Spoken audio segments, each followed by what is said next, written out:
US 5000 and Live Like Zander Pro Junior has wrapped up with another exciting day of competition at Super.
Day 5 of the BTMI Barbados Surf Pro QS 5000 and Live Like Zander Pro Junior has wrapped up with another exciting day of competition at Soup Bowl.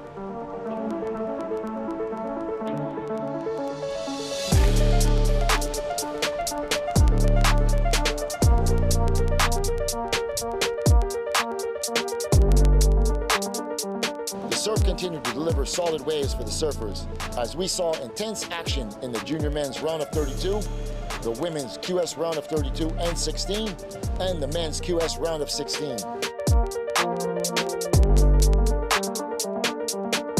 With conditions improving as the day went on, the competitors are ready to make the most of the good surf and push it to the limit. The battle is on with both men and women in the qualification series, giving it their all to climb the rankings. Don't miss a moment of the action live from Soup Bowl, Bathsheba.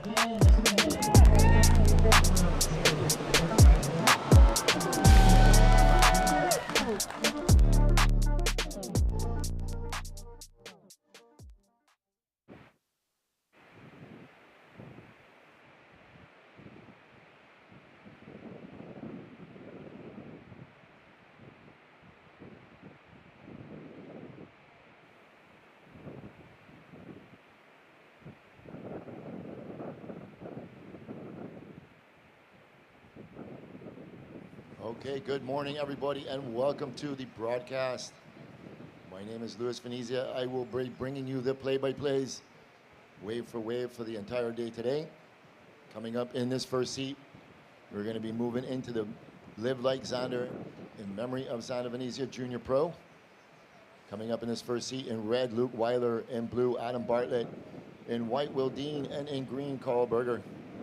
This is heat number 1 of the junior men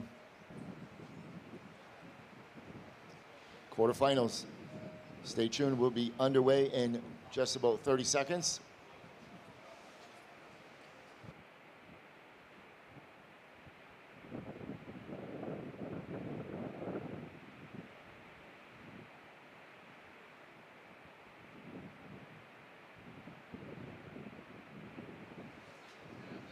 We do have a bump up in the swell today, a little more wind. I would say the waves are in the 4 to 5 with a 6 foot, possibly even 7 foot set. The swell has come around about 10 degrees more to the northeast. Saw some nice waves coming through this morning in the free surf.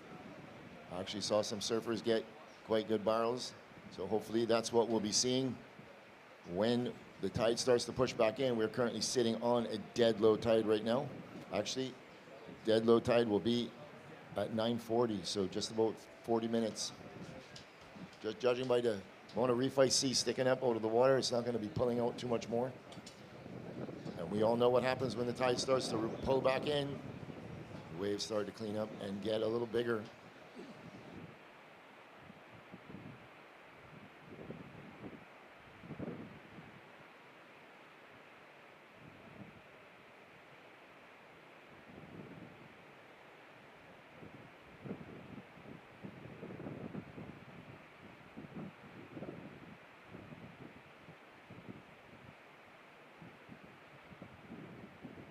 All right, servers, we're going to be on a 2-minute hold. A 2-minute hold.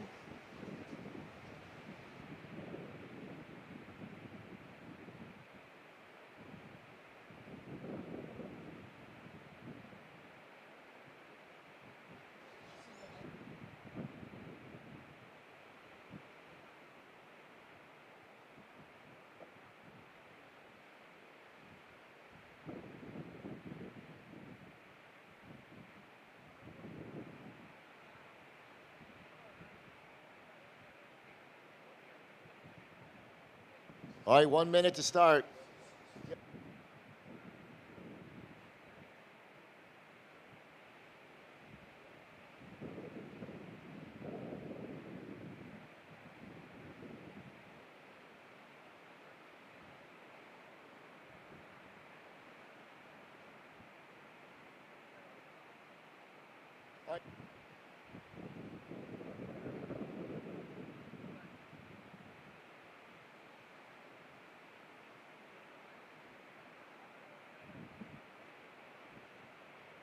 All right. All right, counting this one in.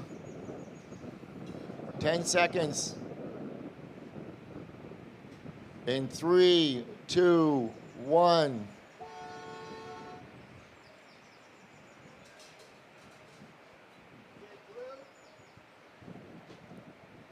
All right, blue up and riding.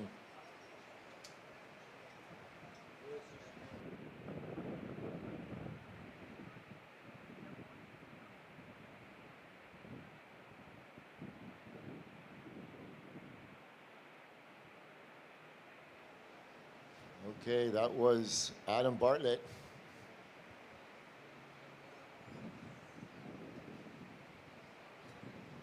This is quarterfinal action, heat number 1 of the Live Like Zander Junior Pro Junior. Yeah, as we see the replay, drives off the bottom, goes vertical, cuts back into the power pocket, sets this big turn up, snaps it, and gets out of that thing and gets his feet in the wax, and he's back out there for another one. Good way to start the heat there is get some rhythm.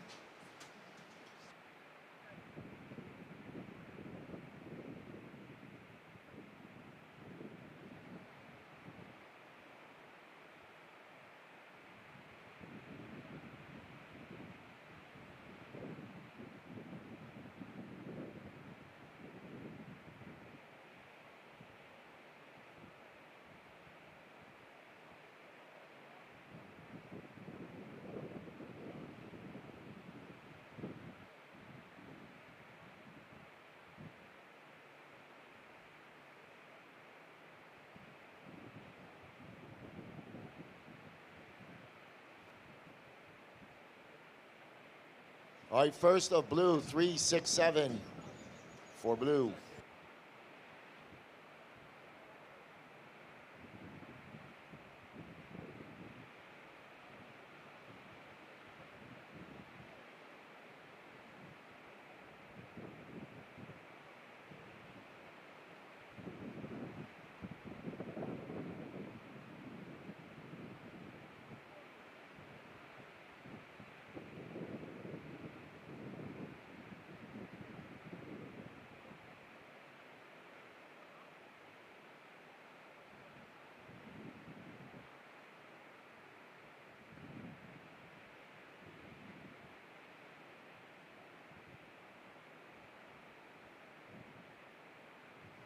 All right, so slow going on the outside as we were watching the waves during free surf, absolutely just pumping through.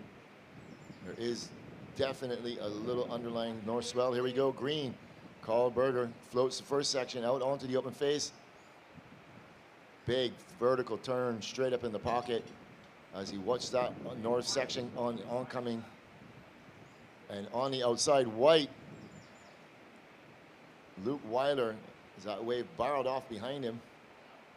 And red on the outside. Sorry, this is Luke Weiler. The previous was Will Dean.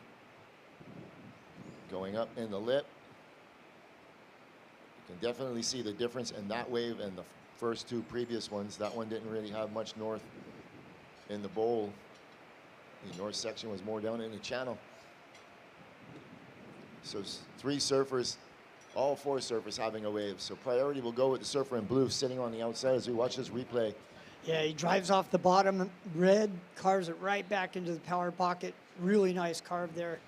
Snaps it off the lip and looking for a finish here. Carves it back into the pocket. The wave kind of fades out. He sticks with it to get a finish on the inside. And he'll be back out there. He'll like that one. As we see green goes up into the floater, drives off the bottom into a power turn. Really nice critical turn there. Gets kind of hung up in the whitewater, smacks it, and that north peak, just, he's trying to struggle to come out of that and gets eaten up by that north peak again there, Lou. Yep, that's going to be happening all day long. These servers are going to have to get accustomed to that. I'm accustomed to it. Yeah. As we look at the ocean starting to move around all different directions, this is more looking like soup bowl. Bigger wave on the outside. Here we go. Who's up and right? And that was blue with priority. He couldn't scratch into that. So priority change, blue, white. Sorry, white, blue, white, blue.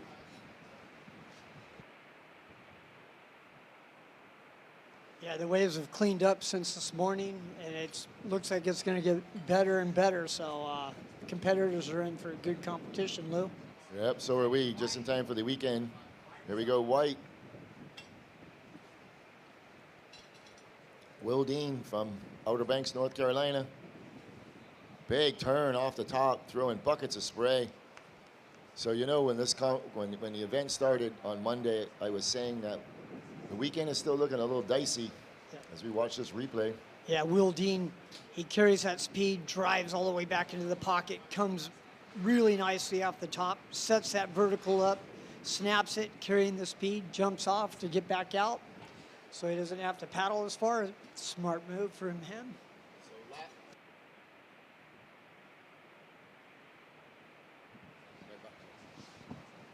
Last of red, 5-3-3.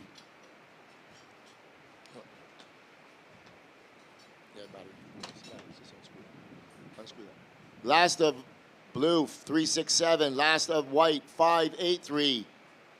First of green, 4.0. So 18 minutes, 30 seconds remaining. So servers in the next seat, you should be checking in. Lucas Cassidy, Tommy Layson, Hayden Rogers, and Lucas Ostin.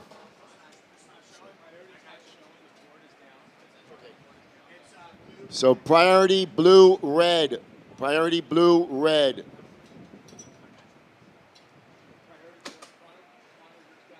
So the monitor is down. We will go to the manual system on the left side of the judges' tower. The discs are up. Blue, red, green.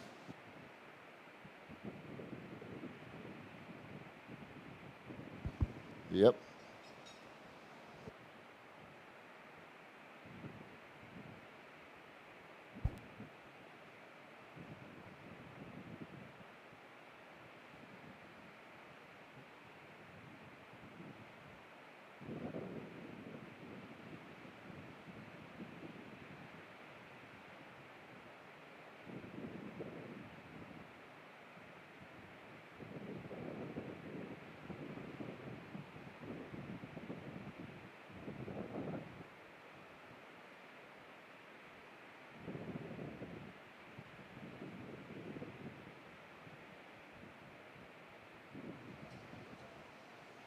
All right, we are back up and rolling. So once again, surfers priority will be manual.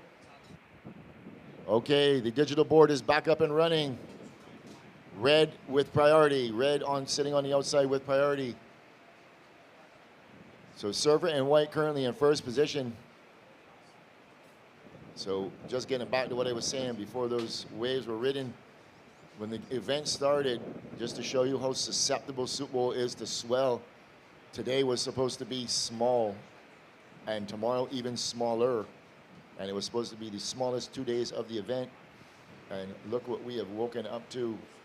Yeah, as we watch green on the replay, goes straight up under the lip, cuts back into the pocket, gets back up there, hits it again, and rides out of that, zigzags back and forth, looking for a finish on the inside as he is able to get it back up into the lip there on the inside and finishes that wave.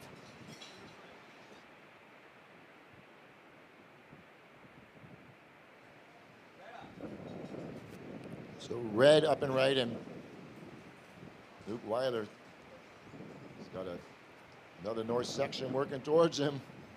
And he didn't have a clue what was behind him but a freight train. So I'll give you an update as soon as y'all get back out there. But white, he's going to pull into this one. Will Dean throwing it big, laying back. Can he hang on? Yes, he does. So that was a big maneuver on a big section. We know where the judges like to go with that. So much water moving around. high tide, the incoming tide is going to be, Super could start to show some teeth a little later on, and we're going to have some QS action coming up with that incoming tide. So once again, the U14 draw is at the Beach Marshal. We're going to be doing that immediately following this heat number 4 of this quarterfinal in the juniors. As we see the replay of White, drives off the bottom, hits that power pocket, power turn, and I'm sure it'll be a pretty good wave for him for one turn.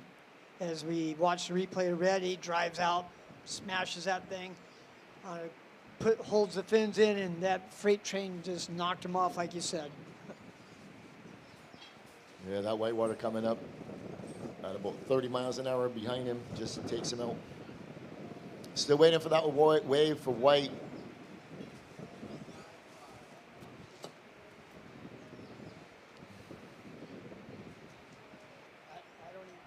I don't even think. Blue, your first wave was a 3.67. Your last wave was a 1.3. You are in 4th. You require a 4.8. 13 minutes, 50 seconds remaining.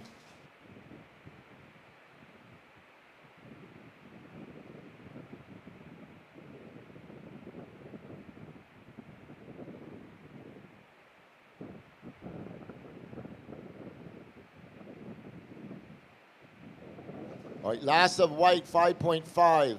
So White, you're in first, Red second, Green, you're third, and Blue, you now need a 6.0. 13 minutes, 15 seconds remaining.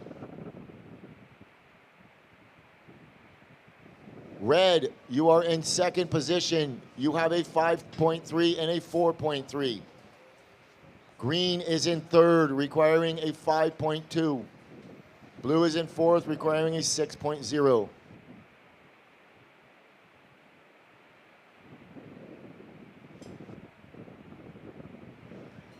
Green, you have a 4.5 and a 4.0. You're in third. Priority blue, green, red.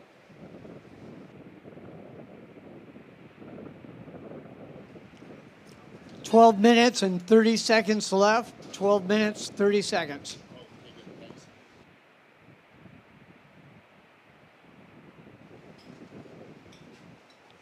Yeah, Lou, as we saw that power turn in the power pocket from Will Dean, got a 5.57.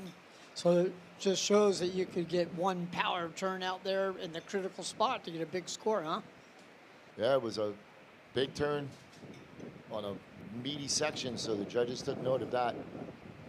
If he would have been able to back that up with another score, another big turn, and then finish it strong, his score is going to go up in the 8 range. As we look at Green on one of the smaller looking waves, but as you can see how that wave just lifted up and folded under him, was on his tippy toes. Caught him a little off guard, but he managed to make the drop. Put another 2 feet on that, and you're in an elevator shaft.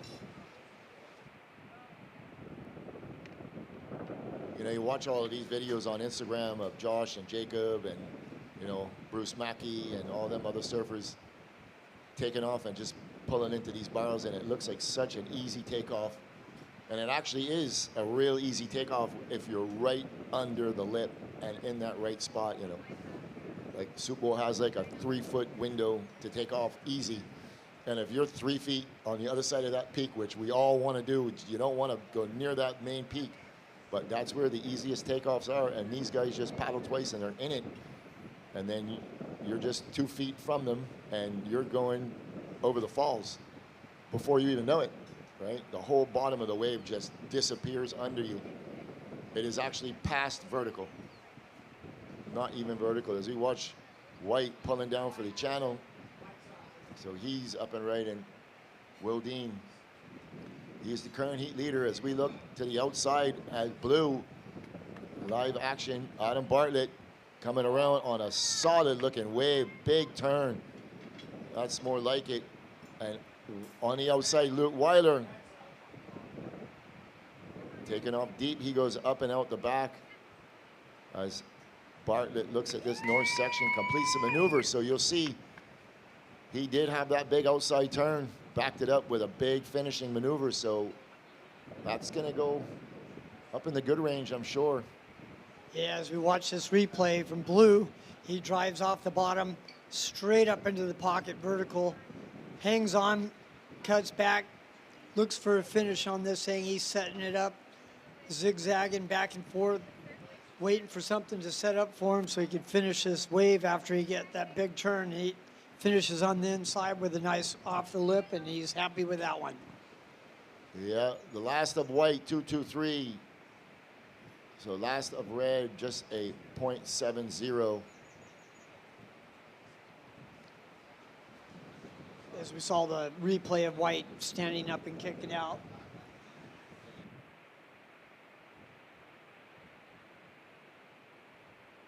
Yeah, as I thought, that score of blue was going up in the good range. All right, 6-8-3 for blue, 6-8-3, blue. Blue goes to second. Red, you drop to third. Red, you require a 5.1. And green, you are fourth. You require a 6.0. 8 minutes, 50 seconds. White, you are in first position. Your last wave was a 5.5. Your previous wave was a 5.57.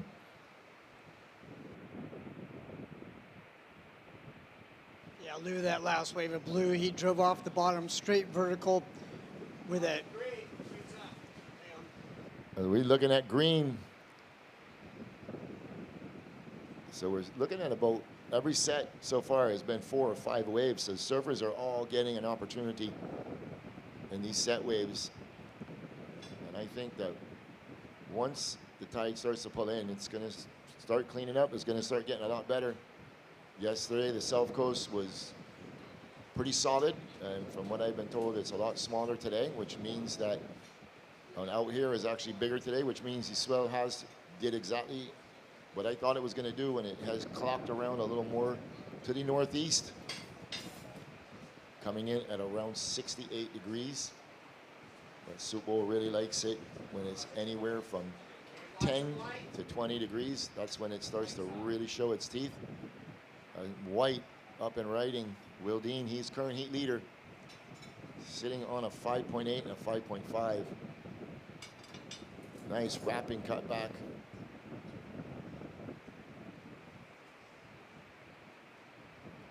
"17 years old, surfing way above his years."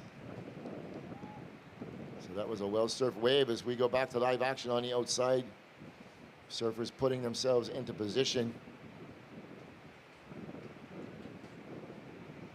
Red's going to give this one a look. He's going to leave it.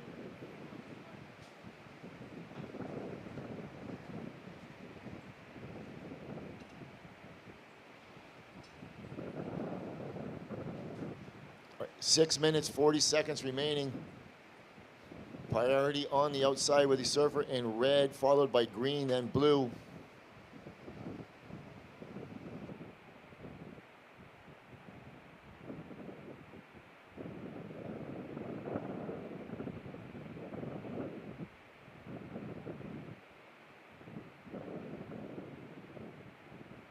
So as I was saying yesterday, the treadmill has started. Usually happens around low tide when the reef gets fully exposed. Sets that come in out of your screen to the right start to build up on the inside, and they can't get over the little piece of reef sticking out, and has nowhere to go but straight out through Soup Bowl. Doesn't really affect the wave, but it does really put some paddling power to stay in position. There's the reef. He's just enjoying the sun.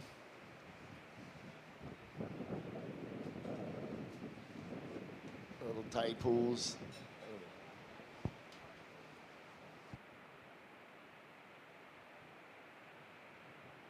All right. Greens. He's going to pull this one way up inside. Floats the first section. Comes down with the white water. And he goes down.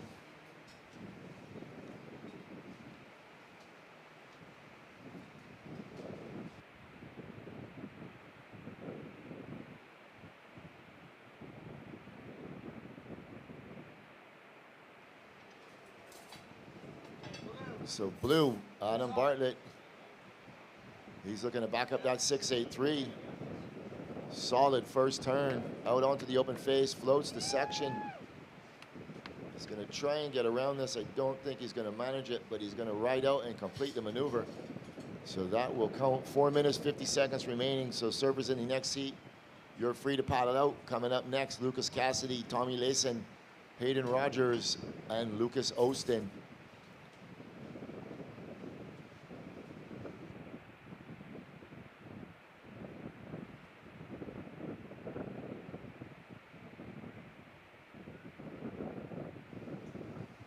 Waiting on a wave, Red. I'm waiting on a wave.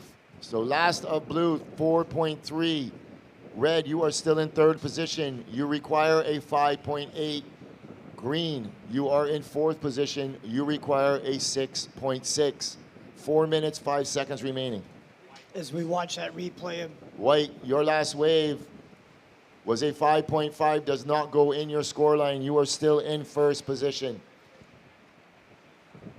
as we watch that replay of blue go up into the pocket, straight up in 2 verticals, and had to fight to come out of that last turn, and he did quite well. His board's pretty colorful blue, and it's bouncing off that white water that's on the face of the wave. When he hits it, it shows up pretty good. What do you think? Yeah, these judges can't be tricked, though. They're all No. seasoned professionals. It is a pretty board, that's for sure. Remember back in the day, everybody had those fluorescent colored boards and, you know, wetsuits and all that stuff. Red, Luke Weiler up and right and bangs the first turn. A little bit of a smaller wave, but that was a classy turn, and he cannot negotiate the re-entry onto the low road, so that wave rolls underneath him. He is currently in third position.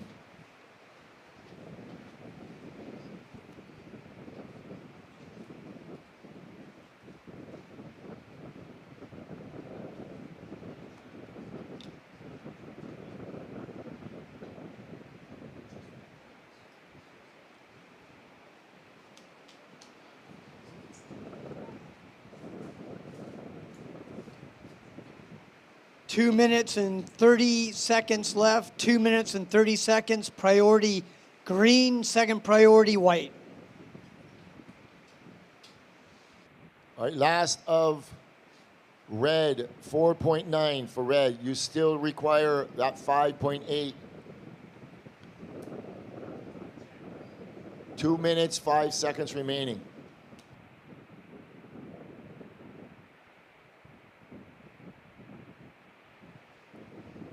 Green, you require a 6.6.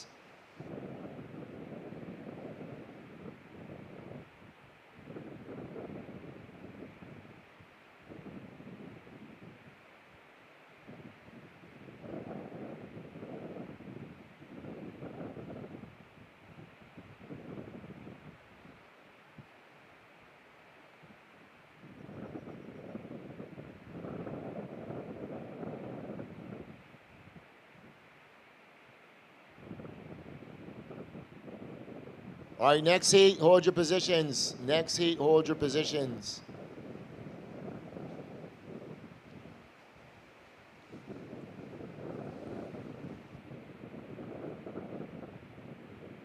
Red, stop paddling.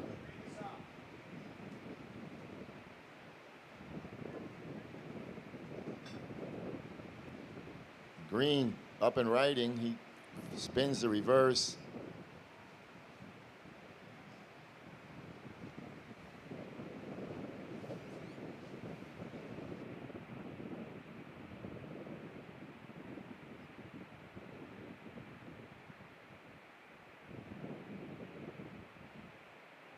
Down to 35 seconds. Priority white, blue, red.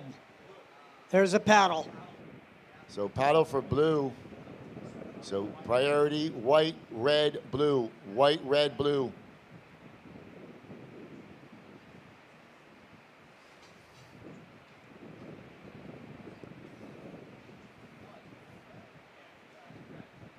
So red. We're going to count this one in with 10 seconds. And he goes down in 3, 2, 1. So that ends heat number 1. So the last of red, not going to be enough. So situation remains the same. White first, advancing into the semifinals with blue. So we'll be right back after these messages for heat number 2 of this Live Like Zander Junior Pro. In memory of Zander Venezia, stay tuned. We'll be right back.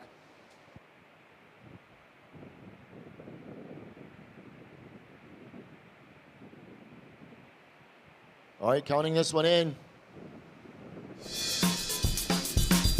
10 seconds.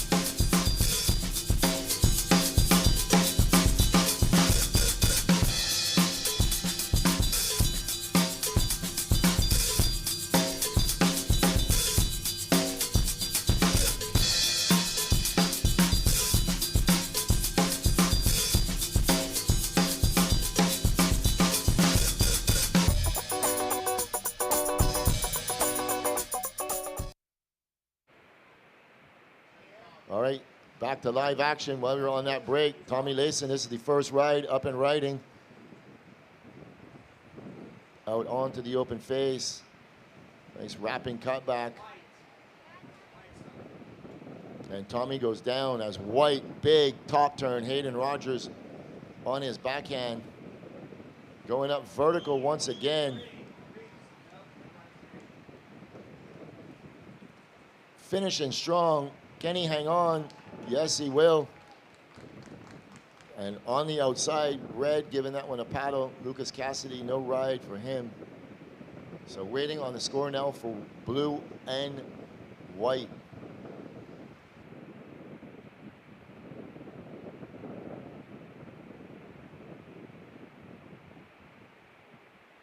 All right, coming up next, Kai Kusher, Mackay Bray, Wheeler Hasberg, and Sage Katz.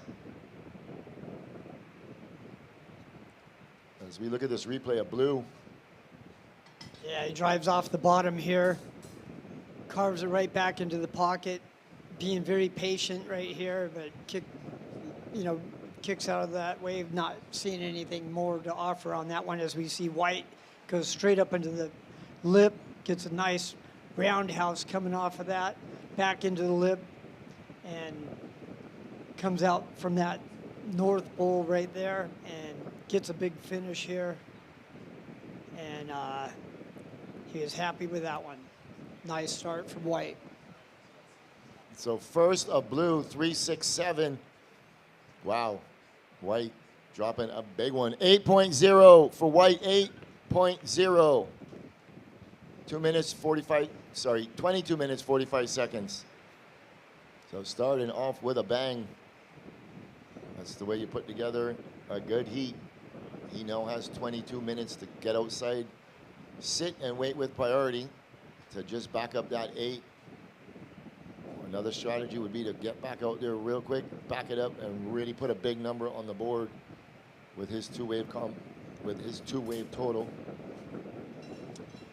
Yeah, Louis, that's the way to start a heat. Get an 8 and you have 22 minutes to back it up. I think any coach would want their student to do that. Yep, that's the way you do it.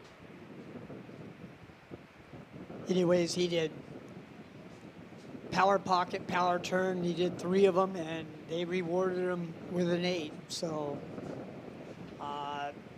these guys have their work cut out right now, but they have 21 and a half minutes to find some waves to catch back up.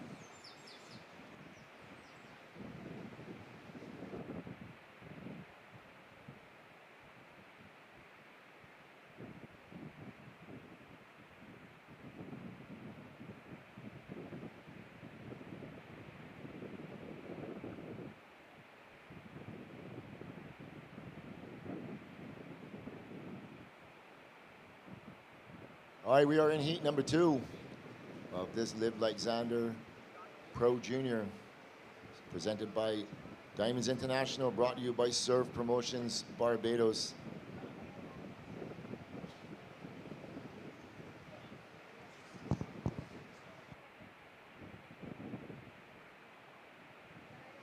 Well, we have a little.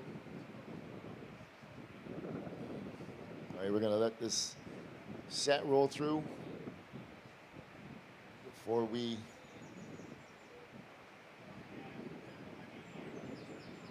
All right, we have a little break in the action. We're gonna send it down to Andrew. Let's hear what the winner of the last heat, Will Dean, has to say. Take it away, Andrew. We're here with Will Dean. You just moved into a qualifying spot for Worlds. Are you nervous at all holding it? No, not really. Trying not to focus on that at all. Just surf heats, surf good heats, get on good waves, do big turns. Describe today's conditions. It's a little bigger today, so I'd say better, bigger sections. Fun. Are you riding the same board? Yeah, staying on the same lost surfboards. 5.5, driver 3.0. Feels good. It's working like magic for you, man. I see your dad here with you right now. You want to shout out anyone else? Yeah, just shout out to my parents for being here, and then my coach Matt, and then everyone back home watching. So Will, good luck in the next round and keep ripping, bro. Back to you guys.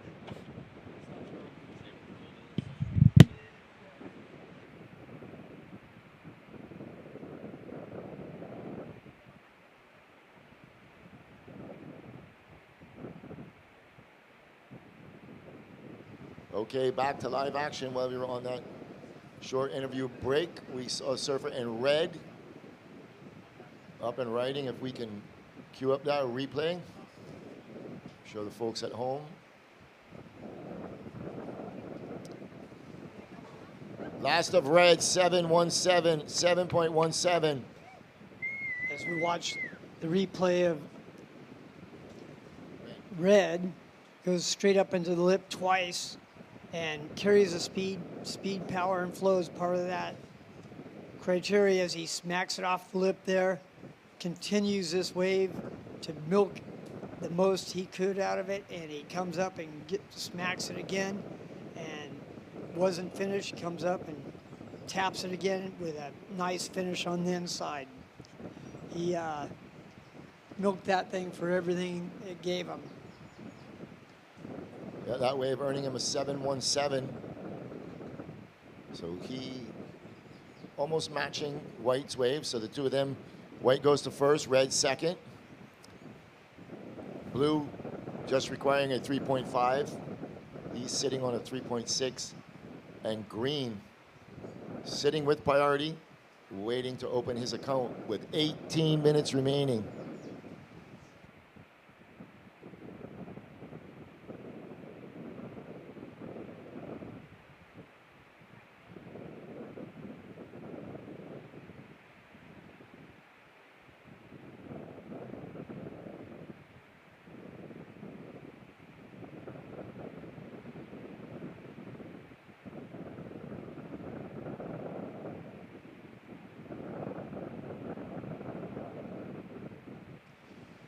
Seventeen and a half minutes, priority green, blue, white.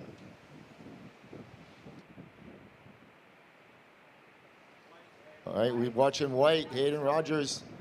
He's up and riding, going up vertical. Wants to back up that first turn, and he does right in the pocket. Working his way out onto this north section, banging it up once again. Can he hang on? Yes, he does. And he's working his way all the way down to the inside. So that was a well-surfed wave. It'll be hit back up for sure.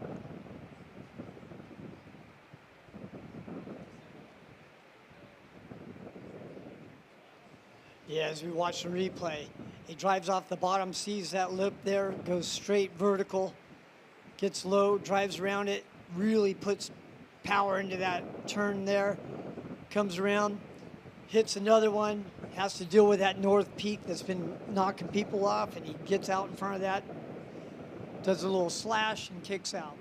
Nice little wave for him to back up his first score there. Yep.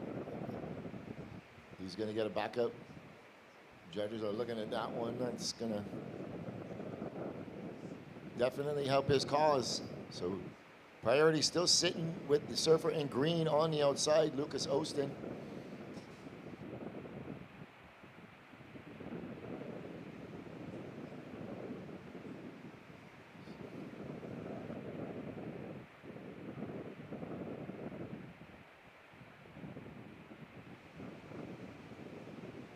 15 minutes, 45 seconds left. Priority. All right, last of white, 8.5. So white, you are holding down a commanding lead. Red, you're second. Blue, you're third, requiring a 3.5. And green, you're fourth. You now require a 7.18. 15 minutes, 20 seconds remaining.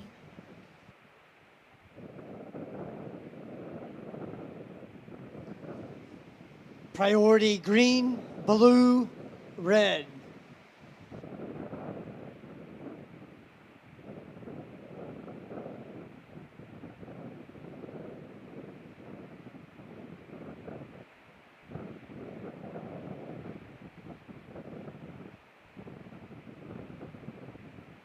As we watch replay here, going straight up into the lip, drives around really hard into the power pocket, goes from 12 to 6 on that one, comes back 12 to 6 facing that north pole, smashes it through there, does another little slash and kicks out for an 8.5.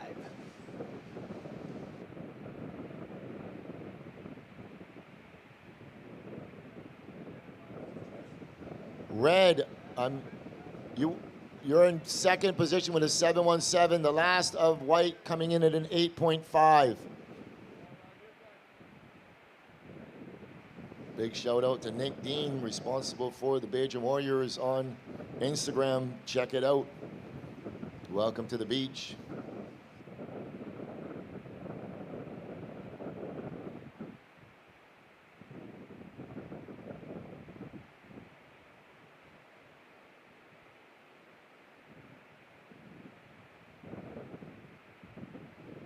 All right, with 13 minutes, 45 seconds remaining, Surfer in white putting on a clinic out there.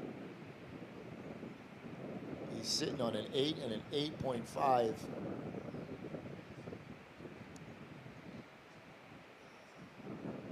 So 6.5. So almost 12 minutes gone by, and Surfer in green sitting patiently.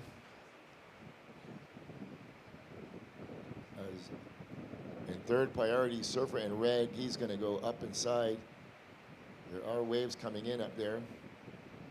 That's somewhat of a strategy. He's going to separate himself from the pack.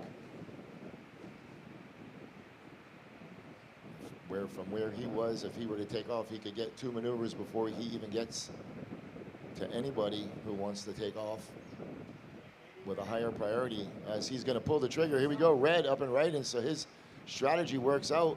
First maneuver, and he goes down. I think that's the first time I've seen him fall for a week. So white going left, green going right. We're going to follow the left. Big tail high reverse and stomps it as blue, Tommy Layson, he's working his way to the inside. He's currently in third position, and he, with a nice finishing maneuver, and he's still going. So Tommy Layson from Barbados. But that air reverse was pretty incredible.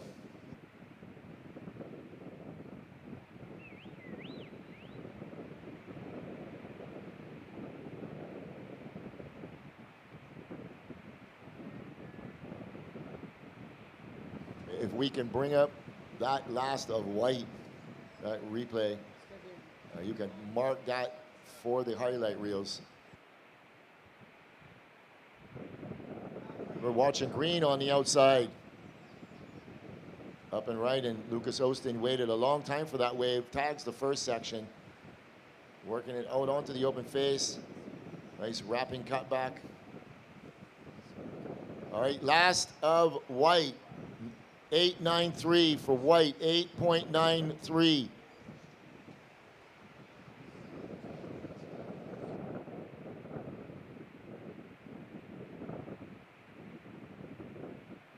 As we watch the replay of white, he looks up something, he sees something, he eyeballs it, and he full rotates all the way to the bottom, and he was screaming about that one when he was done. That was 8.9. 8.93 for white. 10 minutes and 37 seconds left. All right. Last of blue, 517. So blue, you go to second. And red is in third, and he's up and riding. Lucas Cassidy, big first turn up in the lip. Working out onto the open fish, another big turn. A little bit of a smaller wave, but quality moves. 8.93 for your last white, 8.93. You're currently in first. So white currently in first position, holding priority with 9 minutes, 50 seconds remaining. So just waiting for a score for red and for green.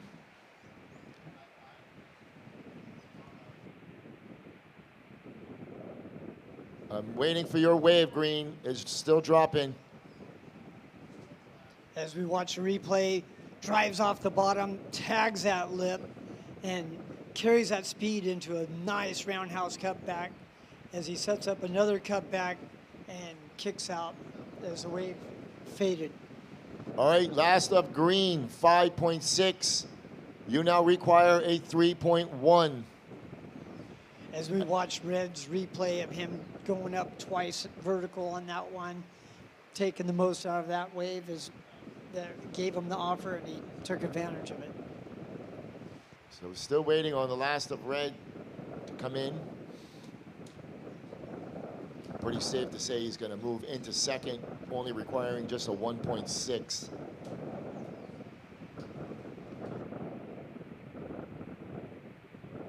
Two quality maneuvers on the outside. So score's starting to drop in. It's going to be a good one.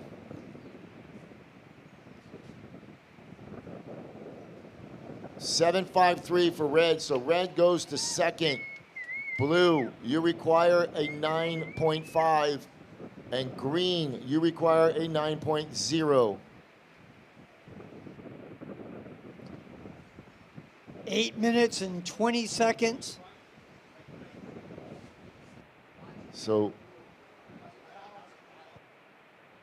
priority change. Green, blue, white. Priority green, blue, white. 8 minutes remaining.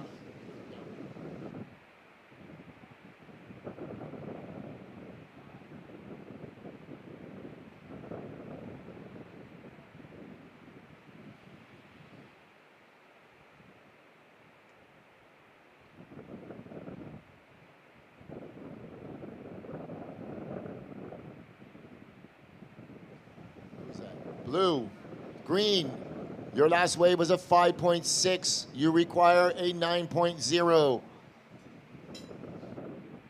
7.25.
All right, 6 minutes, 20 seconds remaining. So all the surfers in the lineup. Priority sits with green, blue, and then white. So surfers in the next seat, you got about 1 minute to paddle out.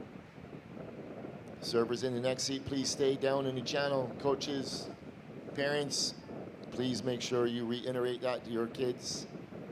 The swell is a bit bigger today. It is very, very, very difficult for the priority judge to decipher who is in what heat if they go too far up inside.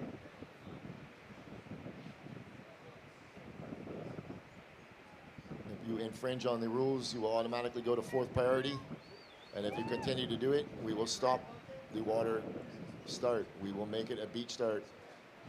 So way up inside, green, Lucas Cassidy up and riding. And he goes, sorry, Lucas Ostin.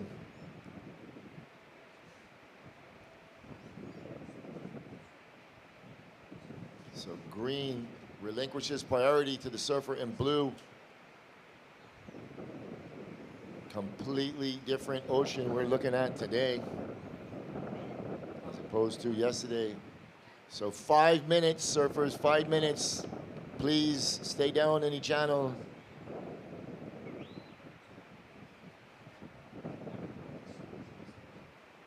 So surfers in 3rd and 4th requiring pretty substantial scores.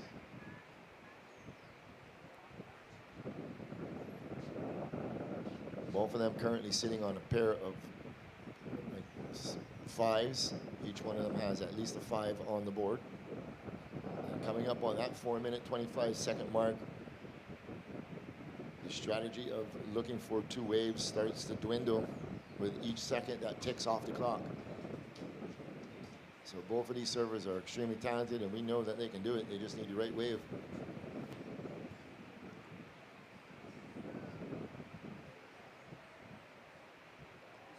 So these 4 surfers in these Pro Junior heats.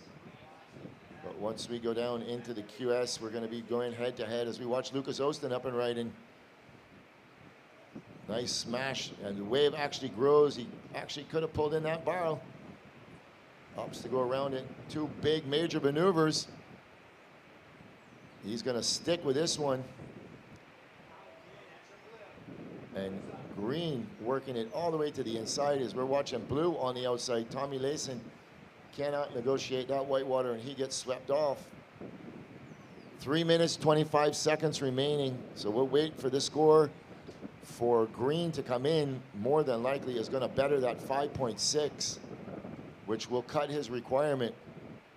So as we watch this replay, paddles hard, comes behind the peak, sees something down the line, hits it, and then has to drive around this section, comes up, drives through his turn as he sets up another vertical, a little bit of a hard landing, but he pulls it off, and he drives all the way into the inside to get a finish on this thing and sets it up and does a little foam climb on the whitewater, and he's back out, Lou, like you said, cutting his requirement down most likely, but we're not the judges. 2 minutes and 35 seconds left, waiting for the score. all right, 6.5 for green. You now require an 8.2. So green drops a 6.5, requires an 8.2. Servers in the next heat, hold your positions. White, you need to go back about 10 feet to green, please. Thank you.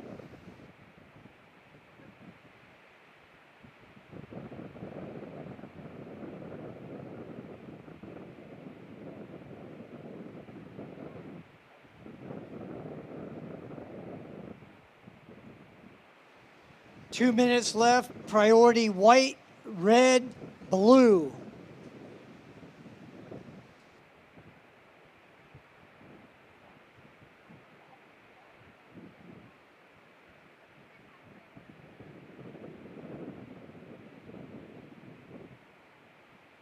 We are in heat number 2 of the BTMI Live Like Zander Pro Junior, presented by Diamonds International, brought to you by Surf Promotions Barbados. Currently in the water, we're looking at Hayden Rogers in first, followed by Lucas Cassidy in second, with 1 minute, 20 seconds remaining. Red, green is in third, requiring an 8.2. Blue up and right, and Tommy Layson, big top turn, kind of got a little extended, and he can't hold on to the finishing free fall. 59 seconds remaining. As we watch the replay of blue, gets a little chip shot in here, drives off the bottom, hits it, gets his board caught a little bit on the top and catches air and got caught on his heels. and he's coming in. He's calling it a heat, but good surfing from Tommy all week. Yeah, had a good showing. Well done.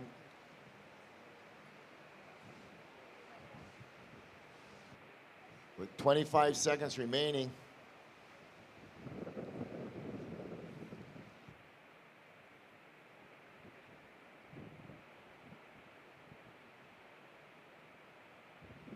Servers in the next heat. Hold your positions.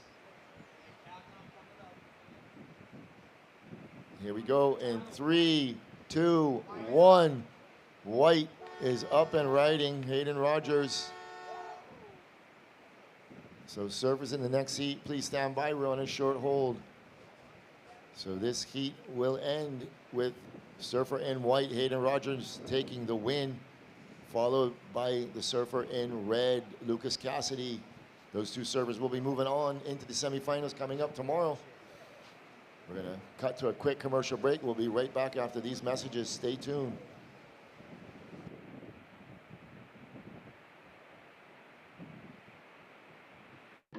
Hi everyone, I'm Chelsea Twack here at Soup Bowl in Bathsheba, the location of the World Surf League Barbados Surf Pro that happens every March. The best surfers in the whole region come here to compete. It's an action-packed week with food, drinks, yoga, and much more, and I hope you guys come and check it out.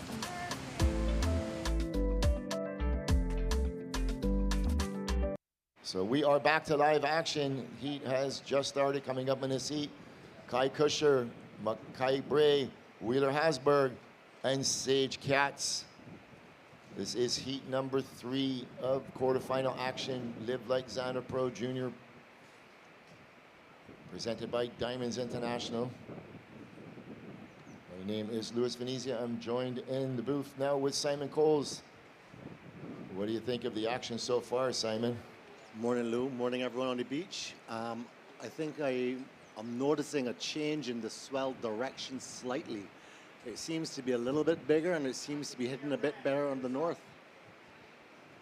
So red up and right, and Kai Kushner just managing that one maneuver, and he goes out the back. Yes, as Simon was saying, the swell has seemed to increase a bit. Going to be pretty interesting when the tide starts to come in, Simon, huh?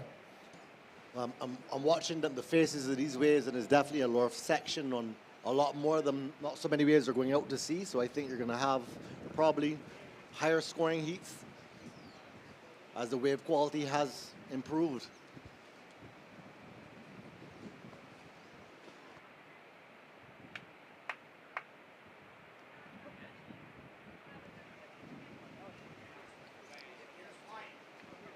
As we watch white, no ride.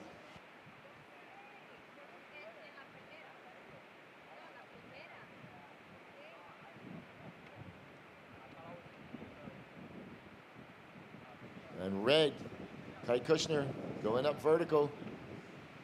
He's lethal on his backhand. 2 major maneuvers, another one, and he's going to work it all the way to the inside, looking for more scoring potential. Sees that last section, gets around it, and throws it up vertical as we shift to green on the outside. Sage Katz from Puerto Rico, and he goes out the back, so that'll get things started. So Kai Kushner currently ranked 5th position as we watch white. Wheeler Hasberg, big vertical turn, slides out the fins, wrapping it, cut back. 2 swells in the water, so you can see this one is more of an east.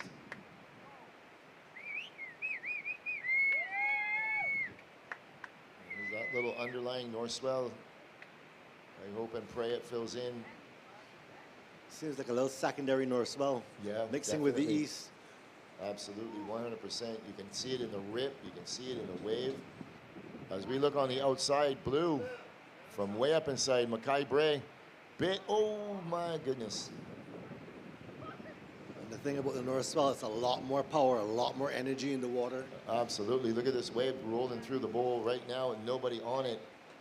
As we watch this replay, green. Last of green. Picks up a wide one, gets one opening top turn.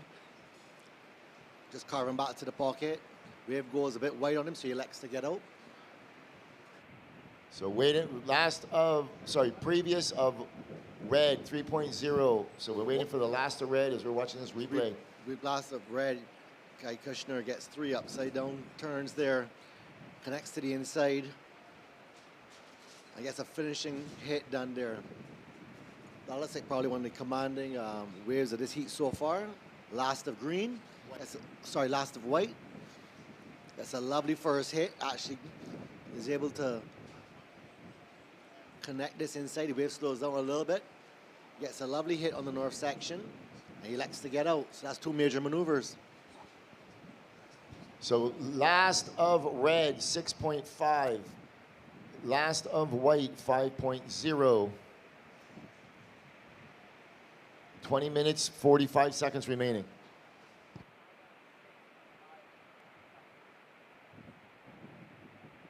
So just one more coming in for green, 2.5 for green.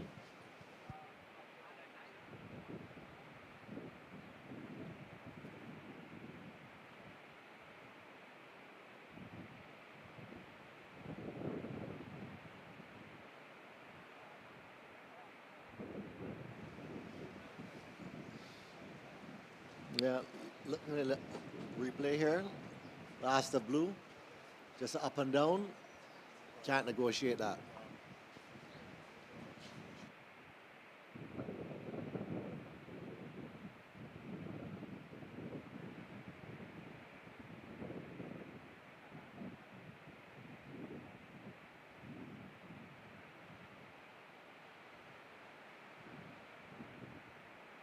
All right, priority order, green, blue, red, white. Green, blue, red, white.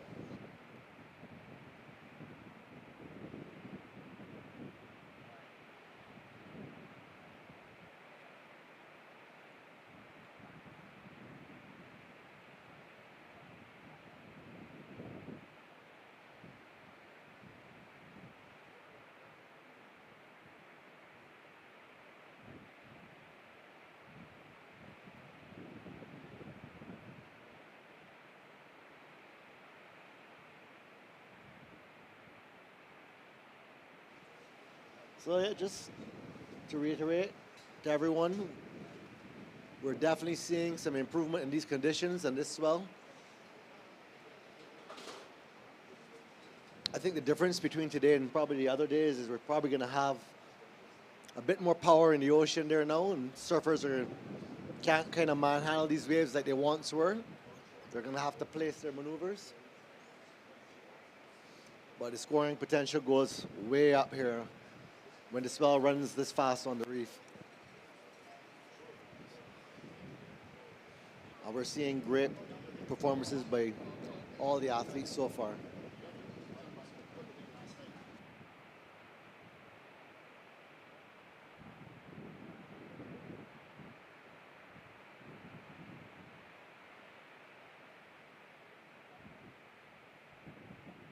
We could probably look for a little bit of increase in the size as the tide switches just after lunch.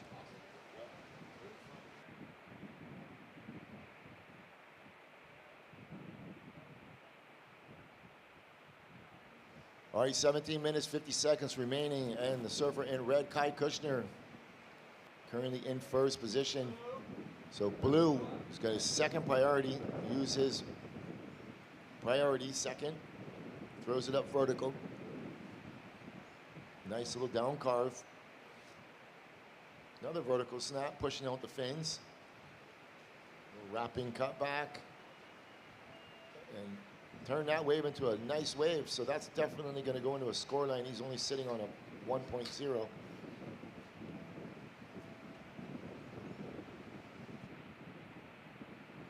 Coming up in the next heat, Logan Rad, Kepa Mendia, Eli Tampiri, and Baylor White. Kids should be checked in and ready to go. Queuing up the replay of Last of Blue. Picks up a mid-sized wave, and this runs really nicely down the reef. He was able to execute quite a few outside maneuvers, a connection all the way to the inside section. So this is heat number 3 of quarterfinal action. Immediately following the next heat, we're going to be going into the specialty division He lived like Zander, U14. Coming up in that, we're going to see Don Bonfield, Trent Corbin, Kian Britz, and Story Martinez in the first heat. Followed by that, Christian Stout, Giacomo Messinas, Tristan Britz will be in the second heat. So third heat will be Zion Walla, Asher Eastwood, and Amari Moore. If you need to see the colors, you can check with the beach marshal.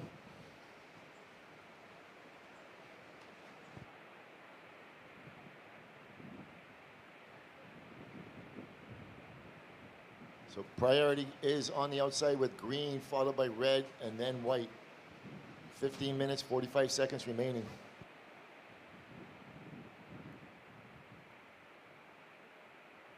White, your last wave, your first wave was a 5.0. You're currently in third. You require a 1.0. 15 minutes, 30 seconds remaining. Okay, while we have a break in the action, we're going to cut to the glass. Let's hear what the winner of the last heat, Hayden Rogers, has to say. He's standing by with Andrew for the post-heat interview powered by St. Luke's Clothing and Eco Lifestyle and Lodge. Take it away, Andrew. We're here with Hayden Rogers. Very high heat total to start the day. How comfortable are you feeling out there today? Yeah, I mean, just being able to surf some more heats out there, I feel like you kind of get a feel for it. And today is probably the biggest day of the event so far, so there's a lot of opportunity out there, and I was stoked to put a good heat together. Is there a lot of water moving out there? How's the current? Yeah, it's super low tide, so all the water's like sucking off the reef, pushing you down towards that left. But yeah, I was on some set waves and just connected with the lip. I was stoked. Mind telling us what your goal is for this event, Hayden? Yeah, I mean, I was in the QS. My goal was obviously to make the Challenger, and ended up losing early, which sucks. But it's good to have another chance in the junior, so hopefully just keep going in this thing. Anyone you want to shout out at home right now before we go? Shout out Melody. It's her birthday. Happy birthday, Melody. Well, Hayden, good luck in the next round. Keep ripping, man, all right? Back to you guys. Thank you. Good stuff, dude.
Last wave of blue, 507 blue.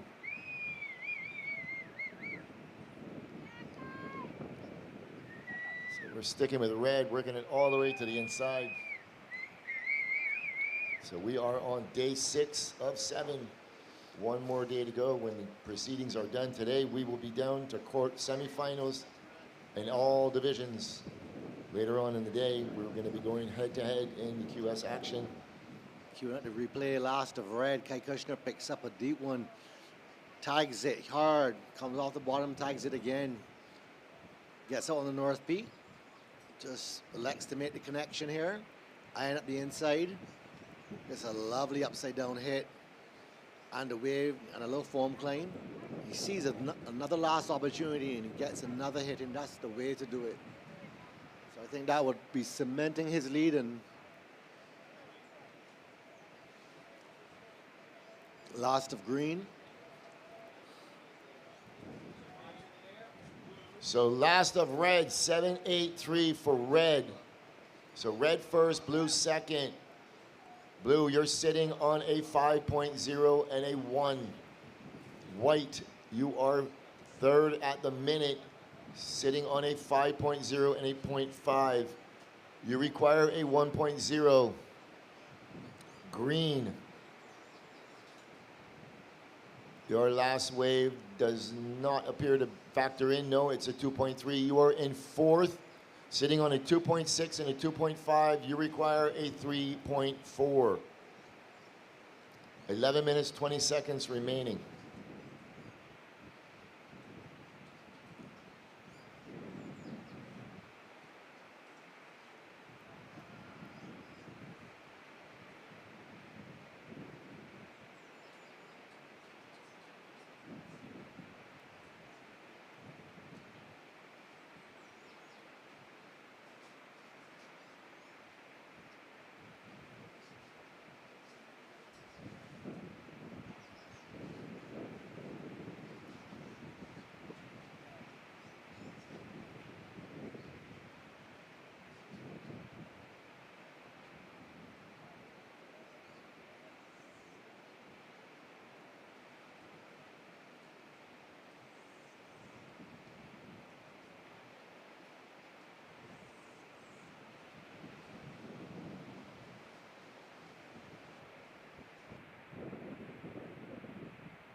We saw that surfer in red catch that wave. There wasn't even a wave there. That's that underlying north swell, and tagged it all the way to the beach, dropping a 7.83 as the surfers in blue, he's gone way up inside with second priority. Those deep ones from up inside are going to be a little trickier to make the connection today. Absolutely, but they can still get 2 maneuvers before they hit that bowl section, not risk an interference.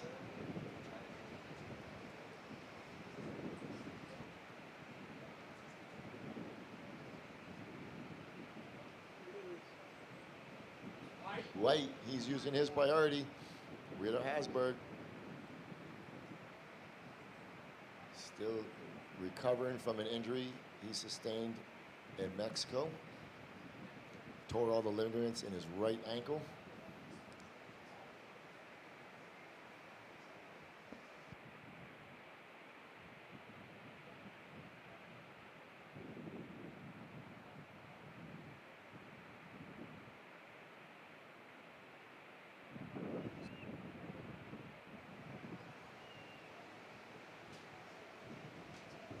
All right, last of white, 2.4. So that goes in your score line. You go to second. Blue, you drop to third.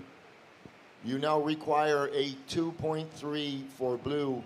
And green, you are fourth. You require a 4.8. Priority is with the surfer in blue, followed by green, and then red. 8 minutes and 4 seconds remaining. Surfers in the next heat should have checked in.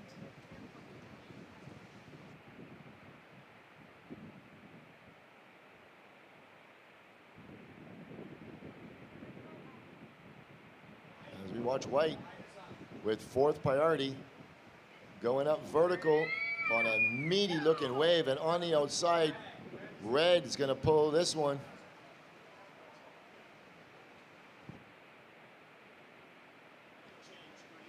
Priority change, green, blue. Green first, blue second.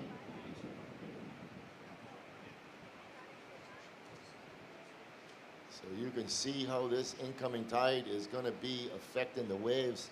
Breaking down the last of white. That's one lovely hit. Throws the tail, but can't hang on to that. Foam ball below him just gobbled him up. Soup ball has a bit more push today. Definitely more energy in the water. She will show her teeth, and the surfers will have to negotiate things a little bit differently. It's not as playful the last couple of days.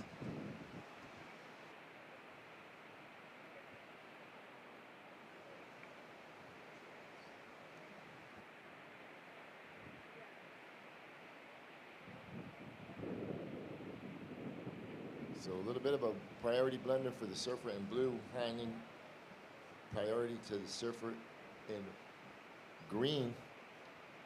6 minutes, 30 seconds remaining. Green is going to pull the trigger. He's up and riding.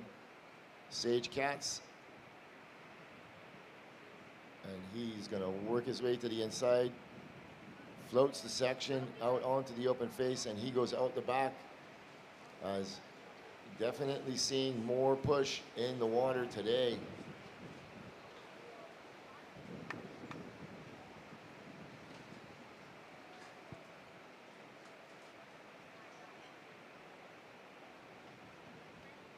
Pretty amazing when the contest started today. Tomorrow's supposed to be the 2 smallest days. No. All right, blue with priority. Mackay Bray. He's going to stick with this one. He's going to get looking for the barrel. Wave was just a little too small. Just requiring a 2.36 with 5 minutes, 20 seconds remaining. Surfer in red gives it to white. White with second priority, just peeks at it, goes up and out. So surfers coming up in the next heat, please stay down in the channel.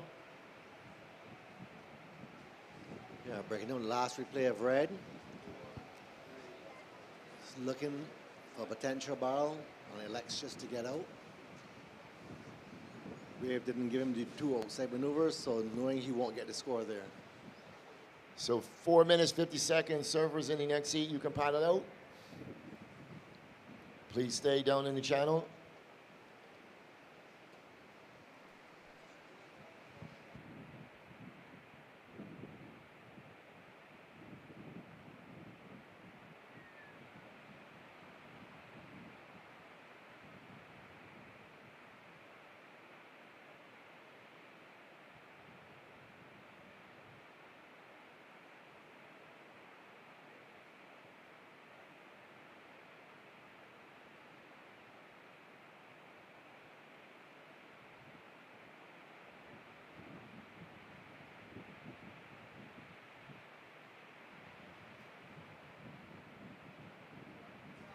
White, Wheeler, currently in second position, trying to build on that 2.43.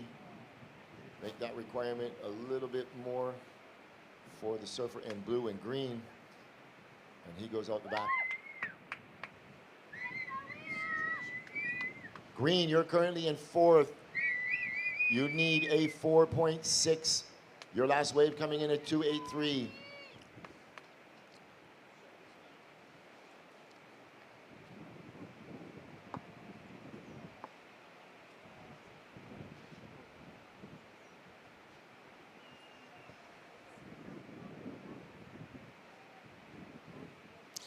Cued at the replay last of White, Wheeler.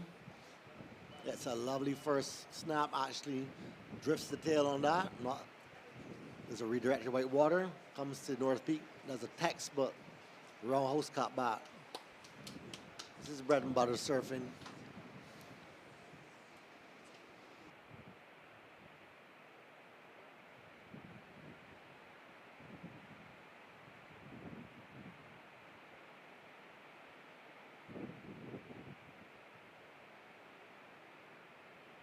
Two minutes, 40 seconds remaining. So situation remains the same. Red first, white second.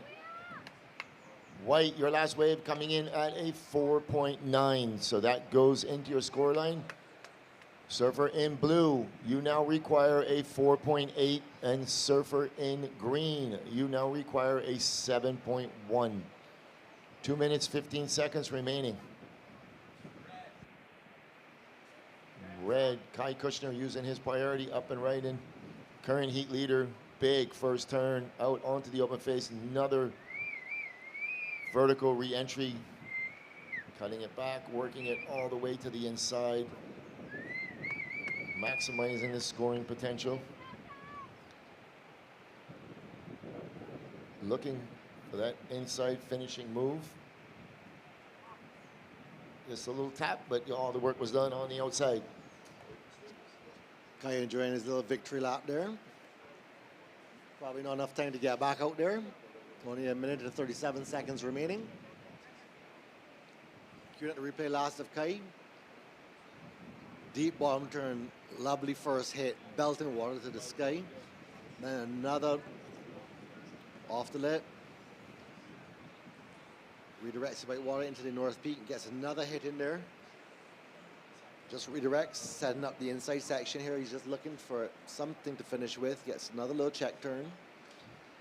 Eyes up. End section. Just gets a little tap on the foam. Realizing that's all he will have enough time for. We're still waiting scores for that one to lock in.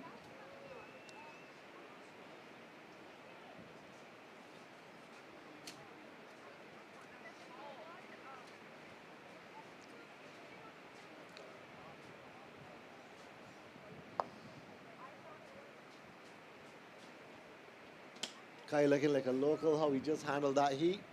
Excellent wave selection. Was on all the great open face waves. Getting multiple outside maneuvers. Yeah, 717. So 2 highest scores going to the surfer in red with just 16 seconds remaining. So improving his situation with that last wave. White up and right, and this wave will count. Nice big wrapping cutback. And 3, 2, 1. So that ends heat number 3 of this BTMI Live Like Zander Pro Junior. Surfers in the next heat, please hold your positions. This heat is going to come to a close with the surfer in red taking the win, Kai Kushner, and followed closely by the surfer in white, Wheeler Hasberg. You will be moving on into the semifinals coming up tomorrow. So congratulations to you both. We'll take this opportunity to cut to a quick commercial break. We will be right back after these messages. Please stay tuned.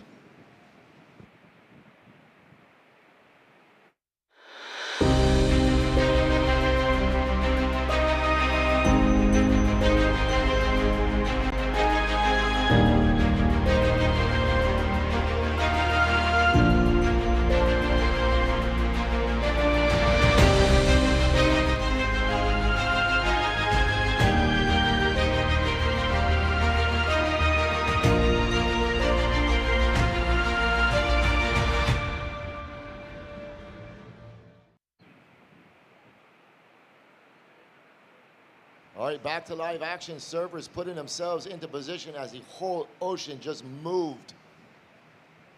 Is it going to hit the reef the right way? Oh, Lord have mercy. Look at green up and over the falls. As I said, you have 3 feet to make that drop, and he was on the other side of that 3-foot peak as the whole inside just unfolded on itself. That was full on North Peak. That's what we're going to be seeing later on at the higher tide.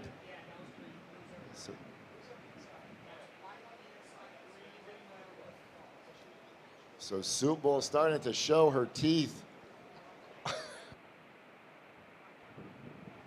I would love to see that replay.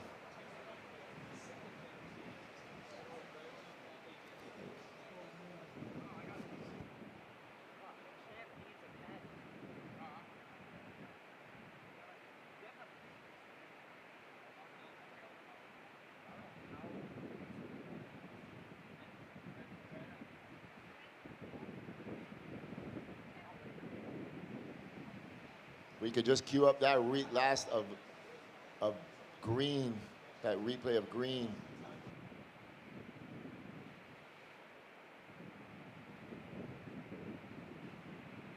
There's an old saying that only a surfer knows the feeling, and trust me, I know that feeling.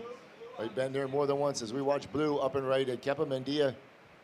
Nice big wrapping cutback. Coming out onto the open face, little check turn. Another little check turn on that north section, and he goes out the back.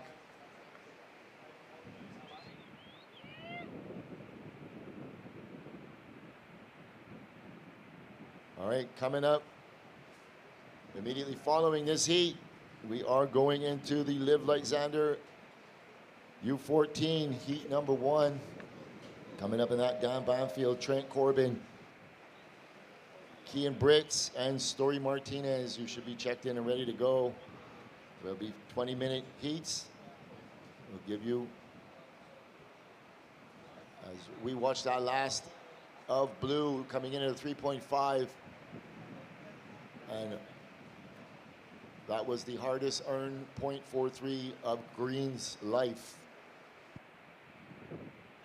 Well, as you were saying, Lou, there's only about a 3-foot space there. You get the roll in, and he was on the other side. He did the.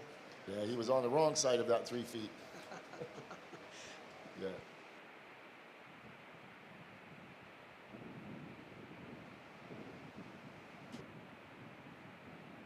No, and that was only one wave. Imagine when out here is pumping, you'll get 5 or 6 of those just like that, one after the next.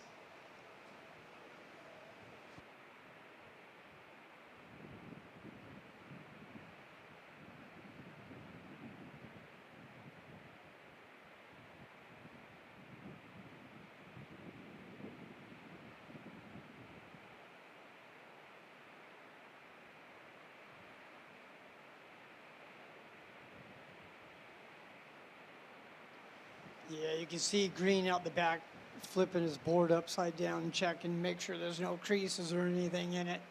As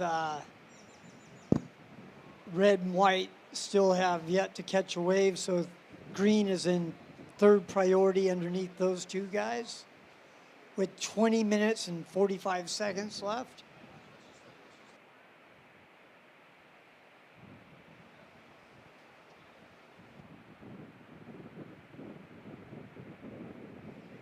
So priority is yet to be established between red and white.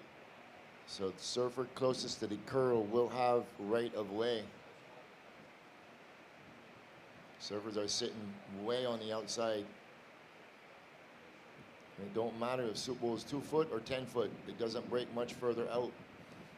There is a little bit of a ledge on the outside there. It just comes up and hits that ledge. There's more of a ledge to the left of the screen on the rip. That's where a couple of caves under there. And when it starts to get big, it starts to present a boil out there. A couple of indicators that we all know. That's my indicator to go to shore. So while we have a little break in the action, we're going to cut to the glass with Kai Kushner. He's standing by with Andrew for the post-heat interview, powered by St. Luke's Clothing and Eco Lifestyle and Lodge. Take it away, Andrew. We're here with Kai Kushner, back again on the glass, man. What was today's strategy? Yeah, stoked to be back here on the glass. Yeah, I had a rough heat yesterday. But yeah, I mean, just kept it simple, look for the good ones, and stayed busy. What was the toughest thing about your heat today? I mean, I've surfed Super Bowl like really good, so yeah, just no expectations. Yeah, I mean, it was definitely a little stressful, but stoked to make it. What's the goal for this event, Kai? Well, the goal is to do my best and hopefully win. But yeah, I want to thank all my sponsors, Brent Powers from CI and Britt for these insane boards, and also Rivia for supporting me. Anyone else you want to shout out? Shout out to my girlfriend and my mom. Cool. Well, Kai, good luck in the semis and keep ripping, bro. Thank you. Back to you guys.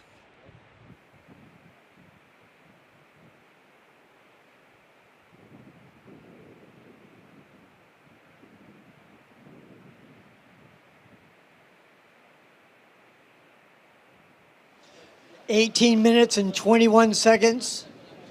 Third priority is Green, fourth priority white. Fourth priority blue, sorry. Red and white have yet to catch a wave. No priority.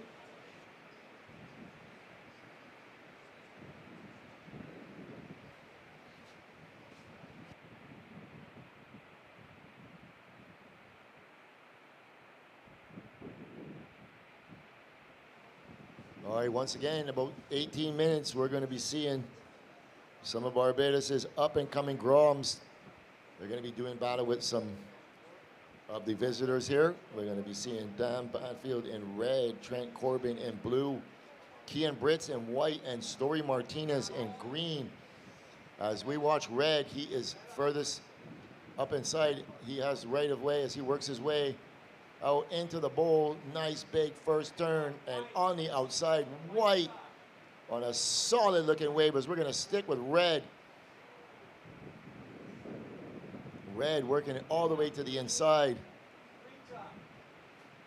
So 3 surfers up and right, and green on the far outside, redeeming himself with a lovely drop on his backhand. He was the recipient of a wake-up call earlier in this heat. So we have waves coming for white, red, and green. So we're watching this of red. As he drops in, gets a lot of speed, comes around the bowl here, goes straight up, snaps it back to the pocket, and drives off the bottom, cuts back into the power pocket, letting this wave stand up, S-ing through, looking for the connection, looking for one big bang, which he's able to finish right there. As we have the replay for white, bigger carve in the pocket, snapping off the bottom, another big carve in the pocket, and he kicks out early to try to get priority, and green has a late drop, drives around the pocket, nice snap, cuts back, letting this wave reform, and doesn't see much, so he kicks out. All right, the specialty division coming up next. Trent, listen up. Trent Corbin, listen up. 20-minute heats. 20-minute heats, surfers. So there were originally supposed to be 4 heats. We were going to do 4 15-minute heats. We have now 3 heats. So we're going to do 3 20-minute heats. That will give the surfers in the main event a 1-hour break. So everything else remains the same. Judging remains the same. Priority remains the same. When you can paddle out, everything is the same. We're just going to now give you 5 more minutes. White, where your last wave coming in at a 7.3. Red, your last wave coming in at a 5.67. Green, your last wave coming in at a 3.0. So white first, red second, blue is third, and green is fourth. Blue, you require a 2.1. Green, you require a 2.6. 14 minutes, 40 seconds remaining.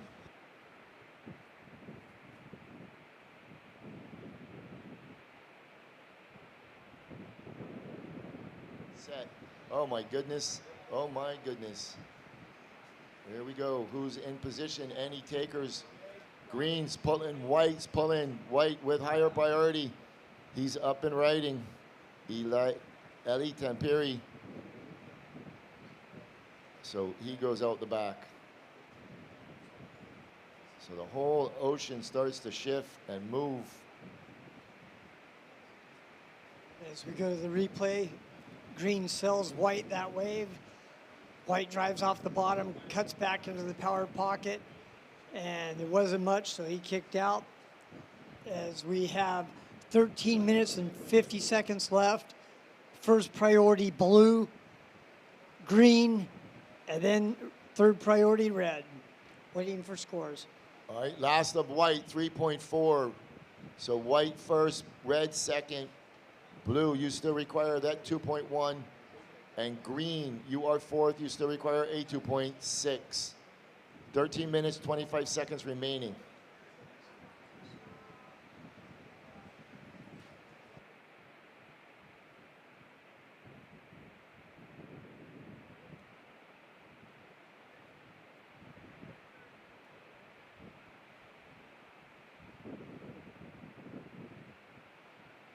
It does this, Lou. It gets a little bit slow as tide bottoms out, and then before it switches, and we should see some bigger waves coming in a little while, right? I would think maybe in about an hour or so, as the tide starts to push back in. Tide is still quite low.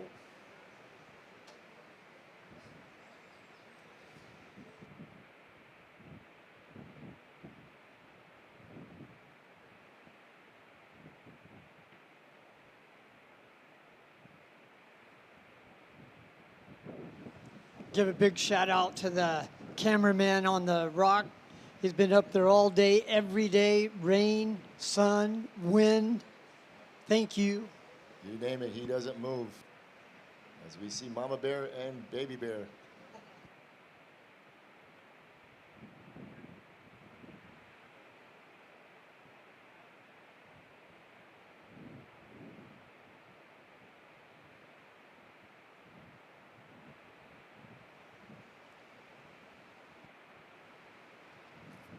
All right, just about 11 minutes, 45 seconds remaining. So this heat is still wide open. Waves are considerably bigger today than they have been all week. Better angle, better direction. You see a cloud rolling across on the outside.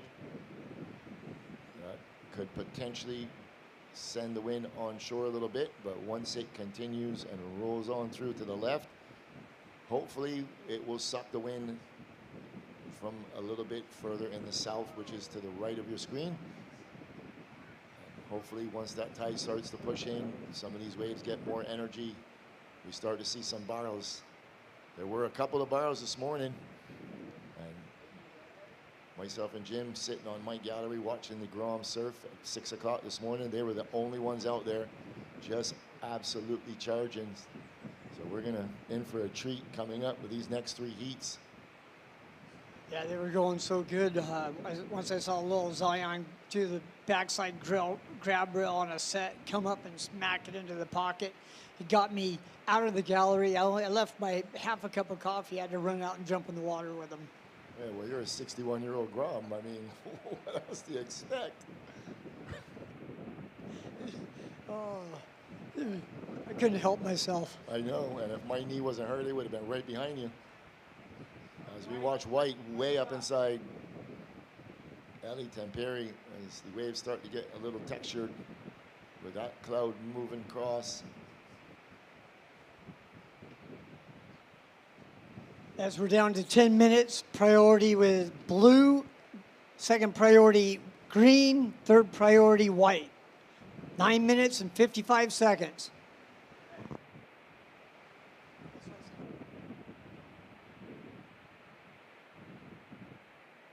Right, that little rip starting to pull back through Soup Bowl. So that will settle down a little bit.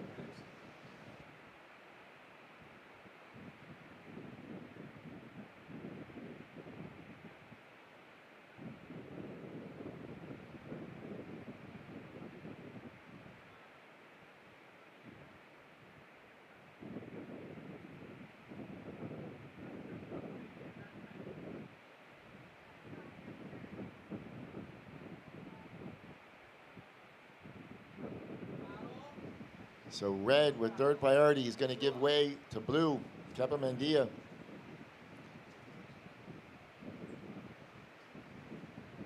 So working it way to the inside, little small north section, pushes out the fins, and he'll go out the back. So he is currently just requiring a small score, sitting on a 3.5. What did you see on this replay, Jim? Yeah, it's a, you know, he took off trying to make something out of not much. There hasn't been much out there, and he's keeping the board rail to rail, and this wave just didn't have much to offer. I'm sure he would have rather take that one back and saved his priority, but priority switches to green. White up and riding. Ellie Temperi, he is the current heat leader. Looking to back up that 7.33. He wants to ditch a 3.4, and he'll do it with maneuvers like that.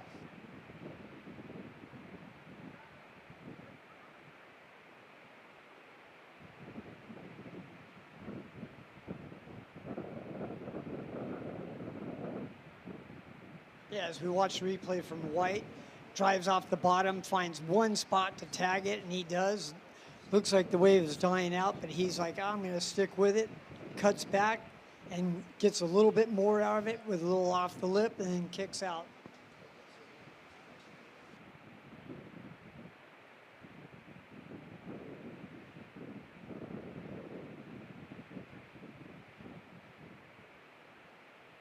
So waiting on the last of white.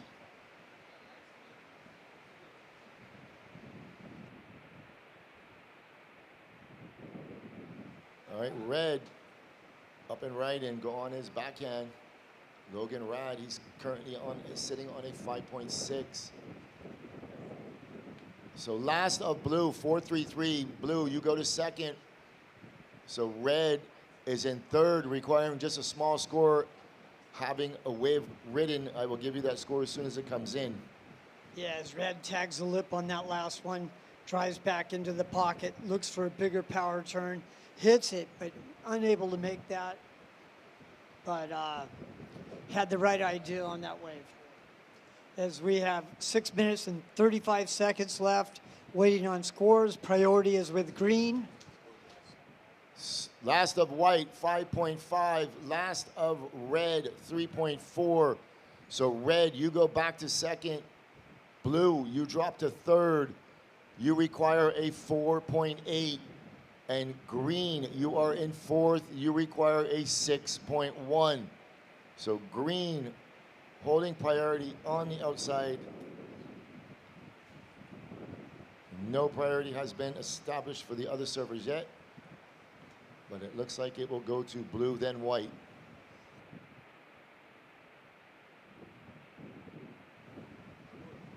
Blue, your last wave was a 4.3. You are currently in third position. You require a 4.8. 5 minutes, 40 seconds remaining.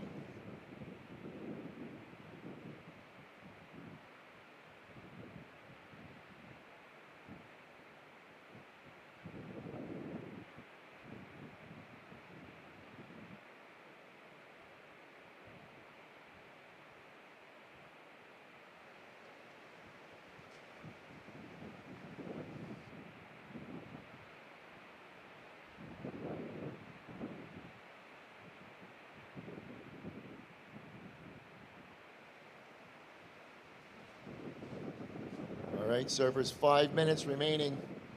Servers are free to paddle out. Please stay down in the channel.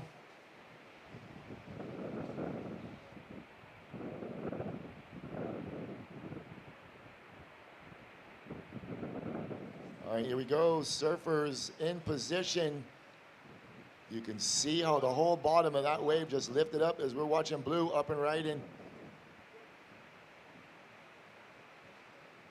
Full on north section. Kepa Mendia throws it up vertical, completes the maneuver as white on the outside. Big turn, and he goes down. So 4 minutes, 15 seconds remaining.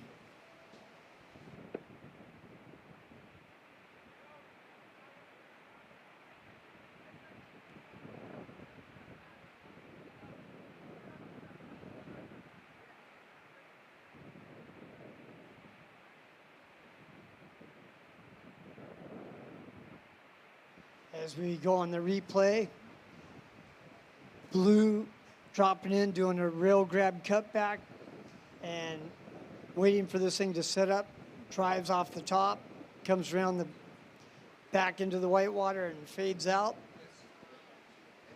And white was on the wave behind him, drives up into the pocket, cuts back, down to the pocket, tags it, but wasn't able to hang on. All right, for the under 14s, we're going to be using full panel judges, full priority. Everything will remain the same as the main event. Up and riding, red, Logan Rad. He is currently in second position. He comes up, throws it up in the lip, and green goes up and out the back.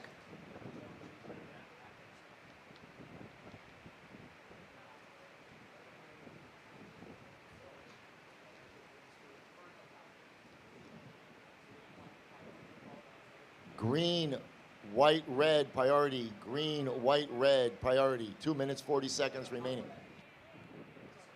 Sorry, green, white, priority goes to green, then white. 2 minutes and 30 seconds, waiting for scores.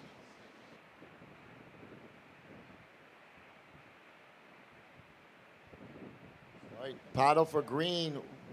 White goes to first priority, then blue. So white, blue, green, priority order, white, blue, green.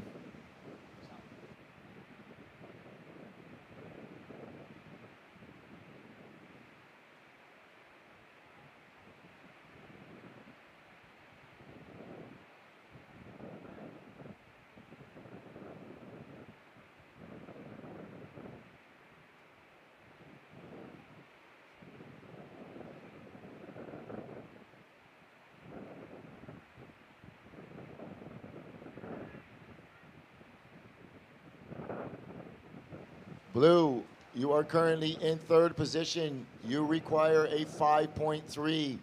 Last of red dropping in at a 4.5. So white first, red second, blue is third, requiring a 5.3.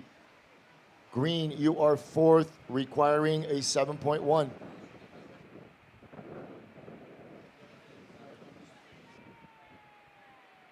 Just want to say good morning to Mr. Erskine Simmons of the Barbados Olympic Association.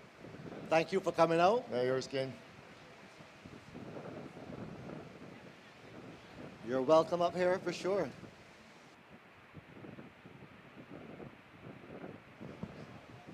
"50 seconds left. Priority white, second priority blue, third priority green. 40 seconds left.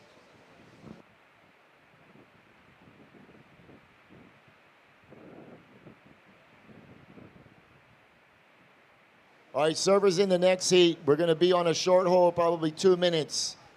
We just need to set up something so you can take your time getting into the lineup. Servers in the next heat, you'll be on a short hold, so just take your time getting into the lineup. There's no hurry. Coming up on 15 seconds.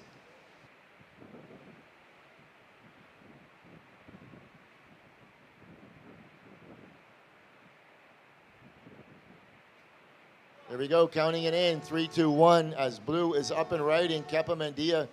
This wave will count. He's gonna try and stick with it as best he can.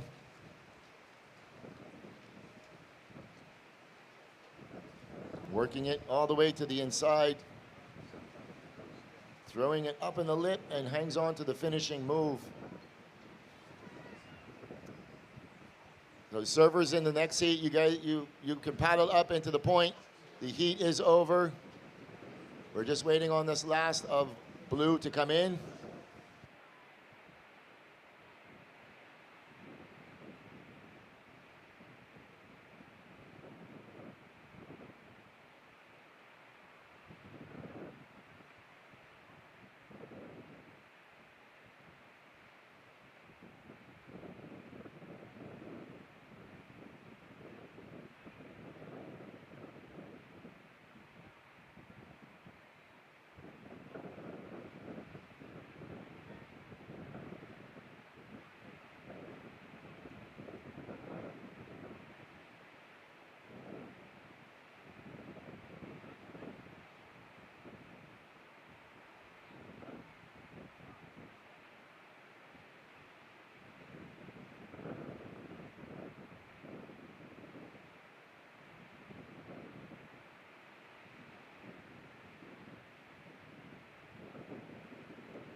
So we see a little squall passing through on the outside. That's what has this wind coming up. As that squall moves further away, the wind will start to decrease again. The surfers in the next heat. We're still on a short hold. So just bear with us. I'll give you a good countdown, so get yourselves in position.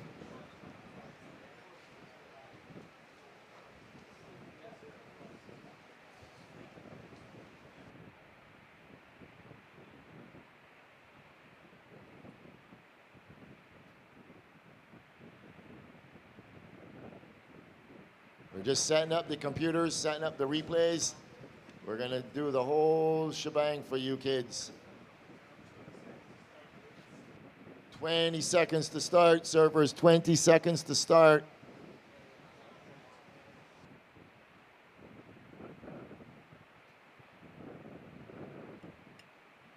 right, counting this one in. 10 seconds.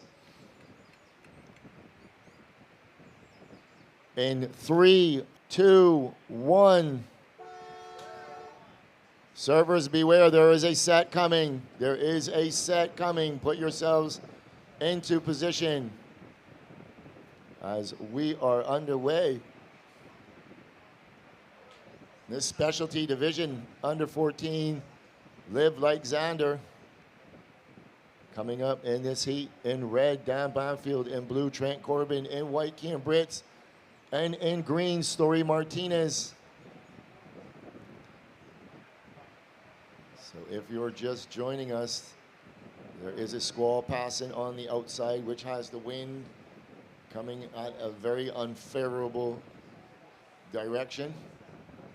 Once that squall moves off, the wind will die off once again, as it was all morning.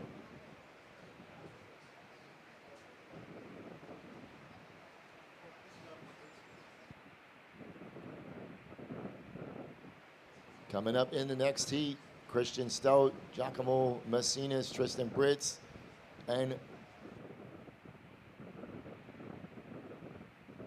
so that will just be a 3-man heat.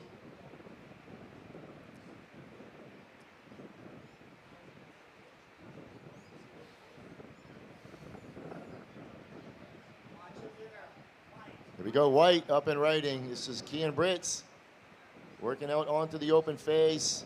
Trying to hang on, he goes down and giving this one a paddle. No ride.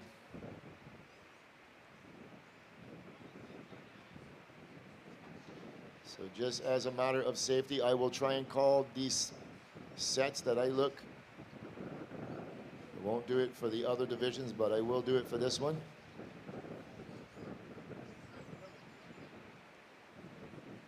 I know what it's like out there right now, and conditions are quite difficult. As we watch Dan Banfield, server in red, up and riding. He's a former champion out here in this same division. Is usually an under 12, but we don't have very many under 12 grams anymore. As Dan comes off the bottom, trying to negotiate this north section, he's going to continue on as the conditions just continue to deteriorate as the squall moves through. So surfers having a duck dive. There's a couple more surfers, a couple more waves coming. So surfer in white dropping a 1.0. Kian Brits from South Africa, and surfer in red dropping a 317. And we're just watching this replay, and then so I'm joined here in the booth by Bill Seitz. He's gonna work on this with me. We have a lot of fun doing this. What did you see there, Bill? Yeah, good morning, Lou. Yeah, it's a fun little break for me to step into the announcing booth with you and watch the kids. You know, a lot of these kids have grown quite a bit from last year, and I know you raised the age from 12 to 14, right? Yeah, 12 to 14. What usually ends up happening, kind of give you a little explanation after we watch this wave of Trent Corbin up and riding. Nice big wrapping cutback out onto the open face, and you can't get back on the low road. But what usually ends up happening is when you get a lot of good kids that are 12, 13, 14 years old, it really intimidates the younger kids from coming and competing against them, because they just don't feel like they're going to be able to compete. So it's happened time and time again here. We don't have a huge crop of surfers. So once these kids reach that 14-year-old age and the 12 and unders become a new division for a lot of kids, we do get quite a bit of kids coming up, and then a whole new group, you know, comes up underneath them. Yeah, I would imagine there's another little crop just simmering at the surface, ready to come into that next little layer of U12. And just being on an island, I'm sure that, you know, a small island like this, that, you know, the competition is pretty fierce amongst the kids that are pretty good.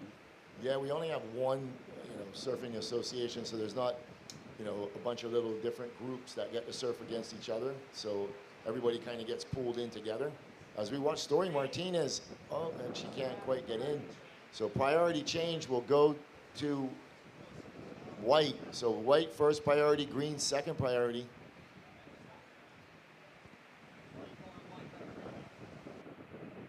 So white, red, green. White, red, green. Priority. Yeah, and Lou, what a nice experience for these kids to get the opportunity to showcase their surfing in front of basically the highest level of judging at the North America level. They've got Gordon Lawson here head judging this round of heats. He is also the East Coast head judge for Surfing USA. He also does a lot of our regional events. Has a ton of experience, as our whole panel does. And so these kids are getting to be scored with the same criteria that we hold, you know, the top surfing level at in front of their hometown and their fans and their parents and their coaches. That's pretty special. Yeah, it is, and we really appreciate the judges taking the time to do this.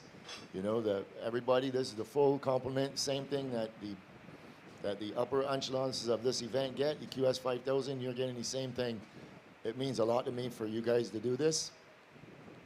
And I'm sure it means a lot to the kids as we watching White.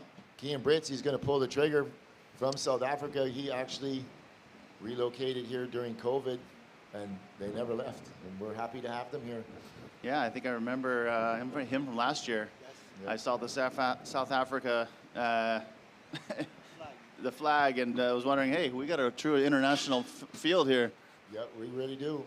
2 Bajan kids, South African, honorary Bajan, I should say, as red up and right, and Dan the man Banfield going up in the lip, working it onto the open face.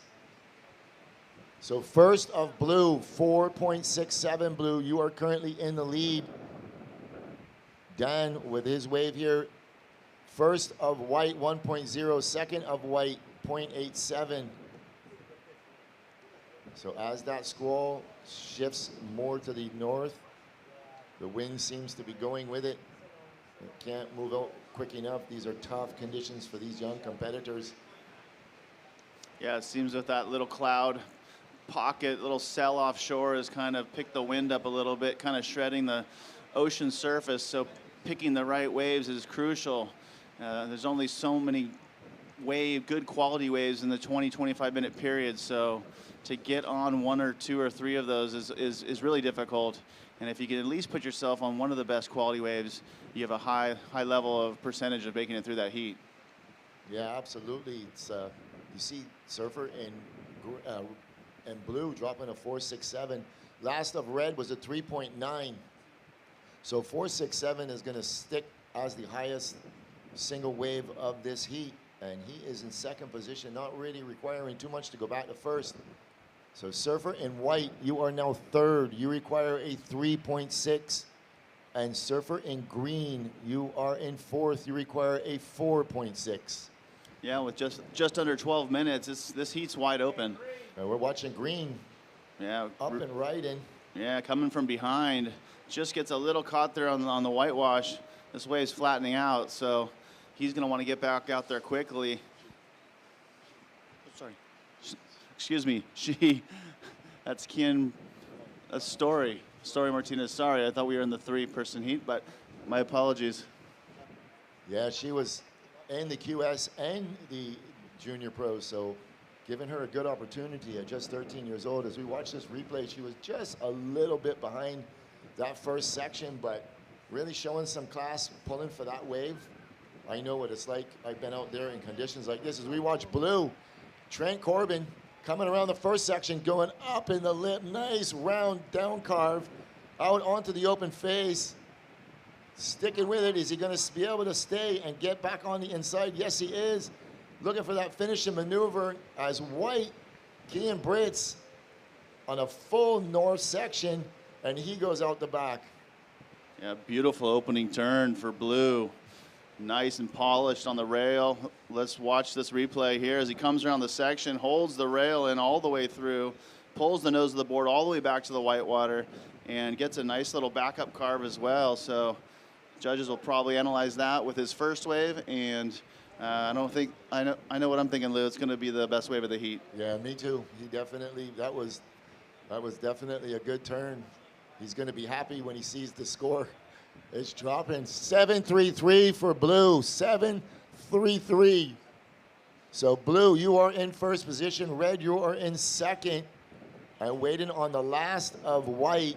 And then, so while we wait for this score to drop for White, we're going to take a quick interview break. We're going to throw it down to the glass with Eli Tamperi. He is the winner of the last heat, standing by with Andrew for the interview powered by St. Luke's Clothing and Eco Lifestyle and Lodge. We're here with Ellie. How did you manage the conditions today?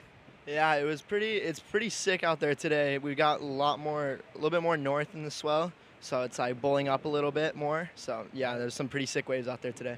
How do you lock in for today's heat, Ellie? Yeah, I was a little tired getting up this morning, but I managed to wake myself up for the heat. I was paddling into the lineup. I got smoked by a wave, and yeah, it woke me up a little bit.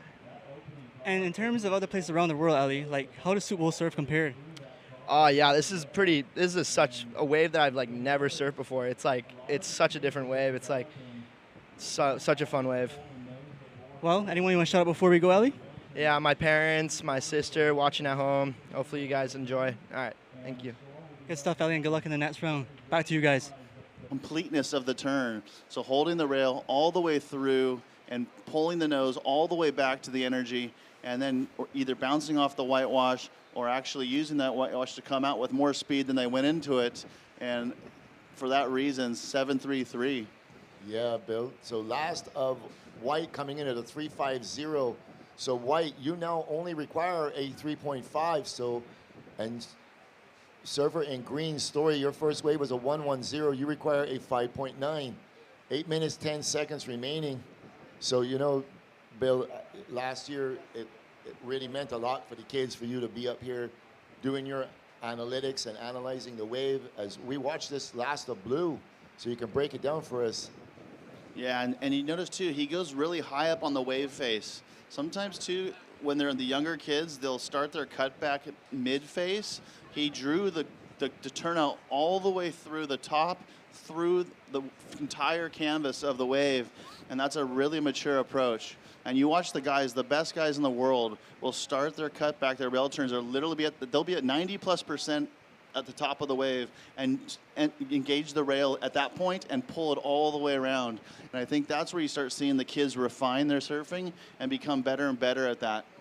Yeah, you know, last year, you know, I did go to them and tell them all of this is on YouTube. You can go and watch it. And for them to go back and hear what your comments are about their surfing means a lot to them, and it actually helps them to garner that, you know, to garner that experience of where they should put the board on the wave. You know, you're the North America head judge, you're also a WSL judge, and they take a lot away from it, you know. Red, you are currently in second position, Red. You're in second position. The last of Blue coming in at a 7.33. If you want to go to first, you need an 8.10.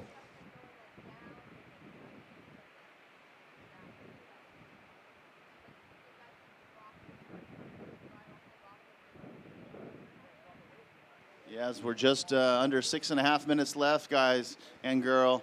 You know, this heat, Lou, just hasn't had a ton, you know, that little front kind of rolled through offshore. It got kind of chewed up in the lineup. There hasn't been a ton of really good quality waves. You know, Trent found that one open, really smooth open face, but, you know, this has been kind of a tricky heat. Yep, it's definitely tricky out there. Hopefully that squall pushes on to the north a little quicker. I know that once it does do that, the wind will kind of go with it. So it will clean up the lineup, but there's still plenty of swell in the water. And looking at Dan, he's giving that a look and decides no. He's sitting with priority on the outside, currently in second position. Yeah, and I think all these seasoned competitors, they're very, you can tell just by the wave counts, we've only got 2 waves for red, 2 waves for blue, 3 waves for white, and 1 wave for green. So they're being patient. They're waiting for the wave that they want to take their priority on. And, you know, it only takes one to get back into this heat. Absolutely. There's just minimal backup scores for everybody. So one good wave will put you right back up in that advancing position. You know, surfer in white only requiring a 3.5 as we reach the 5-minute mark, and surfer in green, she only needs a 5.9. So coming up in this next heat, we're going to see another former champion, Christian Stout, Giacomo Macinas, and Tristan Britz. You boys can paddle out. Just please stay down in the channel. And so I know we've seen Tommy in the juniors. I think we saw him in the men's draw as well, right? Tommy Lassen? Yep, yeah. He was. And how old is Tommy now? Tommy is 15. Yep. I believe he was out there at Palm Springs.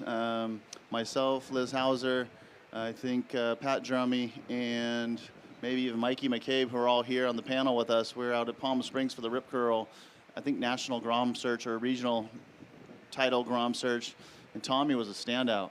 Yeah, he was there. He definitely was a standout in that. You know, I didn't get a chance to watch it, but I did watch the highlights, and he definitely was surfing well. You know, very, very, very talented young surfer from Barbados. So I'm being told that Tommy was 16 years old in December. Nonetheless, he is still surfing years ahead of his time. Oh, so he's got one of those late birthdays. Yeah, so. But his technique is, you know, I've been so impressed with watching him this week. You know, for me and all these young athletes that we see through the USA Surfing and on the international level, Tommy's right there. His world-class technique, world-class style, and it's just a matter of time before he just fills in further with more power, and his turns will get stronger and stronger. Yeah, definitely, I completely agree. You know, his dad, Zed, was a well-accomplished surfer from Barbados, one of Barbados' best. You know, so Tommy has a legacy of that surf blood in him. As we're watching white, Cam Britz, he's up and riding. Nice little wrapping cut back. He's going to try and stick with this. Keeping the board moving. Oh, and he can't negotiate that whitewater. He just goes down. Yeah, we're just under 3 minutes. Get back out there, Ken. You still got some time. You don't need too much. Just maybe a little more of a wall to hit. That wave just flattened out pretty quick, so. So Blue, he's looking at this one with third priority. He's going to give way to Story. She's with second priority. Here we go. She's up and right. And nice down carve coming out onto the open face. And she decides to kick out and go out the back. So surfers in the next heat, you boys can paddle out a little bit, and you can paddle in a little, up a little bit. Right? Yeah, we're watching some replays here. Here's Kian, just a little wrap back. And the wave just starts filling up with water here. There's just not a lot of energy on that end piece of the reef, and just comes off on the end. And then here's Story. She gets up and nice hooking wrap on that first turn. Gets a little follow-up behind that and decides to kick out. So that's going to be one of the better mid-range scores of the heat, I can imagine. Scores are starting to probably trickle in here momentarily. Yeah, while we have this little break and we're waiting for the scores, we just want to let you all know that you can get your Live Like Zander gear, shirts, hats, stickers, all sorts of things. Live Like Zander under the main tent. We're selling t-shirts and hats and everything. So all the proceeds do go to aid and assist underprivileged and disabled children throughout Barbados. 100% go to them. We've rebuilt a school. We've given away plenty of computers. We've helped send children away for surgeries. As we wait, and we're watching Red up and right in Dan Banfield coming out onto the open face, going vertical up in the lip. Just one smash as he works it all the way to the inside, lining up, setting up this inside track, coming off the bottom, banging it vertical once again. Yeah, this is a nice solid wave for Dan. And here goes Britt on the corner here. Nice wrapping cutty. And that wave just fills up with water again and just kind of peters out. So we've got just about under 30 seconds, Lou. Right, and last of green, 5.5. So green, you require a 1.5 However, we're waiting for a wave for red to come in. He is currently in second position. As we watch this replay, Dan just going off on that first section. Counting this one down in 5, 4, 3, 2, and 1. So green was up and riding just after the bell, and that was a lovely down card by her. Well, this sounds like there's a big score coming in for Dan Banfield. He absolutely pounded that outside section, surfed right to the criteria, went straight up into the lip, and completed that overall ride really well. So here goes Blue on the very end of the heat. A little climb up into the foam, and goes low road. Gets a nice little carve too, but just gets a little stuck there. And unfortunately for Story, her last wave was after the horn. I think that might have been of a factoring wave. But there's that turn of Dan Banfield straight up into the lip. Good quality. Comes out with speed and buttons it up nicely for the 8.33, Lou. Yeah, 8.33 for red. So red, you go to first. And the last of Blue coming in at a 3.57. So unfortunately, Story's last wave did not count. So official results, red first, Blue second. So Dan Banfield and Trent Corbin will be advancing into the semifinals tomorrow. So surfers in the next heat, stand by. We're counting this one in. 10 seconds. 5 seconds. Here we go in 3, 2, 1. So we are underway here in heat number 2 of this quarterfinals. Coming up, Christian Stout in red, in blue, Giacomo Macinas, in white, Tristan Britz, and in green, Tyler Stanton. Sorry, Tyler is not taking part, so it's just a 3-man heat. Okay, so just Christian, Giacomo, and Tristan. Right. Tristan and Christian, I like it. Yep, yeah, Tristan. That's going to be a tongue twister. Yeah, I've seen Giacomo Messina surf. I think he's from Oceanside area, and he's a little shredder. Yeah, he's actually Luca Messinas' cousin. Oh, there you go. Yeah. You got good genes. Yeah, yeah. Yeah.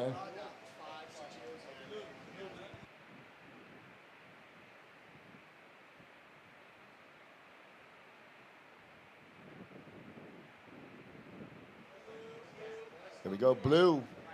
Giacomo Messinas up and riding. Throwing it up in the lip. Coming out onto the open face. And he kicks out. Yeah, a decent little single turn there for Blue. Judges will probably give a decent little score for him. And just getting set and getting started. Just under 19 minutes here in the second heat of the quarterfinals. So the score is starting to trickle in. 5.17 Blue, 5.17 for Blue. So you go to first. And priority will sit, third priority will sit with you.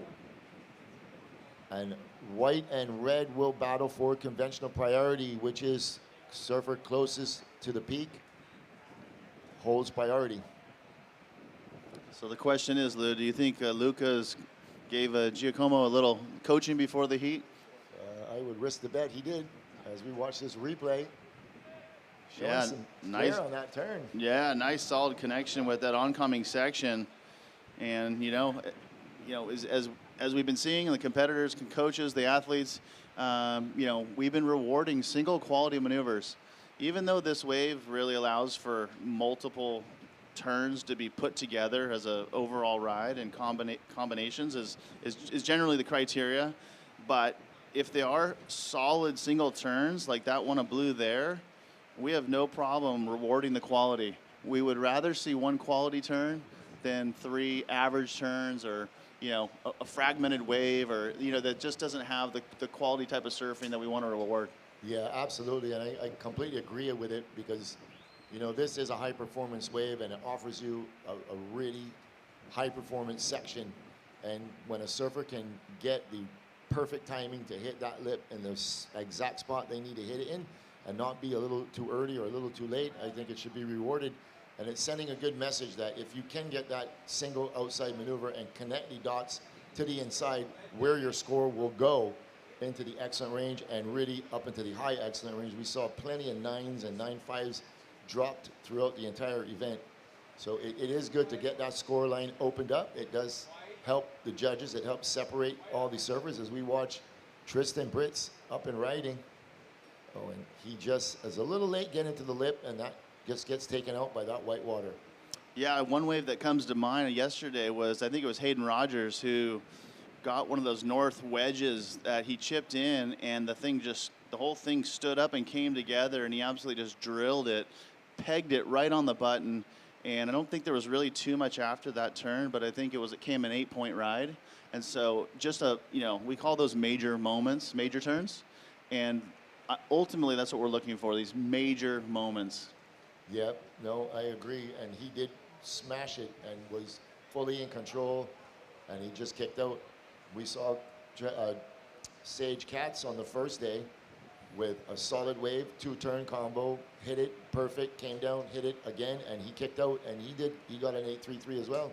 Yeah, Kai Kushner with the low 9, I think it was on day 2 or day 3, had an absolute a mental backside turn in the bowl. Yeah, perfect timing. And if he didn't have perfect timing, he would have fell. He would have got taken out, I guarantee it. Because, I mean, I've been out there in days like that. I can't do turns like that, but I know what kind of power is associated with those lips coming over at you, especially on a day like today. And it's pretty amazing that when the contest started on Monday, today and tomorrow were the 2 smallest days of the event. Yeah, the forecast was kind of, I was watching it, week and a half out, and I know on an island, things change quickly and, things can just, completely flip-flop, but it just seemed like the forecast started getting better and better as we got closer to the event, and then it's even gotten better even for today and tomorrow. Yeah, definitely. As we look, Christian kind of let that one go. He's going to turn on this one. Chrissy Stout up and riding, and he goes over with the lip. So priority goes to white on the outside. All right, so we're just under 15 minutes at 14:20, guys.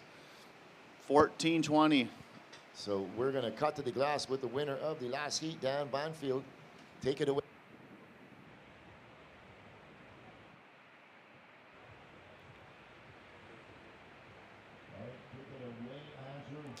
We're here with Daniel Banfield. What was today's strategy, Daniel?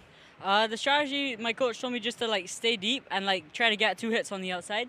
And I feel like in the beginning I wasn't really getting that because I wouldn't get a wave that would offer that. But then towards the end I got that last wave at the end. I was just so relieved to get that critical section on the outside, which is what he was telling me to do. And Daniel, you're from Barbados. What does it mean to you to represent Barbados here at home in an event? It means everything. I really feel the support from the local crowd, and I really like surfing at my home break because I know this wave so well, and it's super cool. My mom manages a house up there, so I literally get to stay up there all the time, come down here surf. So I know this wave, I'm confident, and yeah, I love surfing here. What Bajan food do you eat to feed yourself, Daniel? I drink a lot of coconut water, and my mom's cooking is always the best, so I always take that. I see Mom there right now. Do you want to shout out anyone else? Yeah, I'd like to shout out my family. I'd like to shout out all my sponsors, Rusty, Hurley, and Dakine. They're amazing, and all the local crew supporting. We're feeling it. So yeah, that's it. Well, Daniel, good surfing, and good luck in the next run, all right? All right, thanks. Back to you guys. See if you can get over the hump into the low road. As Red has a nice carve on the outside. A little follow-up carve snap and pulls it around one more time. So we're going to have a nice little exchange here as Reds gets to the inside. And the wave is just kind of petering out, but the damage was done. So blue and red. Red is a former champion here in the under-12s. I think he dropped close to a 9 in that division 2 years ago. So 2 outstanding looking waves for 2 outstanding surfers. So we'll look to see these replays and kind of pick this down a little bit as the judges work on these scores. Yeah, it looks like Blue's going to back up his 5.7 with a 5.33. So He's put up over 10 points in this early stage of this heat. We're not even at the halfway mark. And, you know, one of our late judges, Craig Hoshida, he was a mathematical guy, really analytical. And he said at the amateur level, if you can put up 2.55s, you're making about 70% to 80% of your heats. Obviously, as you go deeper into the event, those scores need to go up to win events and to make it to the finals. But in these earlier rounds, if you can put up 2.55s or a 6 and a 5.5, the percentage of pass-through is very high. Yep, that makes perfect sense. 10 points or more, 11 points. Makes good sense. So last of red, you drop a 6.5, red. So red is in second. White, you are in third. You require a 5.74. So blue first, red is second. And red requires a 4.0 to go to first. But the important score is white trying to get back into that advancing position, requiring a 5.74 with 10 minutes and 45 seconds remaining.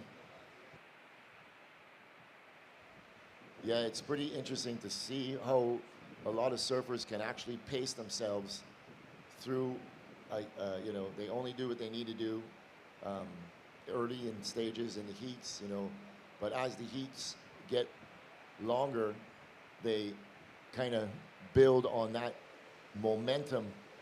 And you hear it often talked about a lot of times that you know, sometimes they peak too early. And the better surfers are the ones that can see that vision and see where the finals are going to be and pick apart where they know where they have to just get, you know, I only need a 6.5, I'm only going to push it to a 6.5 or a 7 or an 8. And they end up in the finals and then they just blow up. Yeah, 100%. You know, and safe surfing really is not, I mean, obviously these athletes have to pick moments when they, you know, if they need a small score, they have to kind of really decide how hard they want to push on certain turns. But safe surfing these days is really gone. You know, it's all about commitment. It's all about getting radical. It's all about putting the board in the most critical part of the waves and combining those moments together cleanly with quality. And you know, the kids now that have come up through our junior program and see a lot of these kids on the island here that watch guys. You know, watch the top level talent. They don't really surf safe anymore. You know, they're almost like mini pros at 12 years old, 13 years old. They just don't have the power yet. Yeah, it's exactly right. You know, when you look back at when we were that young, what we were lacking was equipment. There was no equipment. We were surfing 6 foot, 6'1", 6'2s.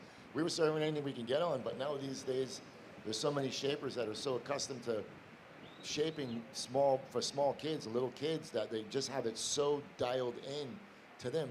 And you know, Zander was fortunate to surf for Al Merrick from the time he was probably 8 or 9, and I actually used to get Kanoa Igarashi's boards for Zander, and like he then turned into his own, you know, he would then dial in his own boards, and it's amazing how these kids at such a young age can tell what works and what doesn't work for them.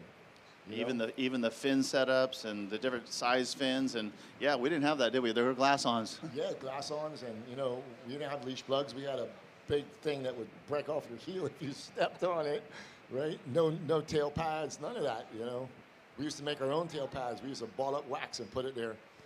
All right, here goes Tristan pulling the trigger, gets up on a little climb. Oh, just comes undone. There was a little weird bump on that mid-face, made it difficult to come out of that turn.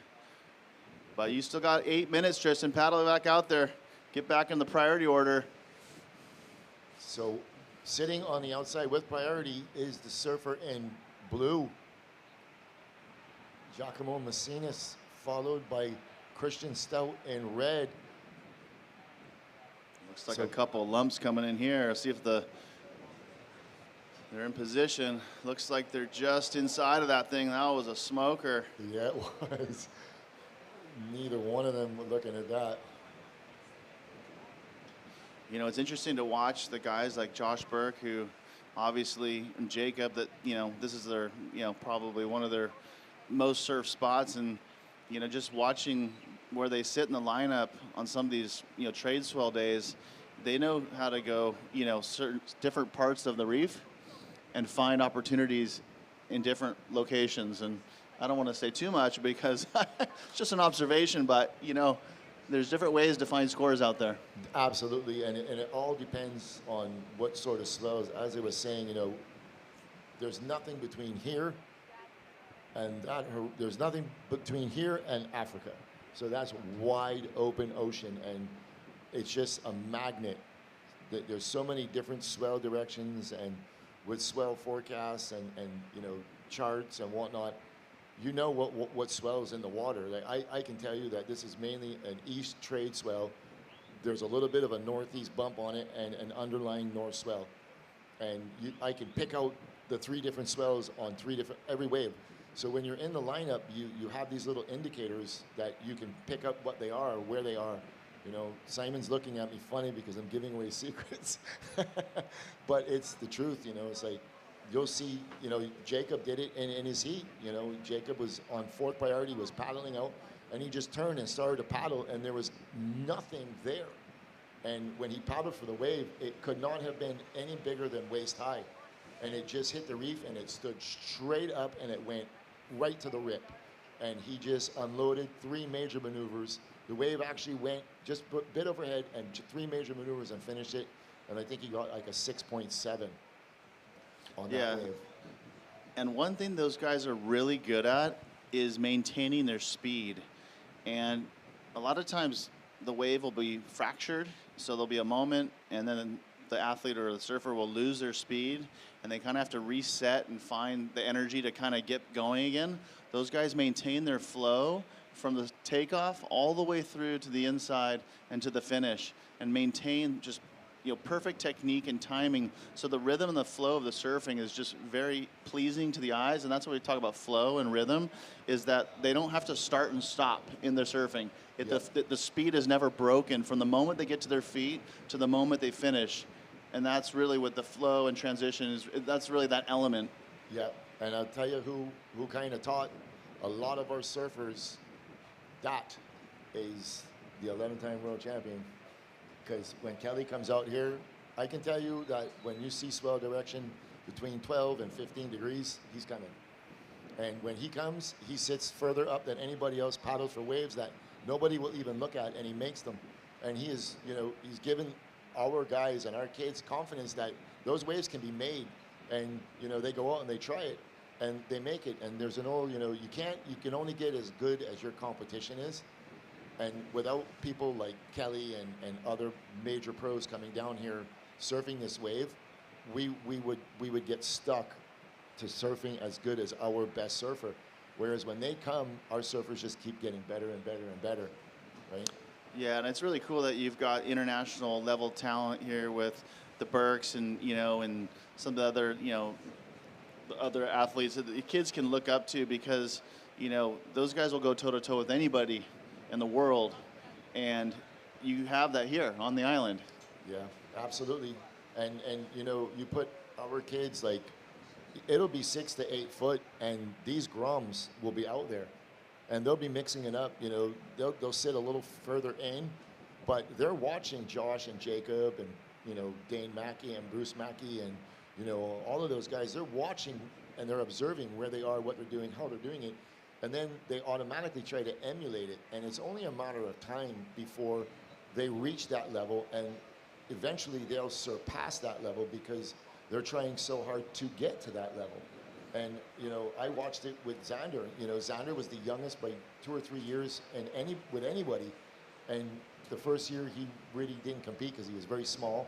But as he started to grow, he started to get to that level and even surpass some of them, which then caused the kids below him to then want to get to his level, seeing that he did it 3 years younger than other kids. And it's a vicious circle, but it's a good vicious circle. Yeah, it's healthy, Yeah, it's healthy. I mean, or at least it should be healthy. And all these kids develop at their own time. They grow at different times. They get stronger at different times.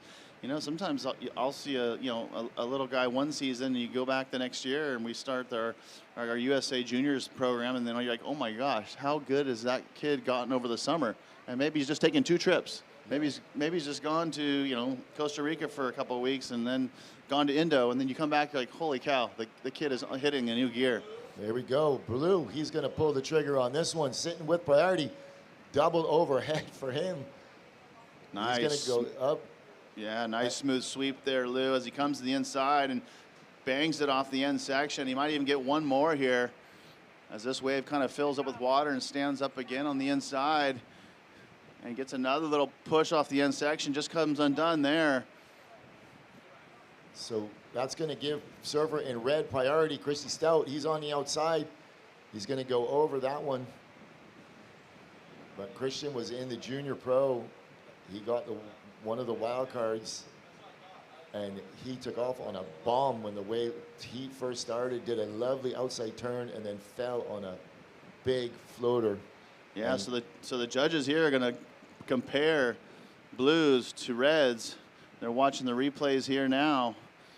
Red with a couple nice quality wraps. He got the 6.5, and blue had a nice, really solid wrap and a couple taps on the inside. So that's going to be the two comparison points, and early indications are that blue's going to get the nod. Yeah. So one more score to drop for blue.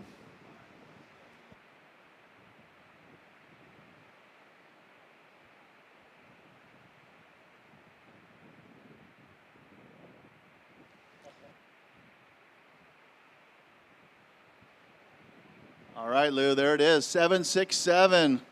Best wave of the heat. Well done. All right, so we're priority changed, white, red. Priority change, white, red. As we approach just under 10 seconds, watching blue's replay, comes off the bottom beautifully. Absolutely pristine technique on that carve as we count that one out. But that's going to be blue and red are going to be advancing to the semifinals. Yep. As Christian was up late, so surfers in the next heat, please hold your positions. We are going to be on a quick hold. So not too much scoring opportunity in that last heat. As you see Giacomo Massinis taking the win. So we're going to take this opportunity to cut to a quick commercial break. We'll be right back with heat quarterfinal number 3 of the Live Like Zander U14s. Stay tuned. We'll be right back.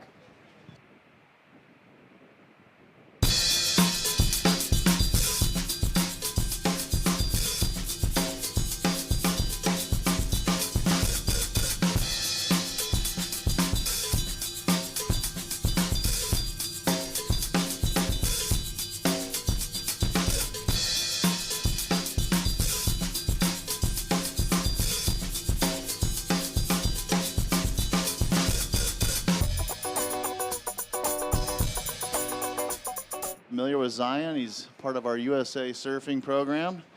Absolutely amazing talent, charges waves bigger than most of us. I saw him this morning take off on a triple overhead wave for him and grab the rail and go straight up in the lip and just took the top off, come right back down and go straight back up in the lip again. I was sitting with Jim, and Jim looked at me and goes, I'm going surfing.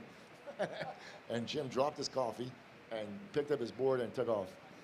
So immediately following this next heat, we are going into the Live Like Zander Junior Women's. So coming up next, Junior Women's.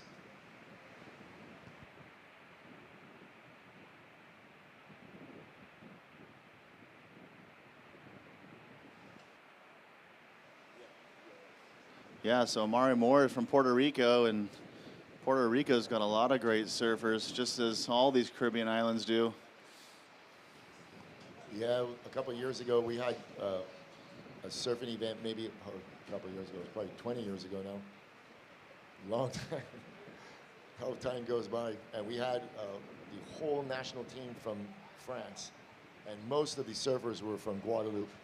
Tessa Tyson and Tim Biso. Tim Biso and the Dubayer brothers, Gatien Dedehe. And we just put this event together in the middle of August. And it was such an amazing event. We had a hurricane passing just to the east of us, and it sent like 4 to 6 foot waves, beautiful hurricane swell coming out of the the east, so it wasn't like heavy on the north, and the kids just had a ball, and it just kind of sowed the seed for what we see now. Actually, me and Simon sitting next to me are who put that event on. What was it called? The Caribbean Grand Fest. Yeah, Caribbean Grand Fest. And it was just by chance that the French team were traveling to Guadeloupe to do training and just heard about the event and called and said, hey, can we come? We were like, yeah. It was 4 days of beautiful waves, pumping surf. We had a great time, and everything kind of morphed from that. And we were like, well, why don't we just do more international events? And rather than our kids traveling there, you know, we'll bring them here. And I know we went to Cocoa Beach. I brought Zander to do a pro junior, and I think he made the quarters or the semis or something at like 11 years old. And he was so devastated that he lost. And he said, Dad, why can't we have contests like this at home? And my partner now, Chris Clark, he wanted to do these events for years, and you know, he just wanted somebody to do with him. And I came home and I said, hey, Chris, you still interested in doing this? And he said, yeah, let's do a junior pro. And that's how it all started, right? And you know, we put together the juniors, and then a 1,000, and then moved it up to a 3,000, and now we're at 5,000. And you know, look at how many North America surfers are on the world tour. Yeah, well, big thanks to you, Lou and Chris, and your whole team for putting these events on every year. It's one of our favorite stops in the North America tour. It's just always a pleasure to be here. You guys are always gracious. You're great hosts, and what a better way to close out our season with you guys. Well, that's fantastic. As we watch Red, Zion Walla, and he lets it go. Yeah, I think that was probably a good choice. That wave looked like it stays pretty flat. He's probably looked at that one, saw it kind of bending out to sea, and you know, even at a young age, he's got that keen eye. He knows which waves are going to stand up and probably which waves are not. And because I guarantee you, if he finds a big steep section, he's going straight upside down.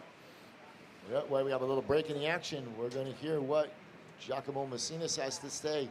He's standing by with Andrew for the post-heat interview, powered by St. Luke's Clothing and Eco Lifestyle and Lodge. Take it away, Andrew. We're here with the last heat winner, Giacomo. How does it feel to get some nerves out the way? So fun. The waves are on fire, and just having fun, just feeling free. Yeah. What's your favorite thing about Barbados? I love the weather. The waves are amazing. The food and the people are the nicest in the world too. I see what board are you riding right now today? Timmy Patterson. It's an Alan Cleveland model. This has been like my normal. I've been riding it like everything for like a couple months, and it's just working amazing. I see Mom's here proud and recording right now. Anyone else you want to shout out? Yeah, my cousin Luca. He's doing really well in this contest. My dad watching from home, and my whole family, and Gabrielle supporting me as well, my cousin, and yeah, you. Good surfing, man, and good luck in the next round, all right? Back to you guys. Good stuff, dude.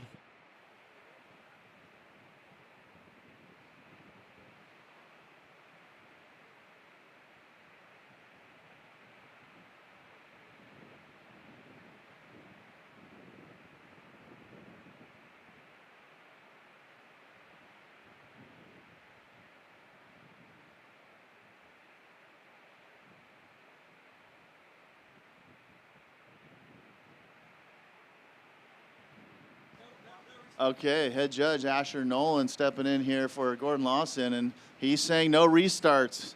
So no restarts. We're at just under 14 minutes. There was a rideable wave, and that's kind of how it works on the big stage too. If there's waves to be ridden, they're not going to probably give you a chance to extend the heat. Yeah, the opportunity was there.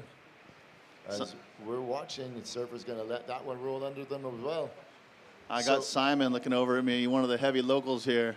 He's showing me clips of him getting absolutely tubed out here at Soup Bowl and telling me he's keeping an eye on me, so I got to be careful up here.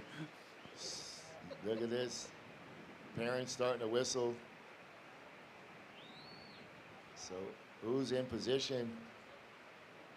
I know who's willing for it. Yeah, so we've got no priority, so they can move around and they can kind of, oh, so look at that one. That one spins off. That one had a good little piece of energy to it. Who's out the back? It looks like Red. Yeah, this is Zion Wallach. Here he goes. Off the bottom, up with the lip, and he just can't negotiate all of that bump and whitewash on the face, and he goes down. So that's going to leave Asher Eastwood and Amari Moore on the outside. So Red dropping a 1.33. So he's currently in first position with just that 1.33. So a little bit of trivia for you, Bill. Okay. Who was, you know who the first person to win a pro event at Super Bowl on their backhand? Ooh, I think that's for Gordon Lawson, that question. Let's give that question to Gordon Lawson.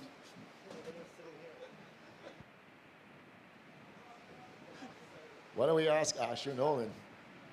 That's the next best person to ask. Because it was him. It was our own Asher. Asher Nolan started the backside attack at Super Bowl. How big was it, Asher, that day? Was it 8 foot? Spitting barrels, right? He's being modest.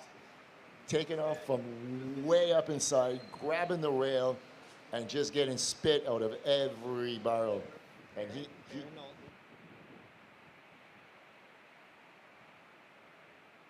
and it just opened the door. And then we had somebody come here one year. I think he came with Kelly, an Australian guy.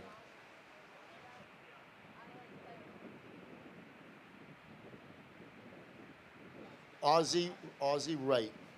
I have never, to this day, seen anybody attack this wave on their backhand more than him. Never. And he was a full-on psycho. He would get smashed 100 times just to make one barrel, but he made like 50.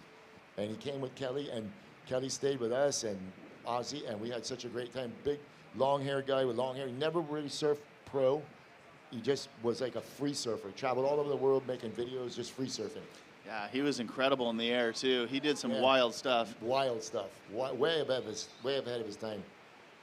Well, that's a good fact here for Asher Nolan, to know that one of our best judges here in the region has won and hit the podium at the Super Bowl.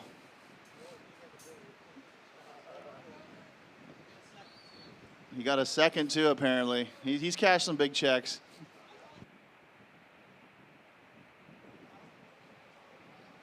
All right, so with 10 minutes remaining, half the heat already gone. Surfer in red, Zion Walla, putting on a show every day out here. He's looking for a really big wave, but the ocean just not cooperating, as the squall that came and brought all this wind seemed to have made a mess of the ocean. It still hasn't settled down yet, so conditions are pretty tricky out there. Yeah, it's a little bit disorganized. You know, that first wave that he had, he was going to go for that really quick, fast, down-carved cutback, but there was so much foam on the face. You could tell his fins were just kind of skipped out. It's so much air and bubbles, and the fins really can't grab and hold, and he surfs so fast, you could see his board just spun out from underneath him. That, and he's about 40 pounds.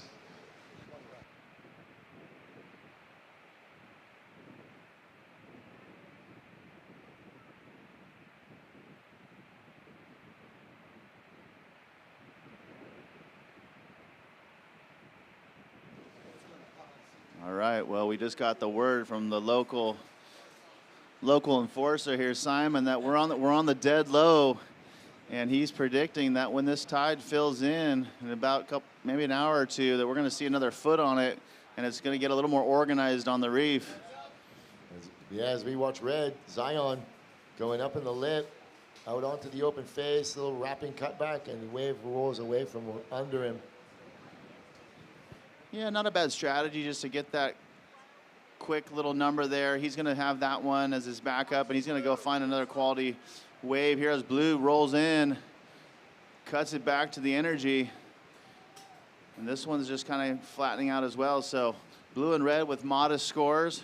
White out the back with priority as we just hit the 8-minute mark now.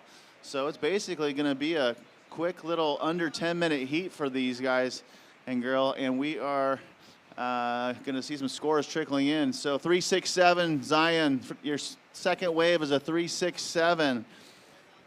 Yeah, Asher Eastwood from New Smyrna Beach. So coming up next, immediately following this, Live Like Zander Pro Junior Women's, Sanoa Olin, Victoria Duprat, Talia Swindell, and Maddie Stanton. You're coming up next as we watch White up and riding on a little bit bigger wave, and she can't quite get up in that lip to get around the section, so she goes down. Yeah, just a little bit deep on that one, but I like her positioning. I like that she's taken off behind the bowl. Some of those best waves are you come from deep and you come around and then you have that nice solid wall to slam.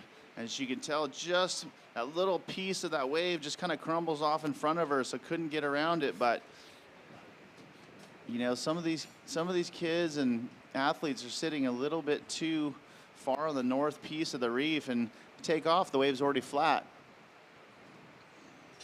Yeah, I saw that happen quite a bit yesterday as well. You know, that's just local knowledge, know where to be. And I actually have that I've given my little secret away to a couple of kids, my lineup, and it actually works quite well. You know. I bet your secrets cost a little bit.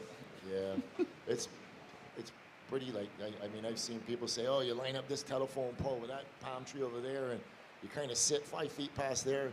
But my lineup is foolproof. Foolproof.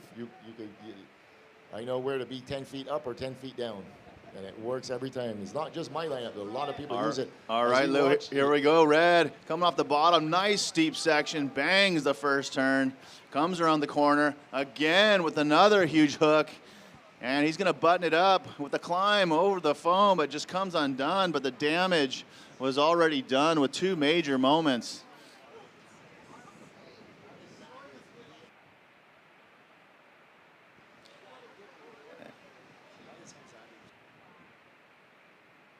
This replay, oh my goodness, he went upside down on that first turn and then floats the second section.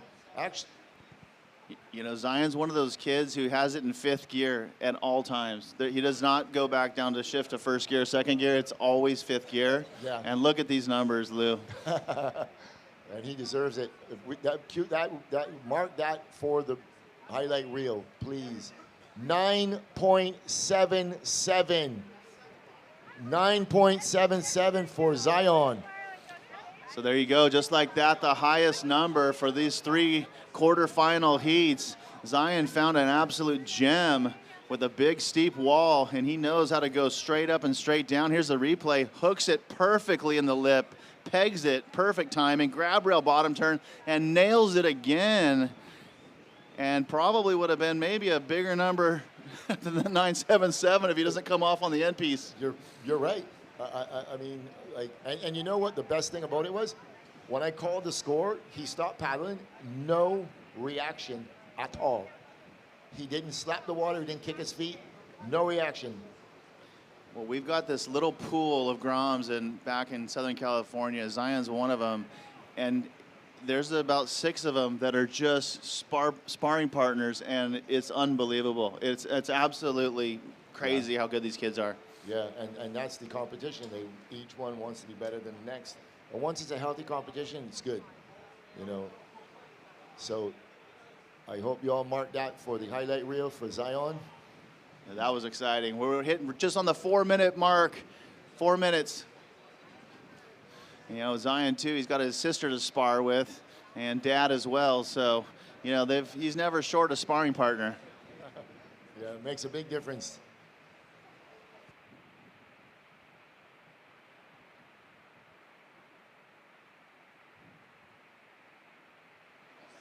All right, so we hit the 3.5-minute mark.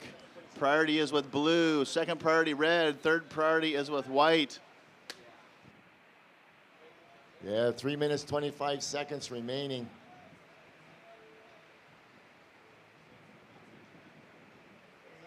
So blue, white, red. Priority order, blue, white, red.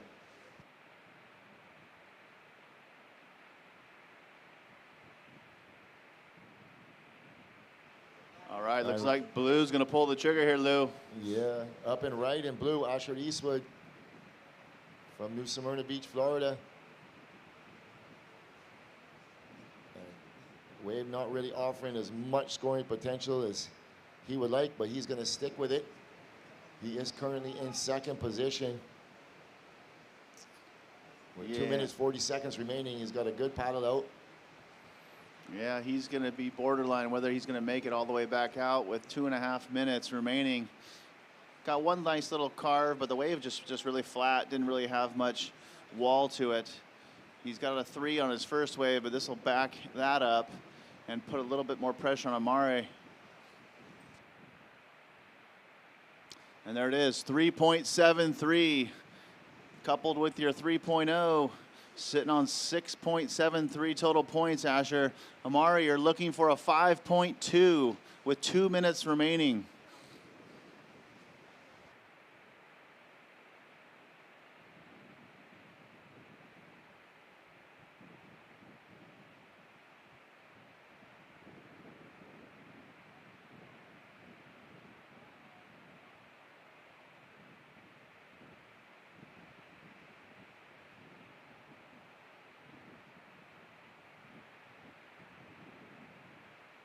So White, you have first priority. Red, you are in second priority as we hit 1 minute, 30 seconds. Couple waves approaching, looks like. White on the bowl. Wow, that was a heavy drop. And she just gets taken off. But on the outside, Zion pulling for that one. He can't get in. With 1 minute, 10 seconds remaining. And the wave's starting to clean up a little bit more. That squall is completely gone now. 1 minute, Zion, 1 minute. Yeah, it looks like that front is kind of pushed north and its waves are starting to settling down. Yeah, big wave for Amari. She'll get her best number with just right around a 2, 1.97. That wave just did not cooperate on the end piece. It was a little bit kind of chewed up. We'll see if Zion gets one more chance to, looks like he's looking at this one, Lou. Yeah, here he goes, up and right, and coming hard off the bottom, going straight up vertical. He just going for it. Yeah, with 20 seconds remaining. So ladies, just hold your positions there. We're gonna have to switch some things around, so you're gonna have some time to get in position. Yeah, as we count this one down. In 5, 4, 3, 2, and 1. So Lou, thanks so much for having me up here. It's always fun to talk surfing and to, do this for the Groms, and maybe we'll do a couple more tomorrow. Yep, thanks very much, Bill. It was a pleasure as always. So we're gonna put these kids tomorrow to surf the semifinals and the finals on finals day. So they'll be able to surf in front of big crowd tomorrow that should be down here on this beach. I see there is a big crowd today. So ladies, in the next heat, please stand by. We're on a short hold. So taking the win official in this heat is a surfer in red, Zion Walla, and coming in second, close behind Asher Eastwood. So you two surfers will be moving on into on finals day tomorrow, surf the semifinal and then the final. So we're gonna take a short commercial break. We'll be right back after these messages. Please stay tuned.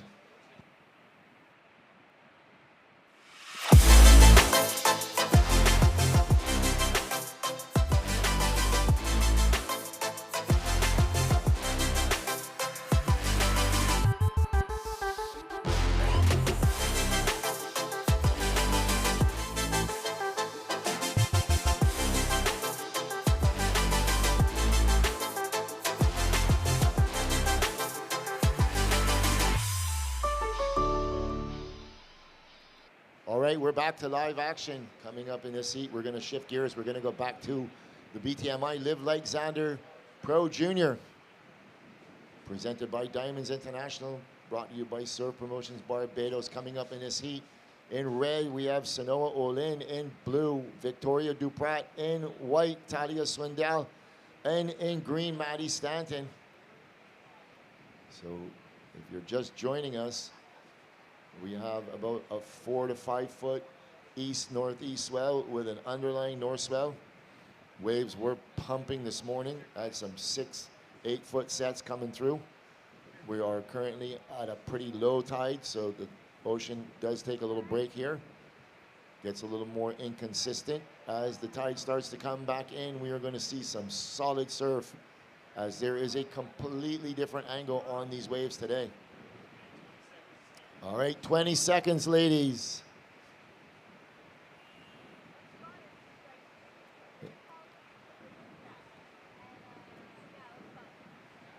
Counting it in, 10 seconds.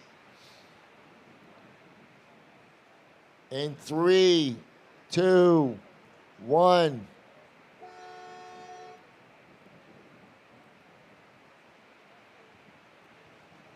We just got a little peek of some of the crowd that's here. We have a big hospitality tent set up. All are welcome under the hospitality tent, located just here to the left of the judges' tower. Also, the competitors area under the orange tent. That is for competitors. Just want to remind everyone that we will be selling all Zander t-shirts, gear, hats, paraphernalia up under the tent. All proceeds go directly into our trust to aid and assist underprivileged and disabled children throughout Barbados. Here we go. Talia Swindow up and riding on the outside. Big wrapping cutback. Throws it up on the north section, completes the maneuver. She is going to try and stick with it. As we look at Sanoa Olin on the outside as Swindow finishes that maneuver, we're going to pick up the red. She had a couple of really nice turns on the outside, so we'll bring you those replays as soon as this set is done. But there is still more waves hitting the bowl. That one there now spit as the wind kind of just backs off. As we're looking at green, she's in priority. Maddie Stanton on the outside as we wait for these scores to drop.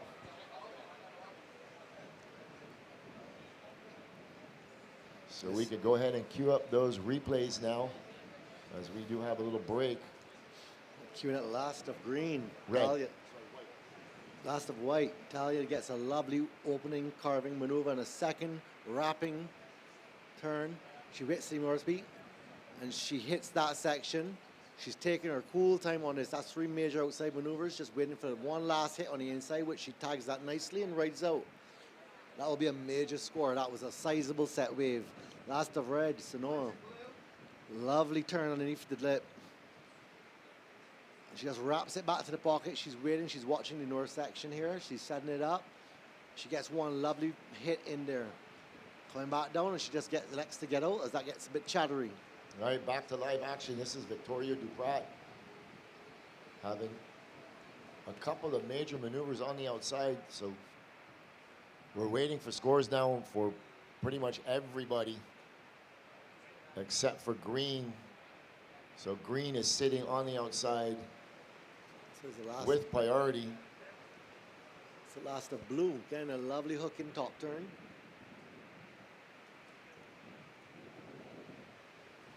All right, as we watch green, here we go, Maddie Stanton coming around the first section, going up vertical in the lip. And she just loses her footing and goes down, but she was on her way to a decent score. So now all 4 surfers are waiting on waves. So while we have a break in the action, while we're waiting for these scores to come in, we're going to send it down to the glass to hear what Zion Walla has to say. He's standing by with Andrew for the post-heat interview, powered by St. Luke's Clothing and Eco Lifestyle and Lodge. Take it away, Andrew. We're here with Zion. Dude, a 977. How'd that one feel? So good. It's so fun out there. Want to go back out. You want to describe the conditions for us, Zion? It's a little bumpy, but if you get like the second wave double up, it's so fun. What board are you riding here today? I'm riding a Matt Biolis Driver 2.0. Is it your first time in Barbados? This is my second time. We came here a month ago to practice. And how do you like it so far? It's amazing. I love this place. Anyone at home you want to shout out before we go, Zion? thank my grandparents, and yeah. Zion, you're ripping. That was a sick ride. Good luck in the next one, all right? Back to you guys. Giving away tablets, all proceeds, 100% of the proceeds go directly into the trust to help these children. We greatly appreciate your donations and support throughout the years. This memory is in memory and honor of Zander, as he was the driving force behind it when he was about 11 years old, as we're back to live action. So last of red, 7.0 for red, 517 for blue, 783 for white, and 3.8 for green.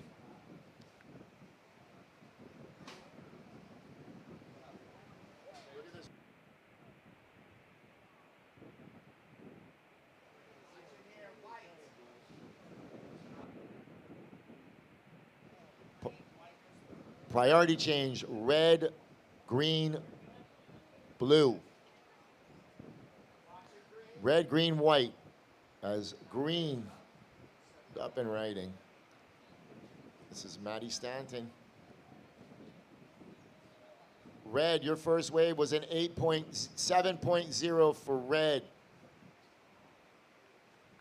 Oh, well surfed wave by green. White, your first wave was a 7.83. You're currently in first. Blue, your last wave was a 5.17. You're in third. You require a 1.8. But I have a wave coming for green. We're breaking down the last of green. She only gets started really around the North Peak section. And she has a lovely hit on the inside. So judges will take note. The waves are actually pulsing right now. Yeah, I think that tide has finally started to move in.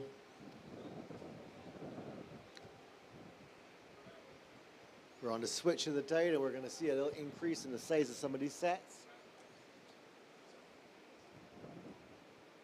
Super Bowl does have some power.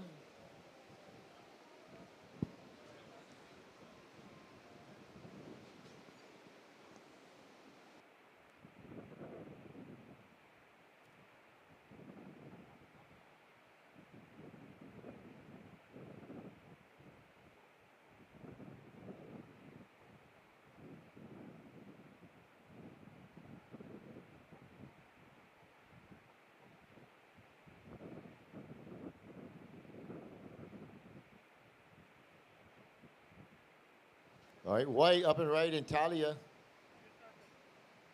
Way up inside as we watch red way up inside. Here we go. She's gonna hustle to get around this one as the wave barrels off. Big down carve in the pocket. She could have pulled in that barrel. Leaving the surfer in blue on the outside as we stick with red. But substantial size set rolling through is blue in position as this one's just going to fold up underneath itself. More of an indication of what we're going to see when this tide starts to come in. We're about to see, this is probably one of the Here bigger we go, sets. blue. She's way up inside.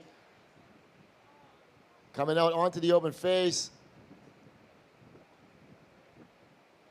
And then she goes out the back. So in a matter of 10 minutes, it's just started to turn on. Is Super Bowl gonna show her teeth to the world? Yeah, we have a surfer getting slaughtered down inside the rip right now. Hopefully they will give her a little lull and give her a chance to get out there. But that was one of the larger sets he did, and we're looking at a replay of her. Sanoa from deep, huge outside first carve, belting water to the sky, and then she gets another top turn, redirecting. She's already done the work. She's done her two outside maneuvers. She's just looking for the inside connection here. She sees it. She gets one more finishing hit in. That's a well-surfed wave. That will be highly rewarded. So let's see what the judges make of that. But she was already in first. And she's just managing to get back up from pipeline to the rip right here now. She has a long paddle back out.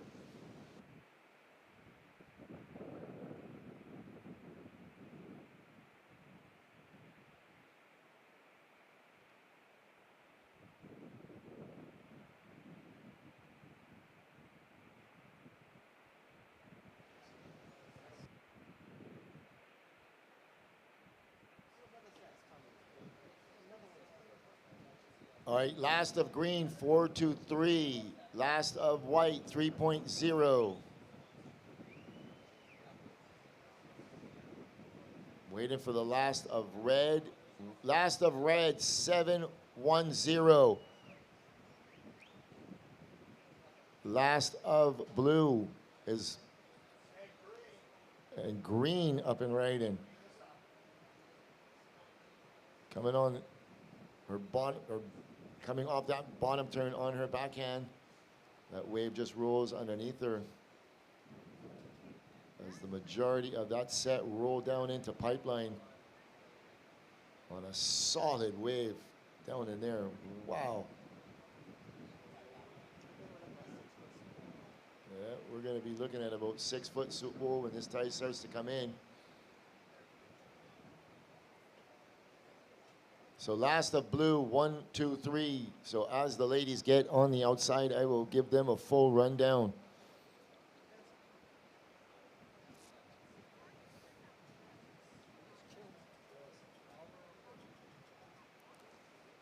"14 minutes, 20 seconds remaining as we look at this replay of green. Maddie Stanton holding on to that bottom turn and just can't negotiate anymore. All right, as soon as you all get to the outside, I will give you a full rundown.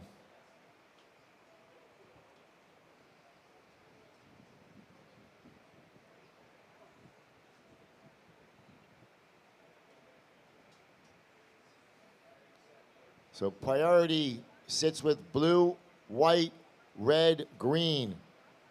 So red, you are in first position. You have a 7.1 and a 7.0. White, you are in second position. You have a 7.83 and a 3.0. Green, you are in fourth with a 4.2 and a 3.8. You require a 6.6. And blue, you are in fourth with a 5.17 and a 1.23. You require a 5.6. 13 minutes, 10 seconds remaining.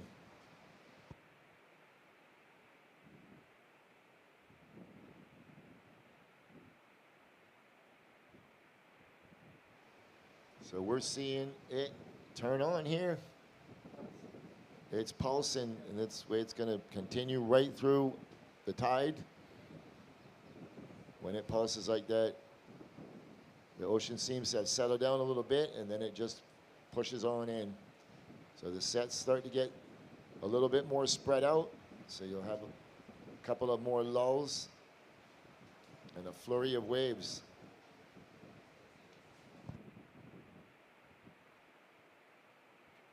So here joined in the booth with Jimmy Hogan.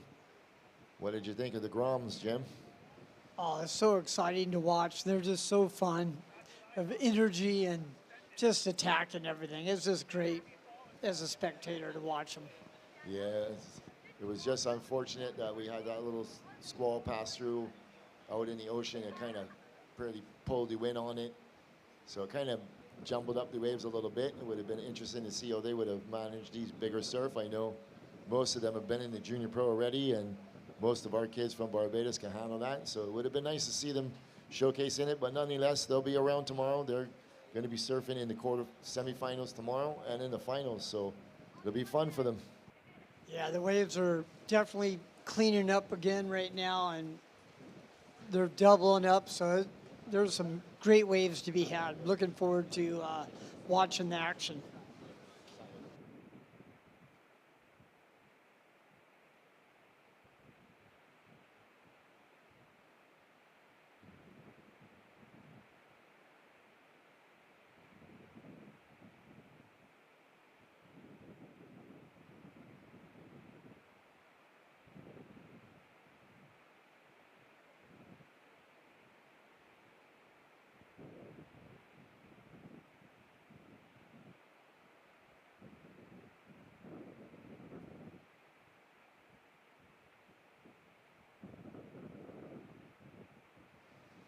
White. Talia up and right in. Throwing it vertical up in the lip. Coming out onto the open face. Smashes that oncoming section.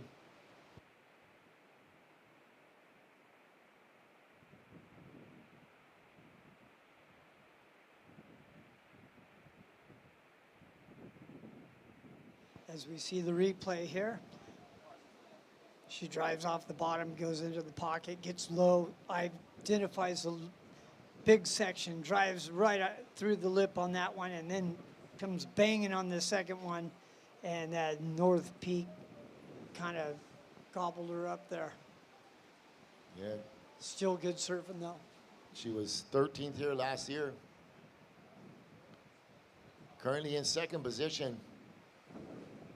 So priority sits on the outside with blue, then red and green.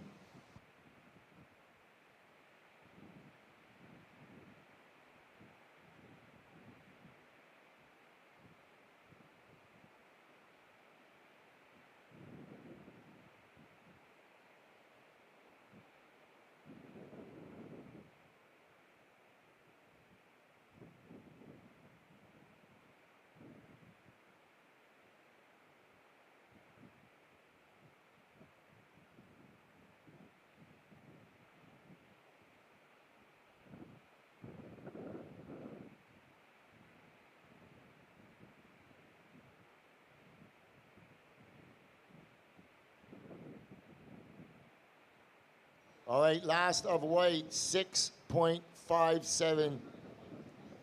6.57 for white. So white, you go to first. Green, you now require a 9.8. And blue requires an 8.3. Blue up and right in. As we are watching green, she's up and right in. Maddie Stanton on a smaller wave, and she goes out the back.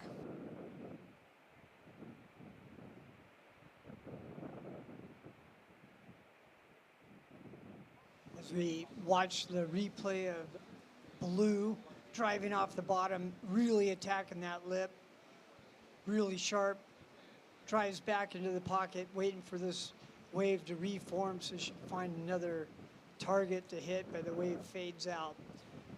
Looking good on that first turn though, Lou. And on the greens replay, backside drives off the bottom, sets up a turn and nothing really formed up for her, so she dives out of that one. All right, 7:50 remaining. Still waiting on those scores for green and for blue. Judges just watching the replay, making their comparisons.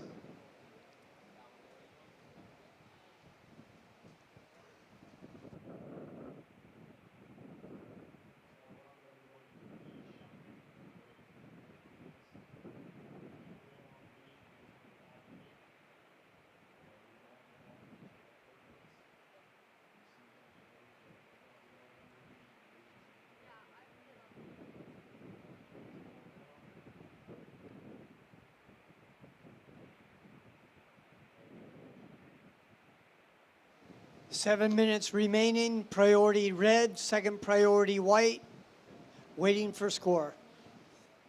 So last of blue, 4.77. And last of green, 2.0. So blue, you are in third, requiring an 8.93. And green, you are in fourth, requiring a 9.8. 6 minutes, 35 seconds remaining.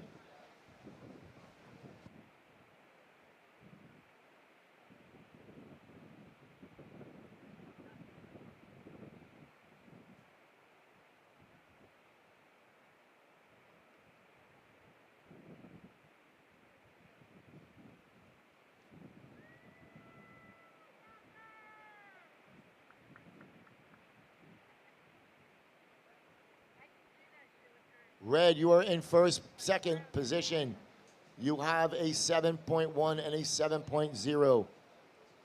Blue is in third position, requiring an 8.9. Green is in fourth, requiring a 9.8.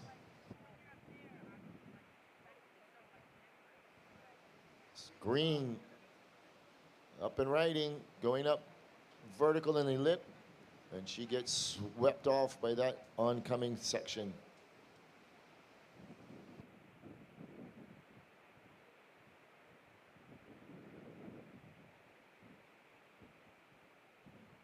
Yeah, was watching a replay of Green driving up into that lip, knowing that that was a scoring potential, getting a big turn on the first section there. She drove into it, was unfortunate not to make it, but she'll be right back in the lineup. We have 5 minutes, almost at the 5-minute bell here. Priority was with red, white, then blue. All right. 5 minutes. Coming up in this next heat, in red, Kylie Polsini, Eden Walla, Linnea Mons, and Vela Mativ. So we're going to be doing 4 quarterfinal heats in this BTMI Live Like Zander Pro Junior, and then we're going to be shifting gears and going into QS men's action. So we got some serious quarterfinal action, head-to-head. We're also going head-to-head in the ladies. Up.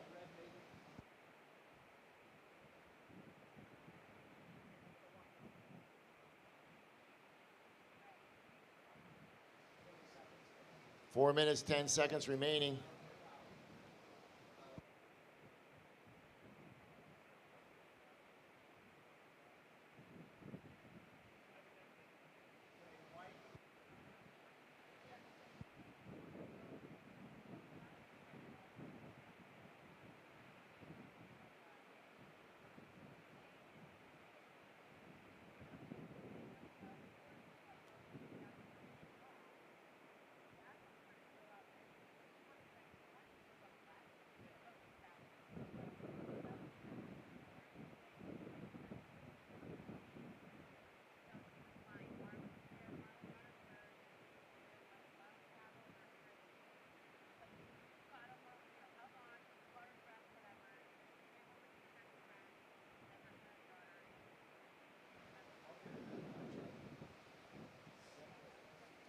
So priority on the outside sits with the surfer in red, followed by white, blue, and then green.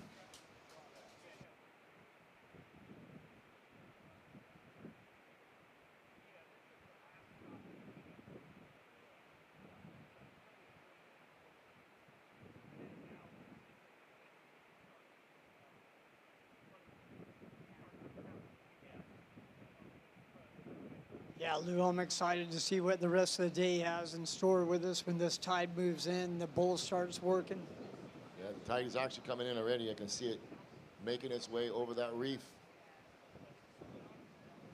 We don't have much of a tidal push, not really much more than 3 feet, if even that, but it does push the swell in a lot better on that incoming tide.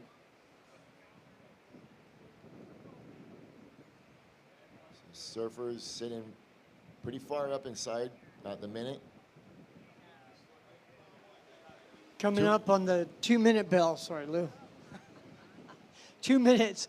Priority red, second priority white, third priority blue, fourth priority green.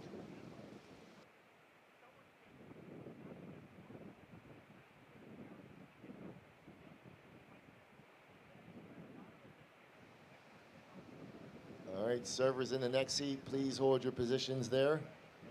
Thank you very much.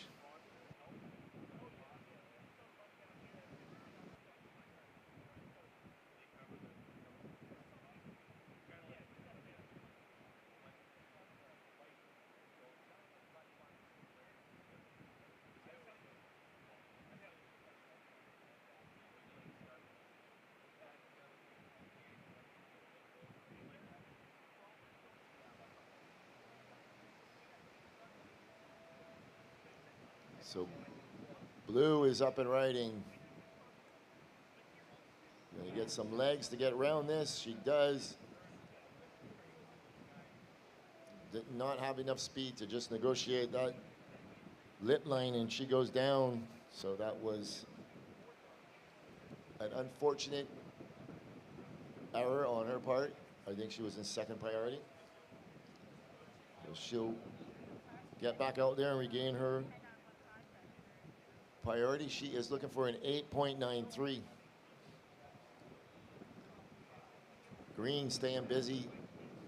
Third priority is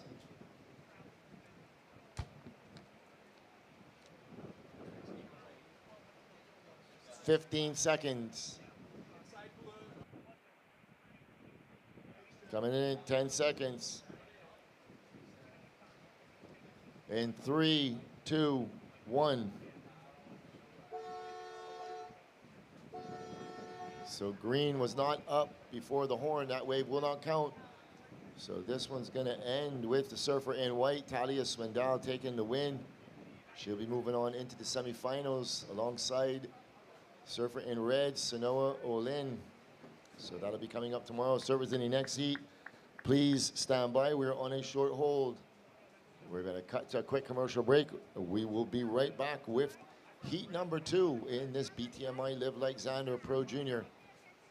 Stay tuned. We'll be right back.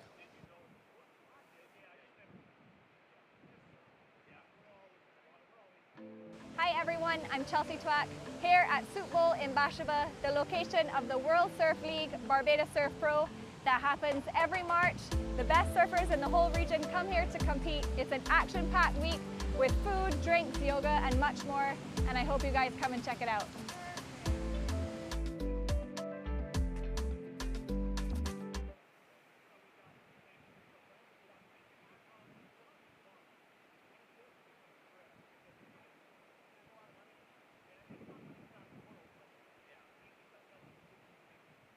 All right, counting it in, 10 seconds. As we're back to live action. In 3, 2, 1. Coming up in this heat, surfer in red, Kylie Posini. In blue, Eden Walla. In white, Linnea Mons. And in green, Valamative. This is heat number 2 of the BTMI Live Like Zander Pro Junior, presented by Diamonds International, brought to you by Surf Promotions Barbados.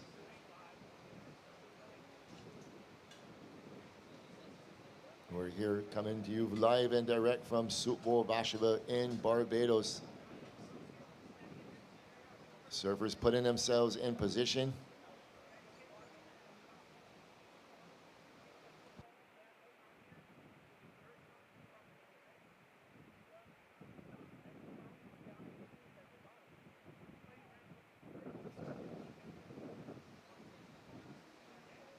So surfers pushing each other pretty far up inside.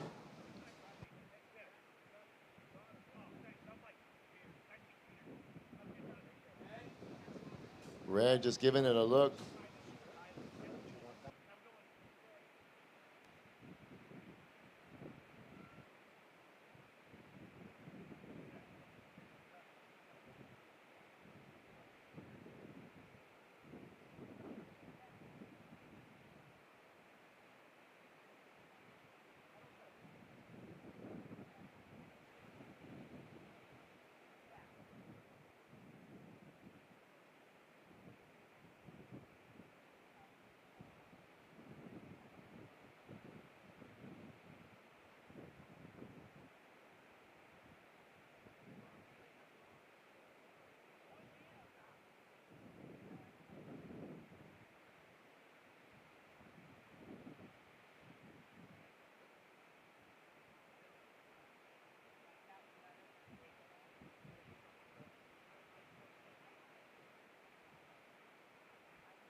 All right, red, she's going to hold the first wave of this heat. Kylie Posini coming out onto the open face. Nice snap off the top.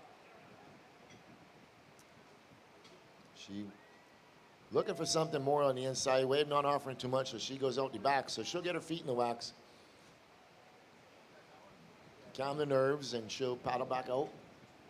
Look for a better one. But that will get her on the board.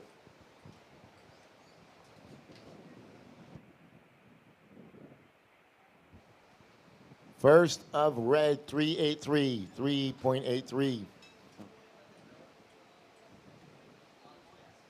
As she, on the replay, just pretty much, I think, putting herself back into better position, paddling back out there, looking to reset here.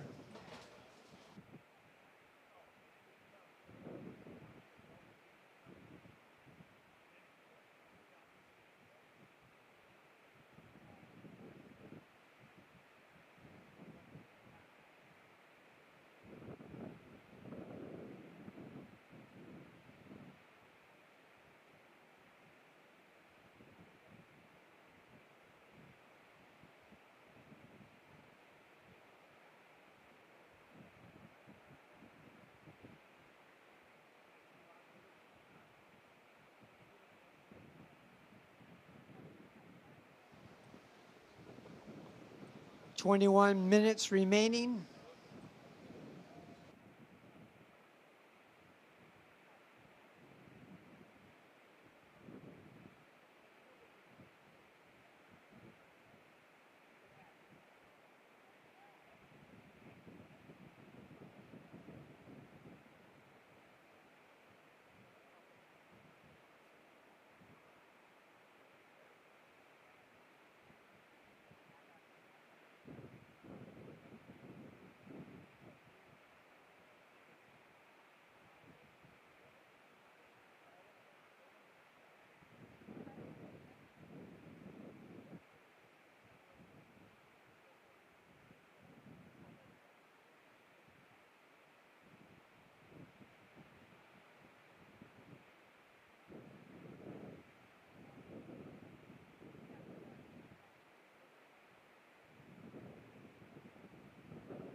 So White paddling, she's up and riding. Linnea Mons coming around the section, going up in the lip, vertical. And she goes searching for urchins. And Green up and riding. And she goes searching for urchins.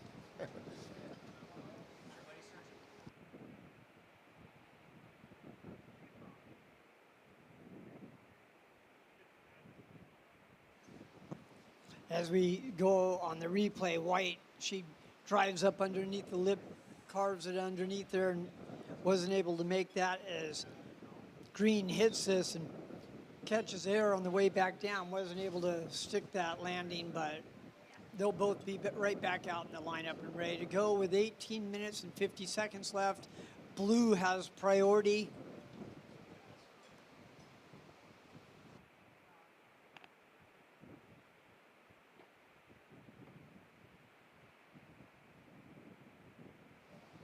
Blue up and riding. Eden Walla. We watched her younger brother absolutely dismantle a wave earlier in the 14s. As she's working her way to the inside, throws it up in the lip. She's looking for another maneuver. Nope, she goes up and out the back. So that'll get her on the board. So all four girls, ladies, have scores on the board. Birdie going, surfer in red currently in the lead, but we'll wait to see what this does for Blue. As we see the replay, she drives straight off the bottom, goes vertical, comes back into the second section, taps it, drives around the big whitewater foam ball, zigzags back and forth, and she gets a finish. As we're back to live action, White, Linnea Mons. So last of Blue coming in at a 6.0. Linnea working her way all the way to the inside. She's still going, had a couple of nice maneuvers on the outside. Finishing strong from Jacksonville Beach, Florida.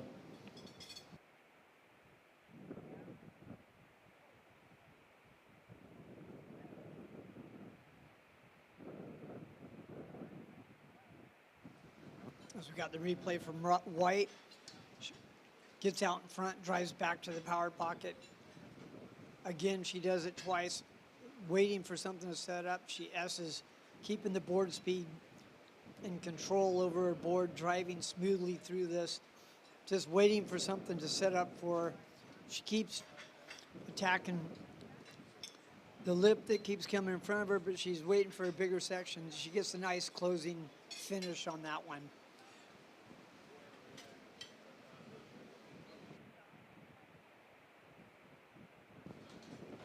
(16 seconds and 16 minutes, 20 seconds remaining. Priority is with red, second priority green.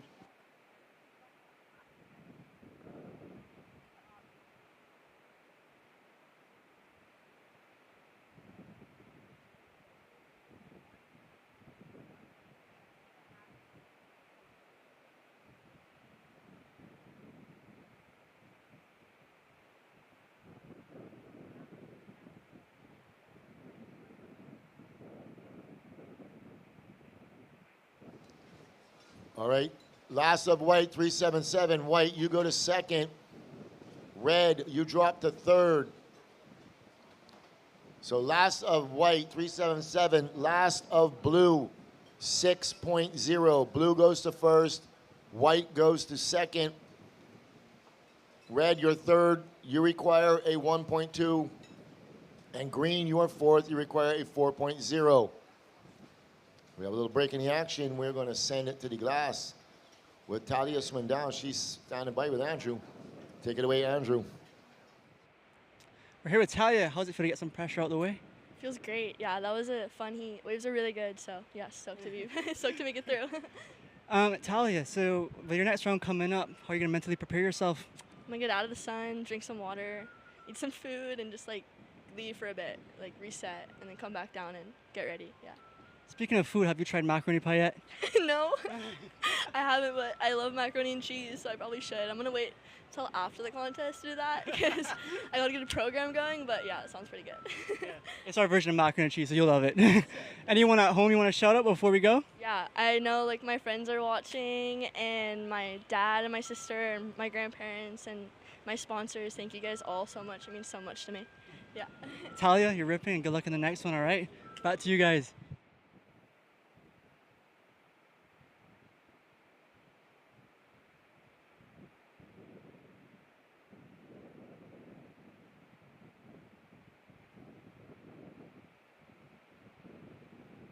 Okay, we're back to live action. While we were on that break, there were no waves ridden, so the situation remains the same. Blue first, white second, red third, green fourth. So surfer and white just needing a minimal score of a 1.2. So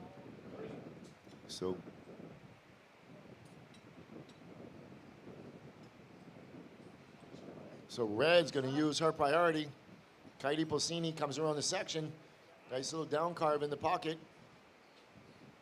Working out onto the open face, negotiates that north section, and she goes down, jumps off. So she completed that maneuver. So just a couple of two top turns, and then she goes out the back.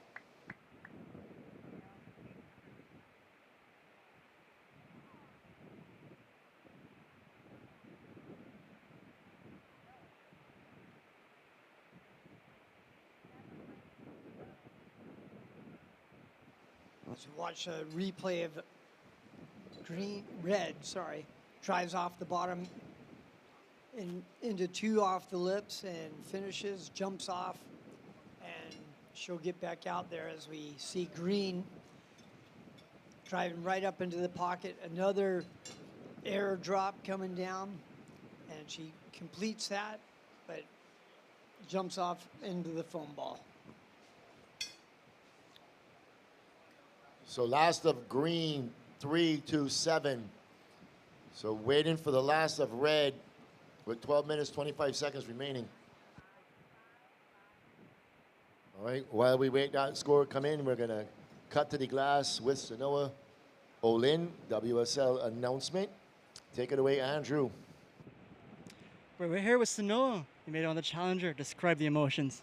Yeah, I mean, I'm definitely really happy to, have officially gotten one of the spots for the Challenger seasons this next year. Last year I came out of our North American rankings this spot out, which definitely stung, but you know, getting like the jacks restart so soon after.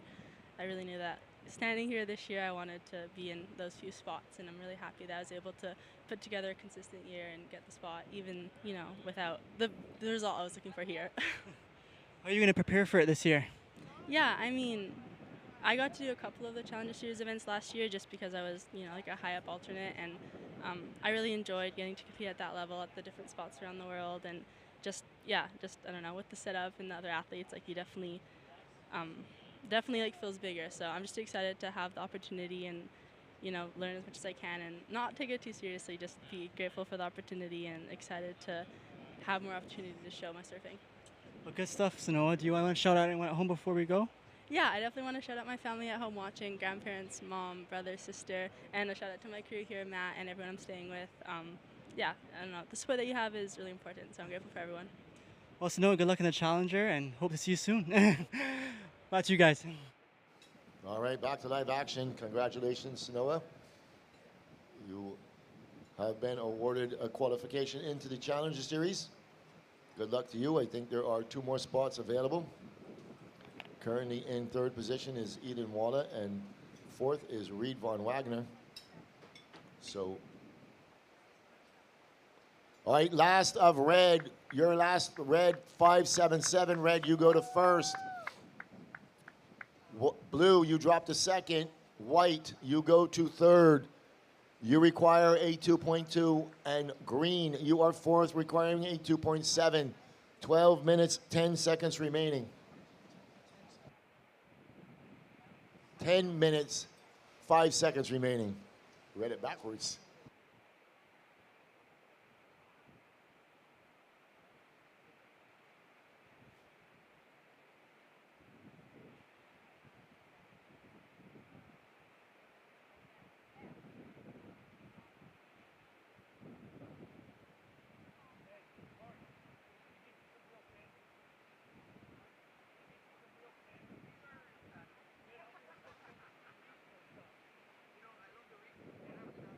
We're in the middle of one of those tide changes, Lou, and made it a little bit inconsistent, but there's plenty of waves, but definitely some heats is one on, one off right now until the tide hits a certain spot, right?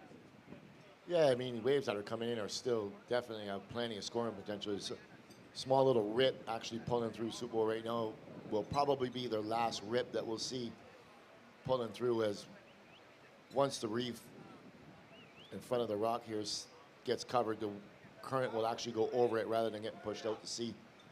As we're watching green up and right. And nice little top turn, really opens the shoulders, turns the hips, another top turn. She's working her way onto the inside.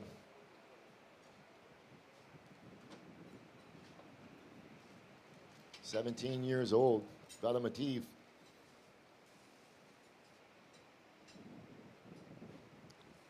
She's just a small little thing, huh? Yeah, she worked the heck out of that one. She milked it for whatever it had, huh? And blue on the outside, Eden Walla. She's looking to answer back for green, stay in that advancing position.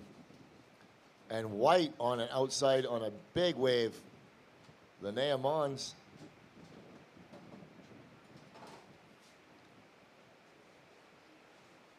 So she leaves the surfer in red. Kylie Polsini on the outside, all by herself. So white, she's looking to batter up a situation. So surfers in 2nd, 3rd, and 4th, all with scores coming. Surfer in the lead as we watch this replay. Yeah, green, she drives off the bottom, opens those shoulders up, like you said, bringing that back arm in through. There she does it again. Very nice technique for her. She keeping the board flowing smoothly through her turns, and she's gonna take this in, doing a S turn off the back of the white water there, using that to set up for an off the lip here, and she continues down the line. She eyeballs another one, hits it again, and then she gets a finish right here. She did quite well for that wave there, Lou. As we have another blue, and she drives right into that big turn, having to deal with that north peak, and she handled that well, and then she got out of that one with a big turn out the back. So last of green, 4.7. So still waiting on a score for blue and white, and I will update the situation. And white driving off the bottom, right into the power pocket, keeps cutting back, getting the speed, S-ing her board through, waiting for something to stand up, and a lot of foam on this wave. She bounces through and finishes with a nice backside off the lip as she cuts out and she works her way back out to the lineup. 6 minutes remaining. So last of blue, 4-1-3. So blue goes to first. Still waiting for a wave for white.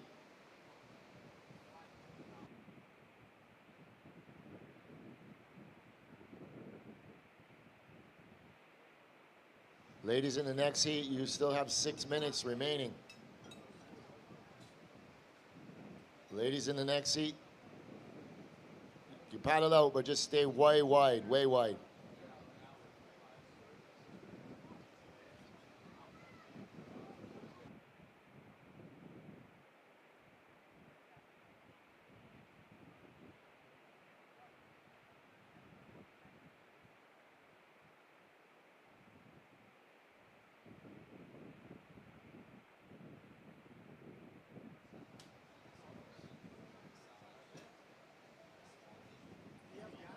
All right, 5 minutes remaining. So last of white, 5-2-0.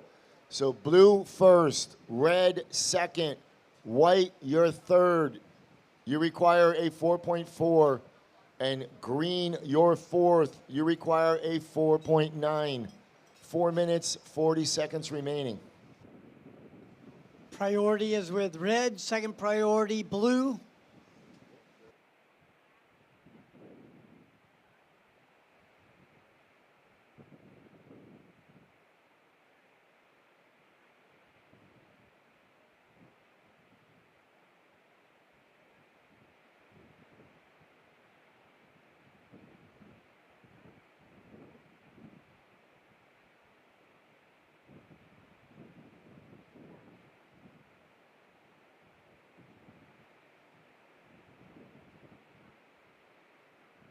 So priority sitting on the outside with the surfer in red, Kylie Polsini. She is currently in second position. Surfer in white in third position, requiring a 4.4, and green in fourth position, requiring a 4.9. So very, very close. 3 minutes, 35 seconds remaining.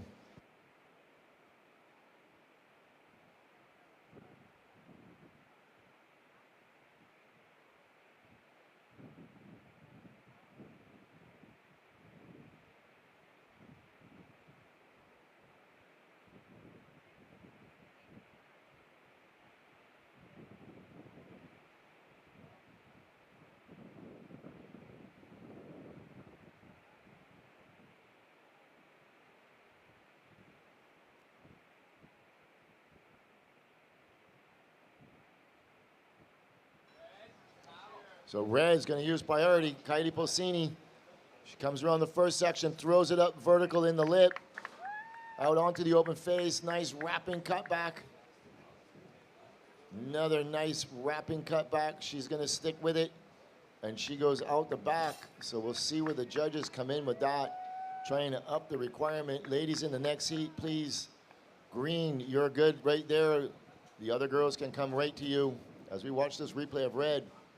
Yeah, she takes off, drives right up into the lip, comes out, carves it back into the pocket, waiting for the wave to stand up, and does another cut back, as waiting for something to stand up in front of her, and the wave just fizzles out. So she kicks out, and she gets her way, on her way back out. As we have 2 minutes and 5 seconds left, priority is with blue, second priority white, third priority green.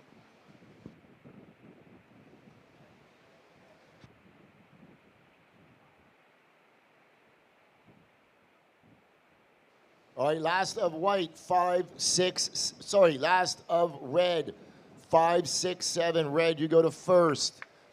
Blue, you drop to second. White, you are in third. You require a 4.94. And green, you are fourth, requiring a 5.4. 1 minute, 25 seconds remaining. Ladies in the next heat, please hold your positions.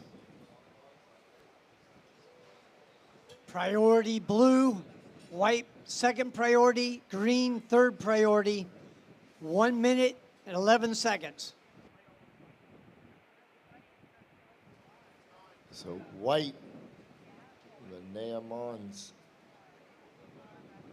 Bit of a sleepy looking wave to start with. Just gonna stick with it. Coming off the bottom, little down carve.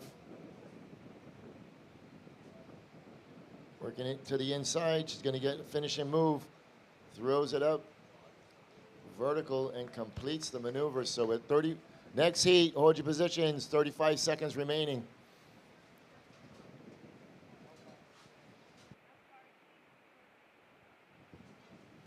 $25 seconds.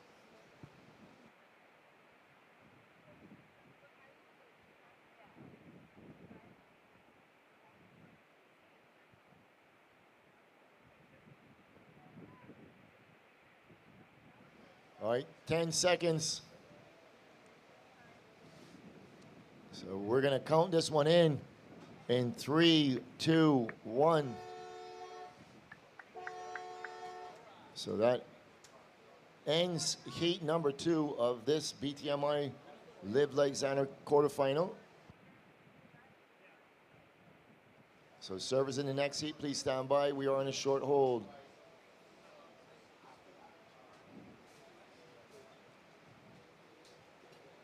So last of white requires a 4.9, drops a 4.6. So that is not enough to turn the heat. So taking the win, surfer in red, Kylie Polsini, followed closely by the surfer in blue, Eden Walla. So Kylie and Eden will be appearing tomorrow in the semifinals. As these sets roll in out the back blue. All right, we're gonna take this opportunity to, all right, we're gonna roll this one right in. 10 seconds. In 3, 2, 1. As we've seen the biggest set of the event so far. This wave just lifted up and barreled across the outside reef. Solid 8-foot wave right here at Soup Bowl. Oh.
Yeah. Vela, you're going to need to paddle back out. You're going to have to turn around and paddle back out. And then paddle up into Soup Bowl. The current's just going to keep pulling you out there.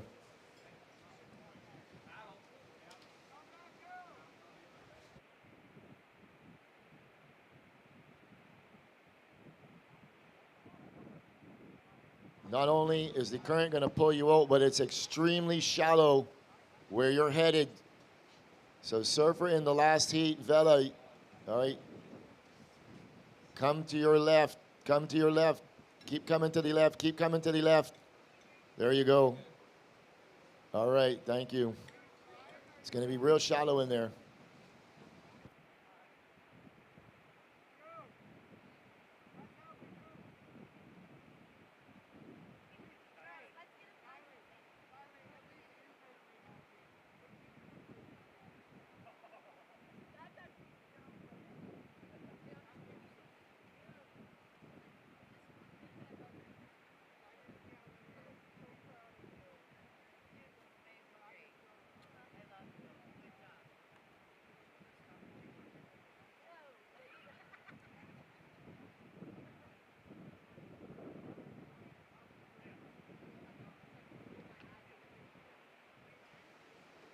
All right, so coming up in this heat in red, Reed Von Wagner.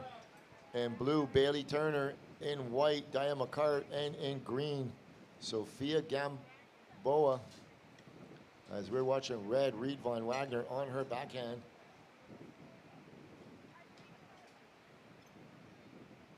Lovely style, lovely technique. As that was the biggest set we've seen roll through Soup Bowls so far for the event, for the day and the event.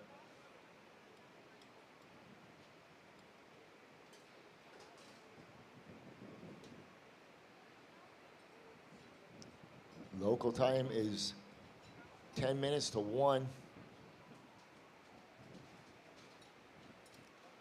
Start to get that high tide push as we watch this replay. Yeah, she comes off the bottom, drives through the first top turn, gets the second turn a little bit more vertical in the pocket as she winds it back to the white water on a couple nice cutbacks. Then the wave just kind of fizzles out, so she gets out and she's working her way back out there, got her feet in the wax. All right, 6.5 red, 6.5. As we watch white up and right in. Dia McCart throwing it up in the lip. Getting a little squirty, but she regains her composure as she works her way to the inside, sees this oncoming section coming at her. Slides out the fins and completes the maneuver. So with 20 minutes, 30 seconds remaining, surfer in red and white on the board, leaving green.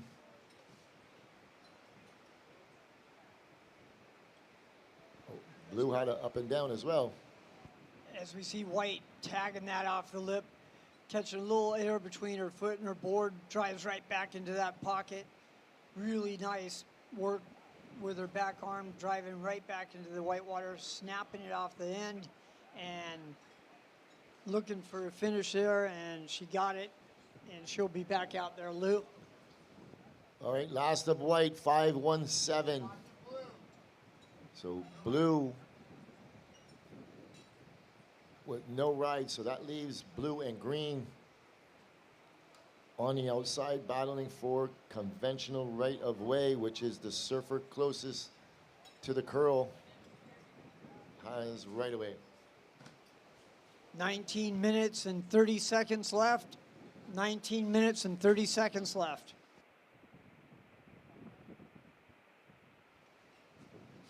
So next heat call to check in, Rachel Aguirre, Ava Wagaster, Zoe Canna, and Osia Green. So immediately following that next heat, we're going to move into head-to-head competition in the men's QS quarterfinals.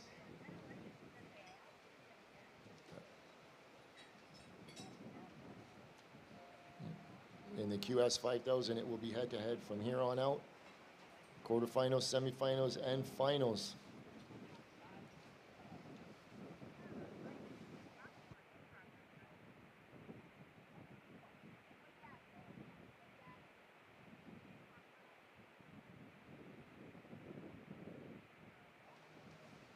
All right, 18 minutes, 30 seconds remaining. Priority still yet to be established.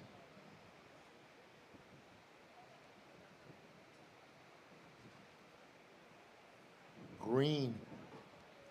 She's going to pull for this one, so that will hand priority to surfer in blue, Sophia Gamboa.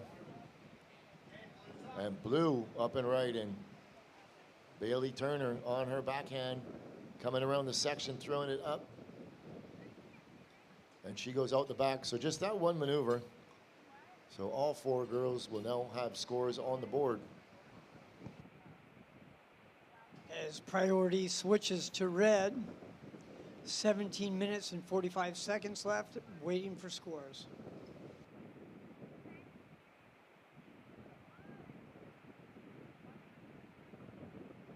So last of green, just a .5.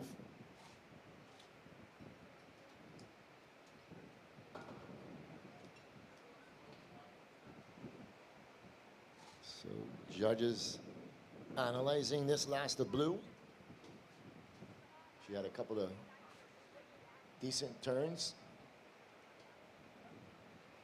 So while we're waiting for those scores, just a reminder, folks, all the Zander gear under the main tent. T-shirts, hats, we have rash guards. All proceeds go to aiding and assisting disabled and underprivileged children throughout Barbados. As we watch green, Sophia, nice little top turn, and she works it. And she goes out the back as red up and running on the outside with a big hook under the lip and another big hook under the lip. And a third one. Reed von Wagner has excellent surfing. She's just going to finish this strong. She's still going.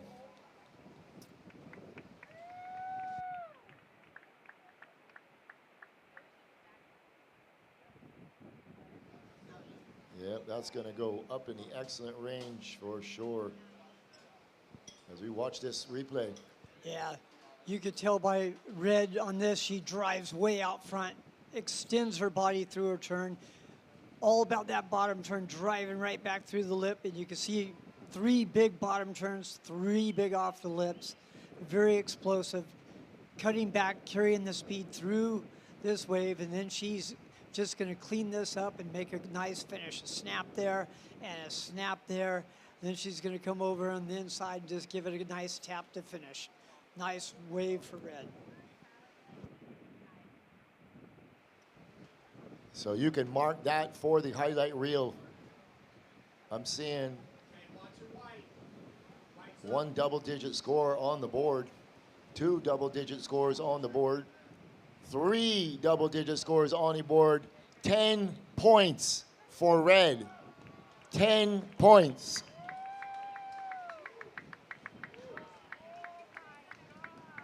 First 10-point ride of the event there, Lou. What do you think? That was world-class surfing. 4 maneuvers without missing a beat, all in the most critical spot of the wave. All set up from the bottom turn. Yep.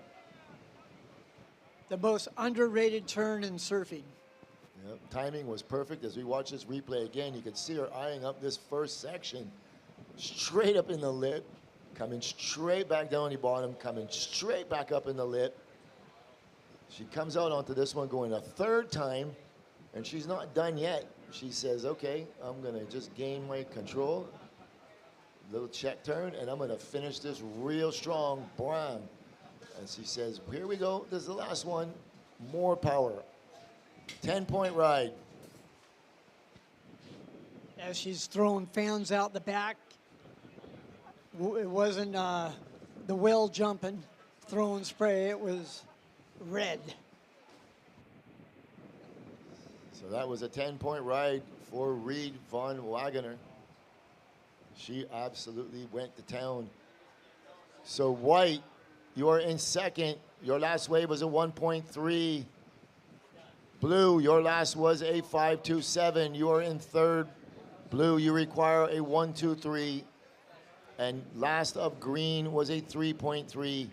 You require a 3.1. 13 minutes, 30 seconds remaining. Priority is with blue, 2nd priority green, 3rd priority red. White, sorry.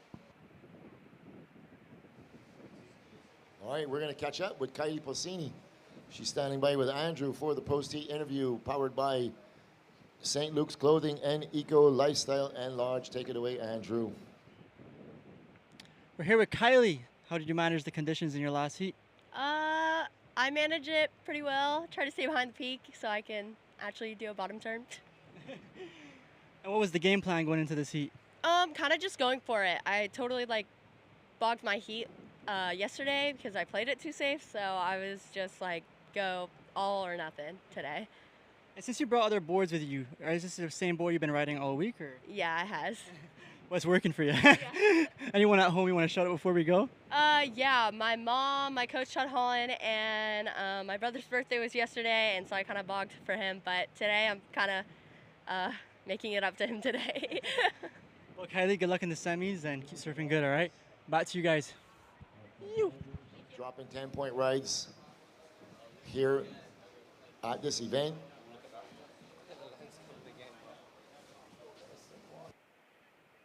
As we're back to live action, no waves were ridden. But you did witness Reed Von Wagner dropping a 10-point ride as another solid set is on the lineup. Is anyone in position? Here we go.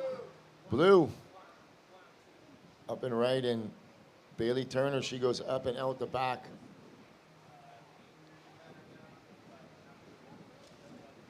A solid 6-foot surf here at Soup Bowl. Some bigger sets coming in. The swell was forecasted. This is the same swell that's been in the water, just kind of angled a little differently today. Yesterday it was coming more about 78 degrees. Today it's coming more like 67. So just a little 10-degree swing. And there is a little 2-foot underlying north swell. Hopefully that north swell will fill in a little more tonight, bringing some action to the Soup Bowl for tomorrow's semifinals and finals day. So congratulations to all of you who have reached finals day so far. All semifinals and finals will be taking place tomorrow.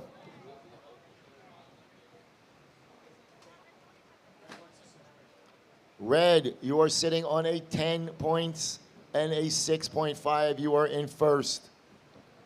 White, you are in second, sitting on a 5.1 and a 133. Blue, you are third. You're sitting on a 5.27 and a 0.73.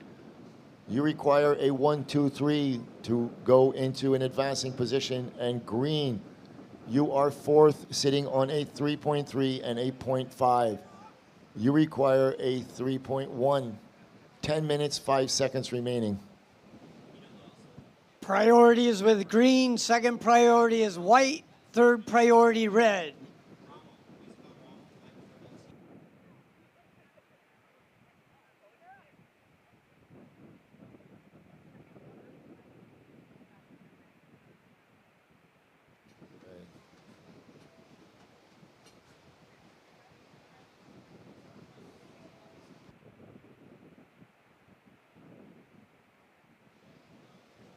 Blue, you have fourth priority now.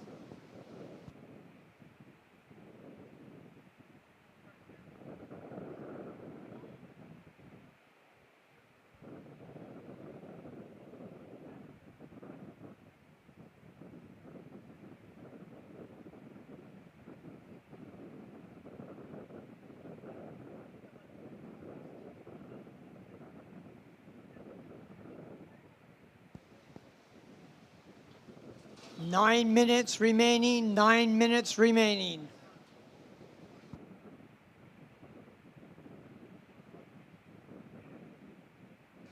All right, coming up in the next heat, Rachel Aguirre, Ava Wagaster, Zoe Canna, and Osia Green.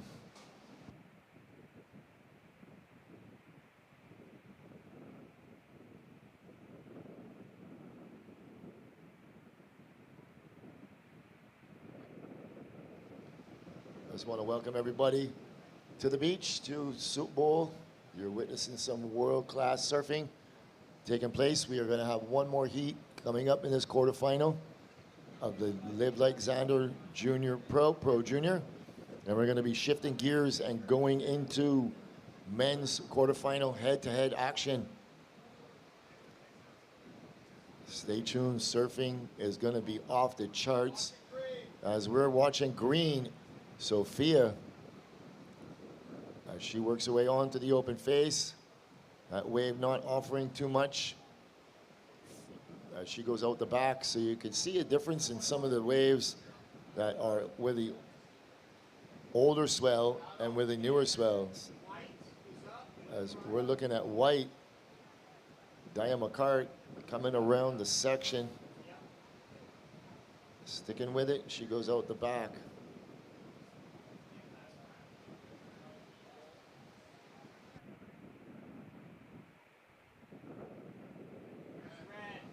Here we go, red up and right in. She had a perfect looking wave for her last wave and surfed it perfectly and got a perfect 10-point ride.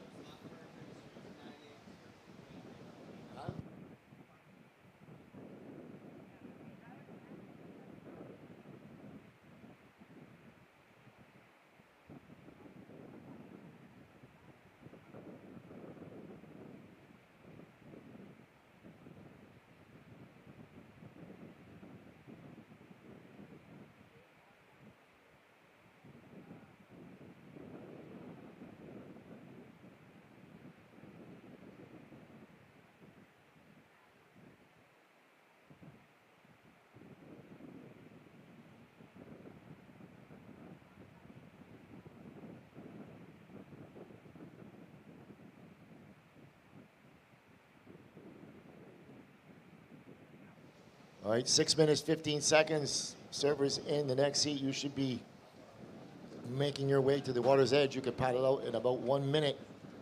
That will be the last heat coming up of the quarterfinal in the Live Like Zander Pro Junior, presented by Diamonds International. Brought to you by Surf Promotions Barbados Limited.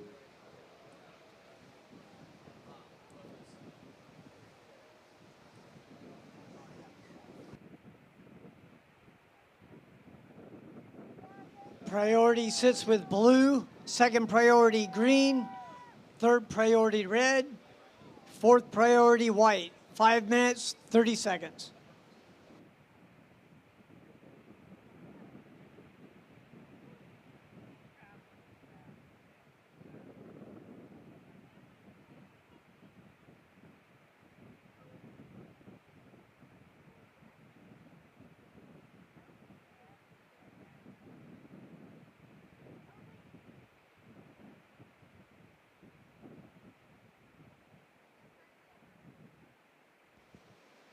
Five minutes remaining. 5 minutes remaining.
White, you're in fourth priority. You're in second place. Needing a 16.51 to go to first.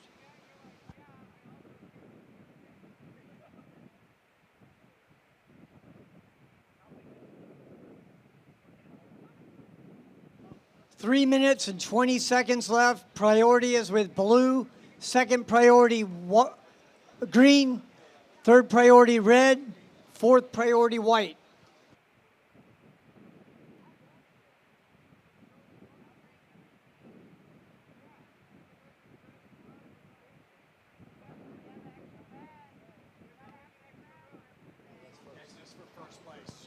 So blue, you are currently in third position. You require a 1.23 to move up into advancing position. Green, you are fourth. So white, Diane McCart up and riding, smashes the north section, and she just can't hang on.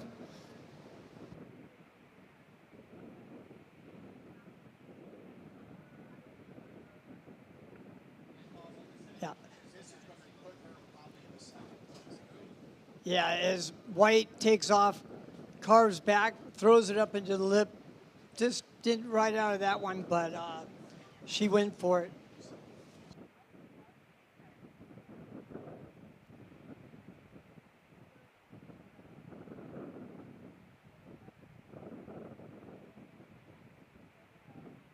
All right, white, your last wave coming in at a 4.4, so blue, that ups your requirement.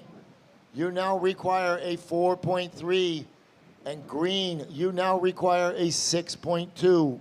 1 minute, 40 seconds remaining. Ladies in the next heat, hold your positions.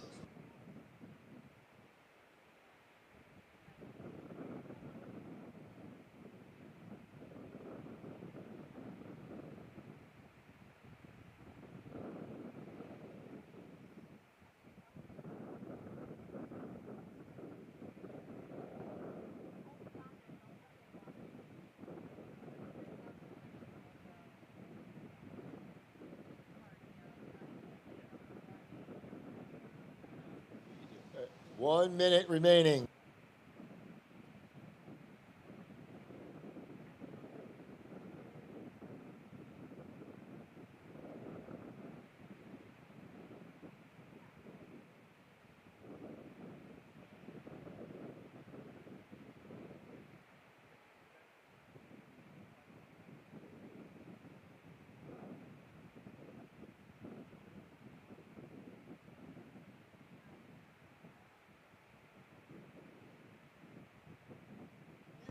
Thirty seconds.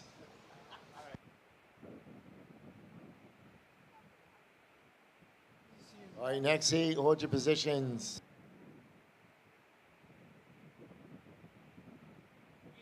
So green with 13 seconds.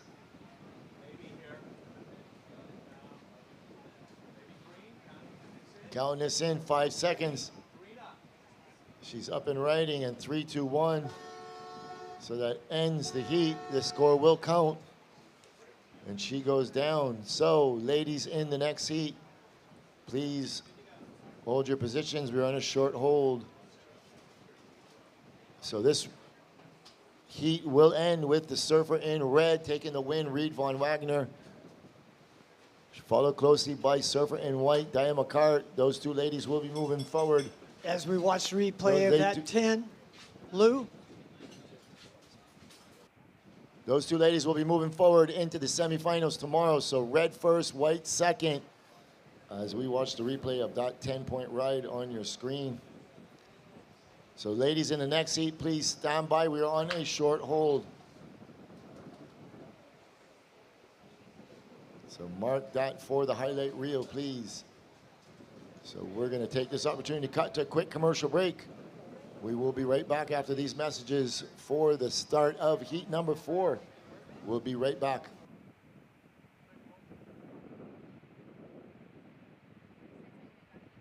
All right, counting this one in.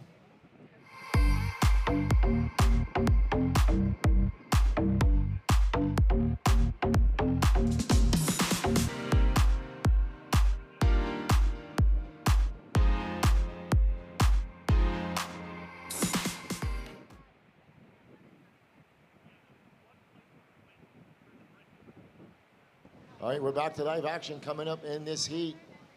In the red jersey, Rachel Aguirre from Costa Rica. In blue, Ava Wagaster. In white, Zoe Canna. And in green, Oshia Green.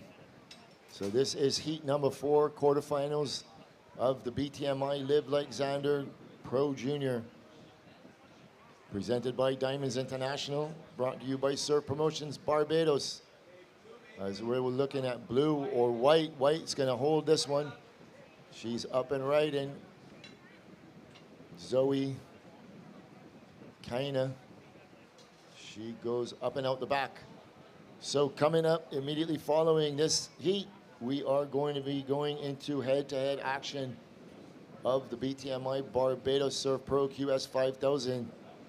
We're going to see the likes of Ryan Huckabee taking on Carlos Munoz. So we're going head-to-head from here on out. I'll see you guys tomorrow at the finals day.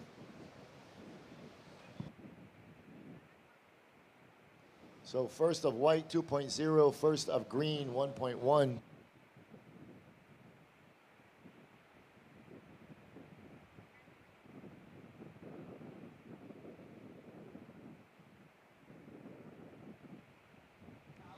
So blue up and riding, throwing up the first turn, and she goes down.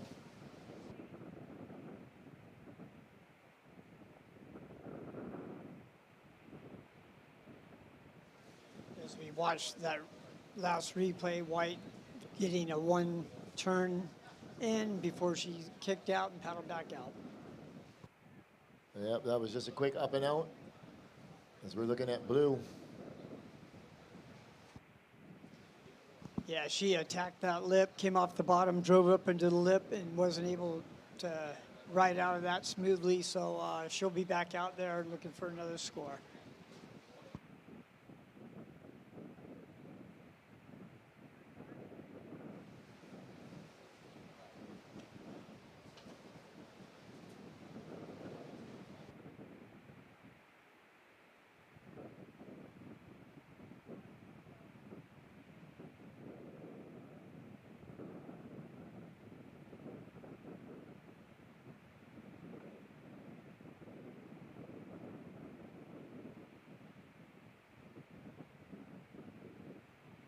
Yeah, Lou, a lot of surfing suit bowls, you have to be in really good condition because you're paddling the whole time.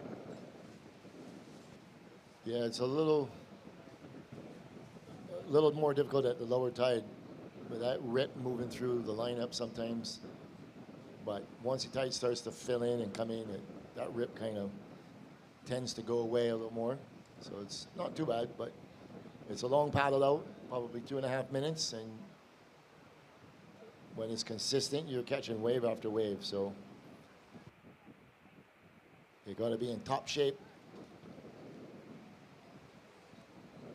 That's why you see many of the pros training over and over again to get better at all levels of surfing. All right, red's going to use priority. Rachel Aguirre from Costa Rica comes out onto the open face. A little bit better of a wave.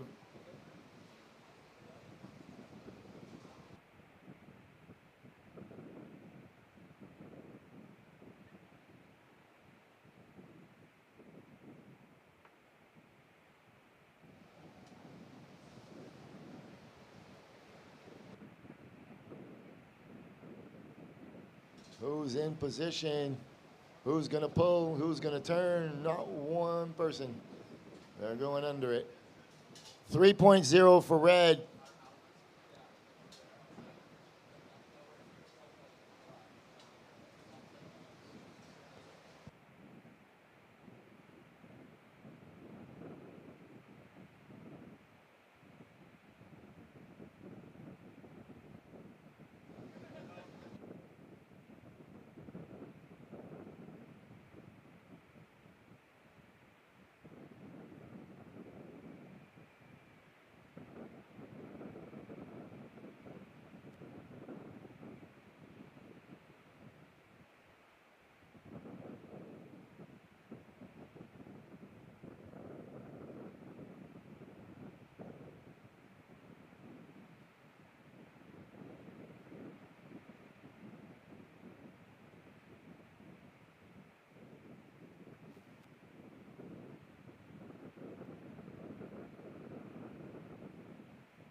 19 minutes remaining. Priority sits with green. Second priority sits with white. Third priority is with blue.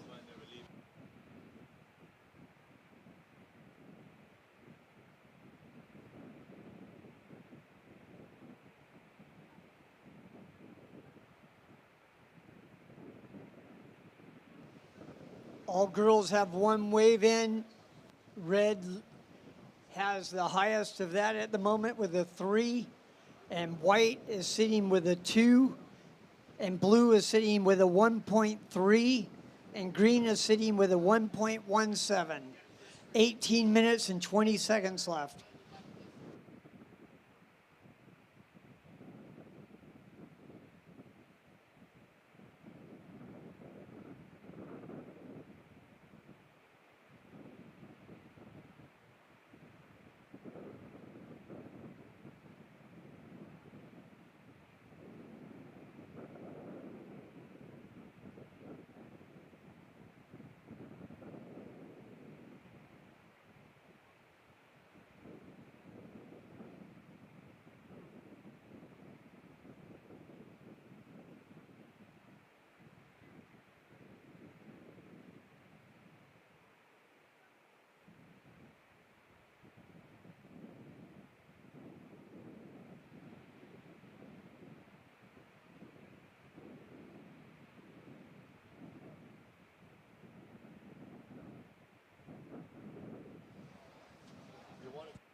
So green, just a quick up and down.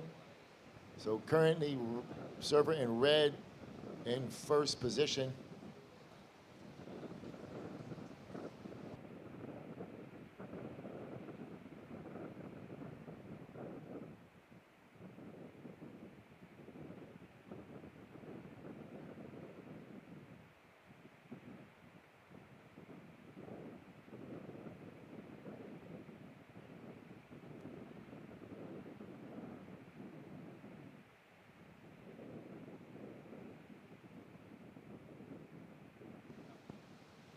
Down to 16 minutes and 25 seconds. Priority is with white. Second priority is with blue. Third priority is with red. Okay, priority going to be used here by Zoe. She's currently in second position. Coming off onto the inside. Nice wrapping cut back. As we see a full-on North Peak rolling across the reef.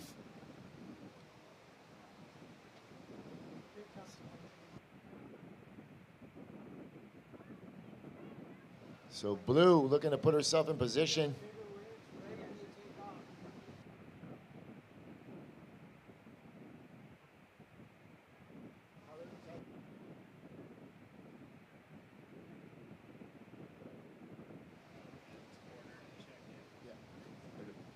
Checking in men's quarterfinal number 1, Ryan Huckabee and Carlos Munoz coming up right after this quarterfinal heat number 4.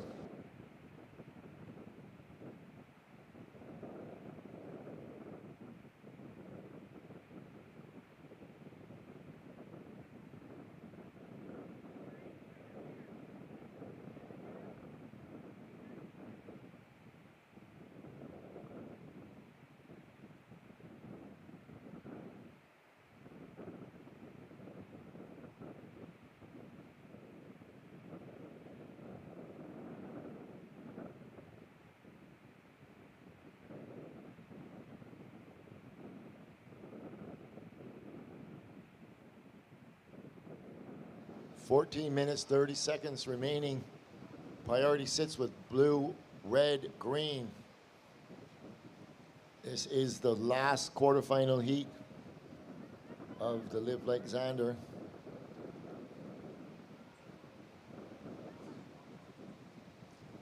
So after this heat, the stage will be set for finals day coming up tomorrow. All semifinals and finals will take place tomorrow. We'll have that schedule for you by the end of the day. Still have 2 more surfers to qualify for the Challenger Series coming up in the women's qualifying series a little later on after the men's.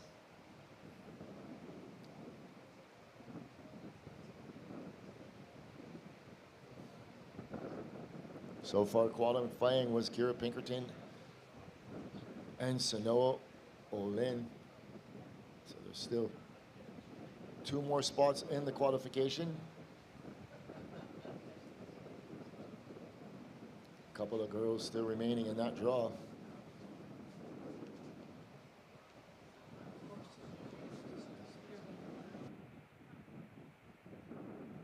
So White up and riding Zoe. Nice top turn, throwing buckets of spray out onto the other face, hits the north section, and gets around it. So she stays on her feet, currently in the lead, looking to extend that lead.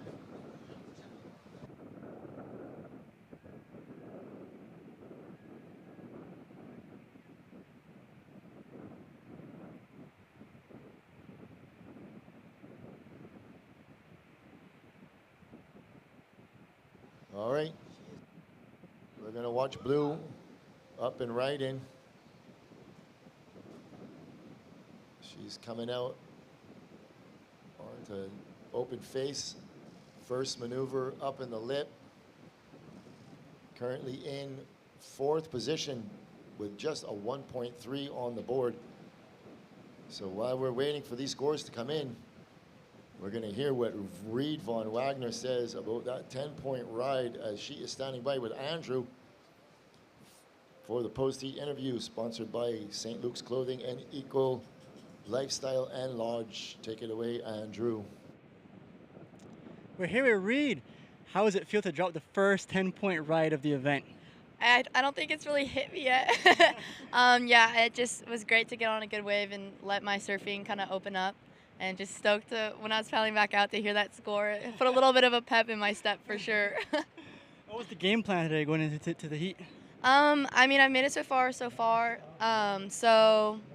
I kind of just went out there and just tried to surf, you know. I'm so young, so I have so much more time to like get better, and just glad to get a couple of waves. And to drop a 10 like that, so did you have to prepare yourself like mentally or anything for that? Well, what do you do? When I took off, I took a deep breath and kind of just mentally prepared myself and told myself I had time. Got up and surfed the wave as best as I could. Anyone you want to shout out right now before we go? Yeah, I think everyone's at home watching. Hey guys, my dad and my brother are watching. Brad Gerlach with Wave Keys watching. Shout out to Bill Wong, Carve, Chris Borst, and Future Fins. Yeah. Well, Reed, that was sick. Good luck in the next round, all right? Back to you guys.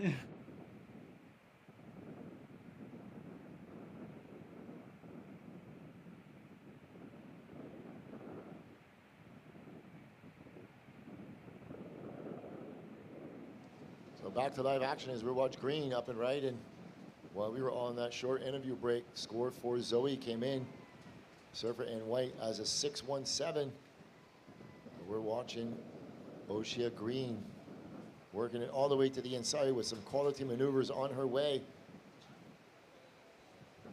And she is done with that out the back.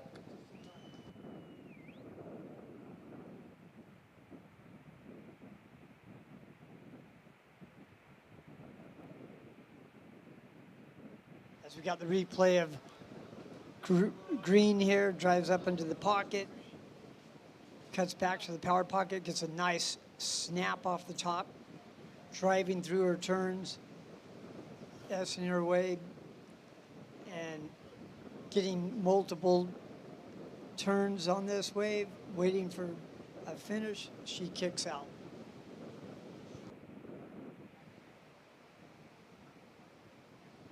All right, another solid set just rolls through.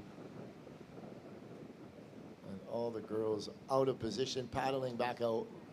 So still waiting on a wave for Blue and one for Green. 9 minutes, 5 seconds remaining. So surfers in the next heat. We're going head to head. Coming up in that next heat is Ryan Huckabee versus Carlos Munoz.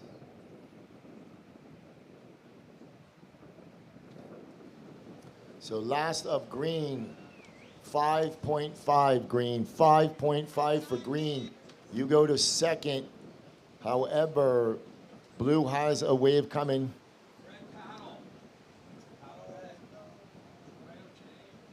Priority change, blue, white, red, blue, white, red. 8 minutes, 20 seconds remaining.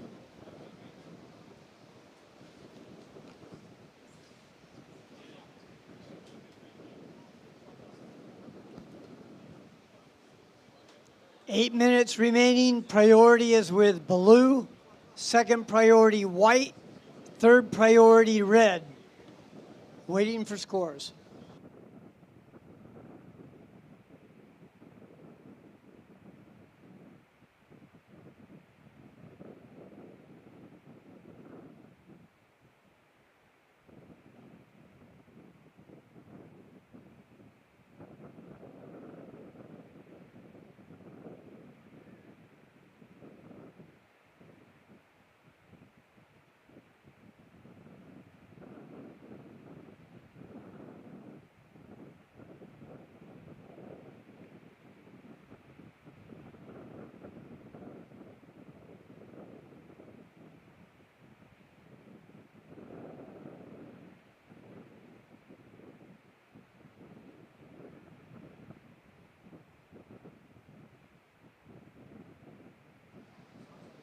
So blue up and right in. Coming out. So she was looking to get on the low road. It was a nice looking inside section as white up and right, and she's picking some good waves. Can't negotiate the speed, and she goes down. As surfer in red, Rachel Aguirre sitting on just a 3-point ride. Looking to get in the mix.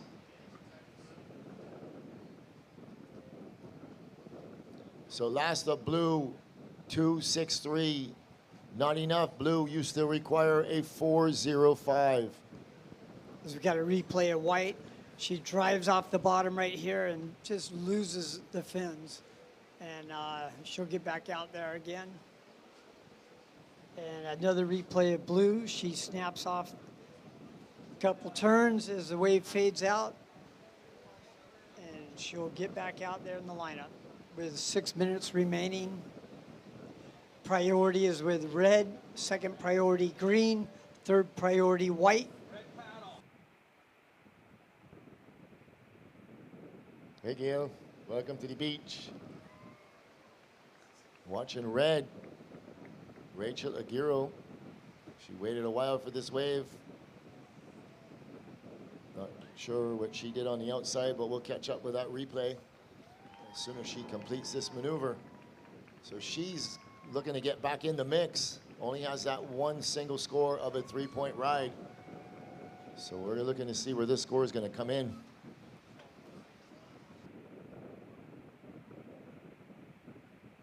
As we see the replay, red drives up into the pocket, smashes it, gets another hit, drops down low, drives right into the pocket with another power turn, keeping that board fluid through her turns, cutting back into the white water, snapping it all the way in, looking for a finish, and she gets a finish on that. And she's back out there, and that should better her one of her waves. 4 minutes and 45 seconds left, waiting for score. So green up and right, and she is currently in second position, looking for that open face maneuver. She doesn't get it, but blue's gonna turn and burn on this one. She's gonna give way to white. Zoe,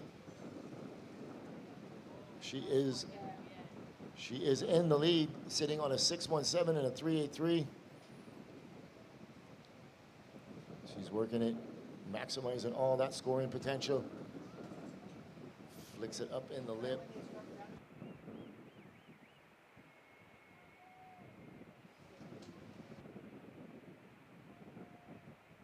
All right, so we got a score for white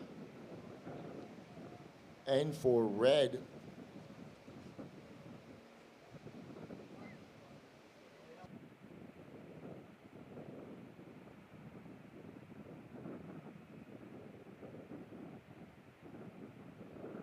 We see Carlos Munoz on your screen, all the way from Costa Rica, former World Tour competitor. A seasoned veteran to competitions. 3 minutes, 20 seconds remaining. 3 minutes, 20. Still waiting on scores for red and for white.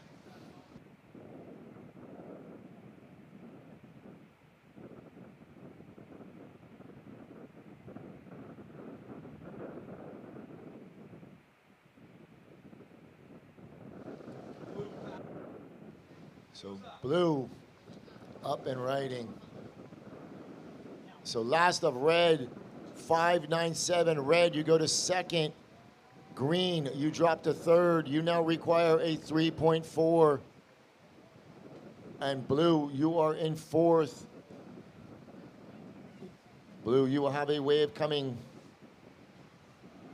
So white first, red second, green third. Green requires a 3.4. And we'll wait to see where the score of blue comes in. 2 minutes and 25 seconds remaining.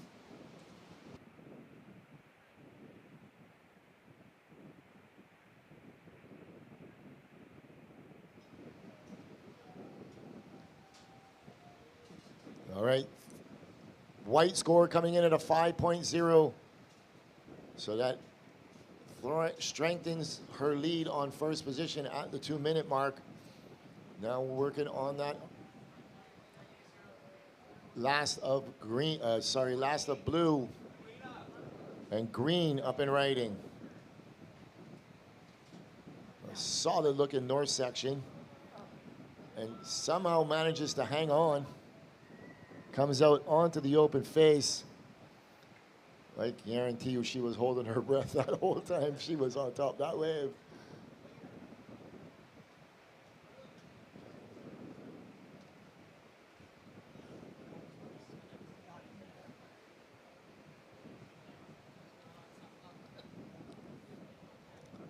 So Oshia Green in the green jersey.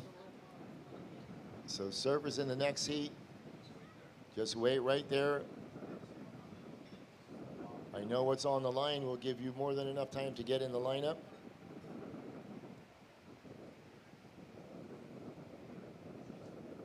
So last of green, 243. So not enough. Green, you still require that 3.48. 45 seconds remaining.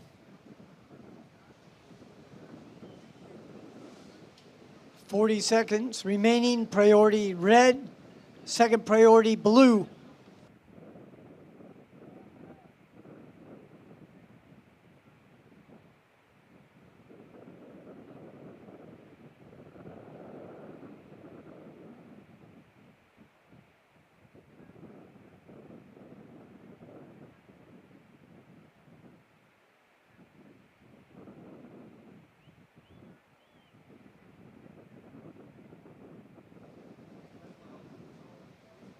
All right, counting this one in. Next heat, hold on, in 3, 2, 1. So that ends quarterfinal number 4 of this BTMI Live Like Zander Pro Junior. We're going to shift gears and go into the QS 5000. So surfers in the next heat, please stand by. We're on a short hold. So official results: in first position in white, Zoe Canna, and in the second position in red, Rachel Aguirre. You will be moving on into the semifinals coming up tomorrow. So we're going to take this opportunity to cut to a quick commercial break. We'll be right back with the start of the head-to-head quarterfinal heat number 1 in the QS 5000. We'll be right back.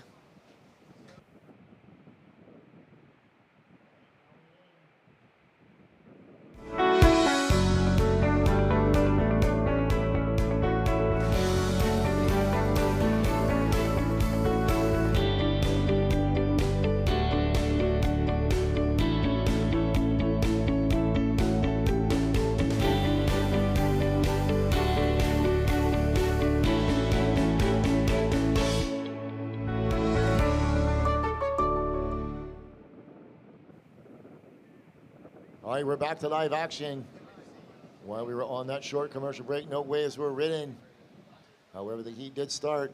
You are tuned into the BTMI Barbados Surf Pro QS 5000, presented by Diamonds International, brought to you by Surf Promotions Barbados. We are in quarterfinal action.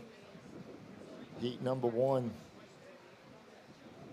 Coming up in this heat, we're going to see Ryan Huckabee from Flagler Beach, Florida, and Carlos Munoz from Costa Rica, as the surfers see it, and they're moving to go to it.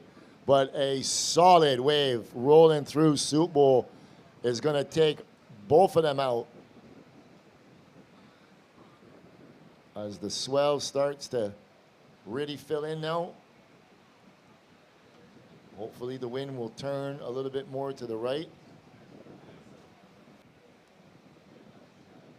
Quite a bit of scoring potential on that wave, but the surfers were just a little too far on the inside.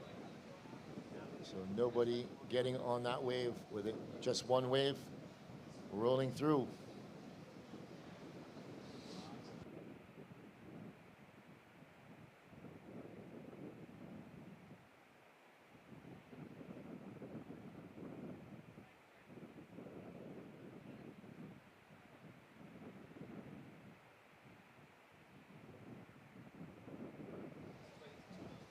So we got a high tide coming up in about an hour, 2 hours.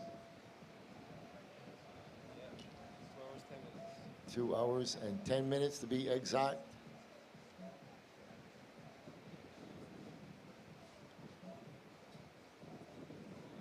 So 2 surfers are going to split the peak, one going up, one coming down.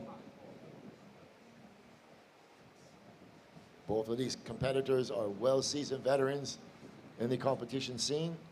Ryan Huckabee, 21 years old, from Flagler Beach, Florida. And Carlos Munoz, 32 years old, from Hermosa Beach, Costa Rica. Former CT surfer, suffered an unfortunate injury on his first event, and missing out the whole year, having to rejoin the Challenger the following year.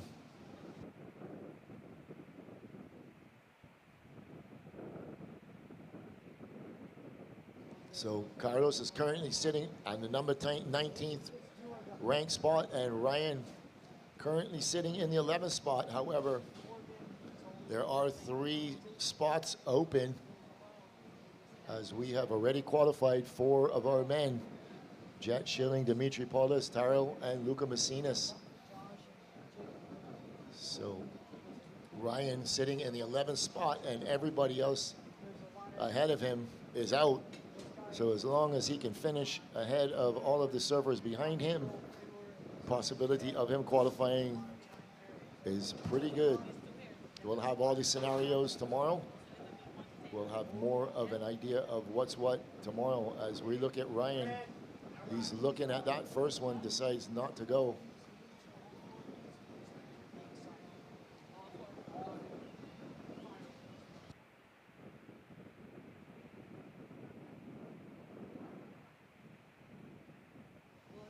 So welcome everyone to the beach.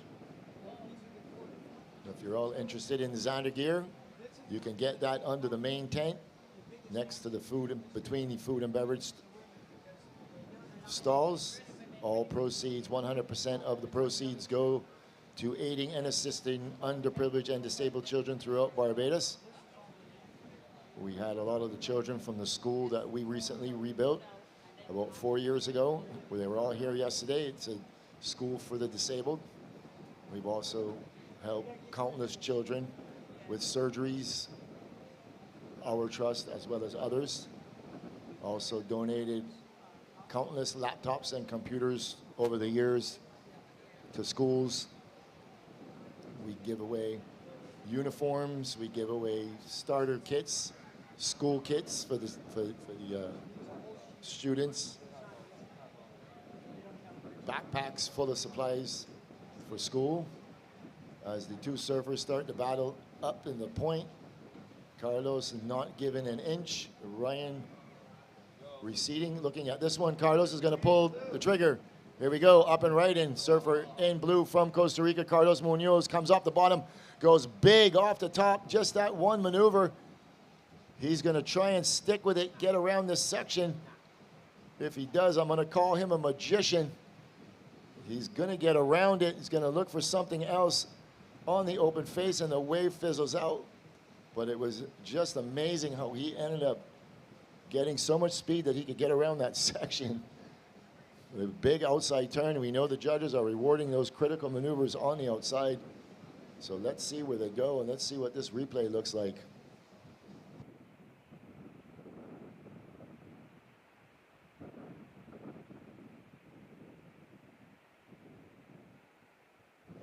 We could cue up that last of blue. Here we go.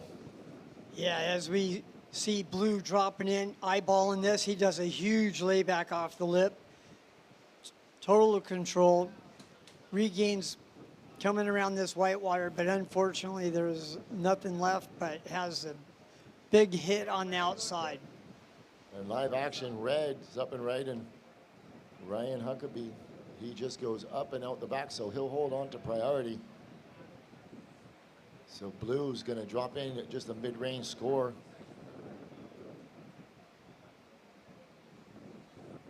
So nothing too crazy, big hack, layback.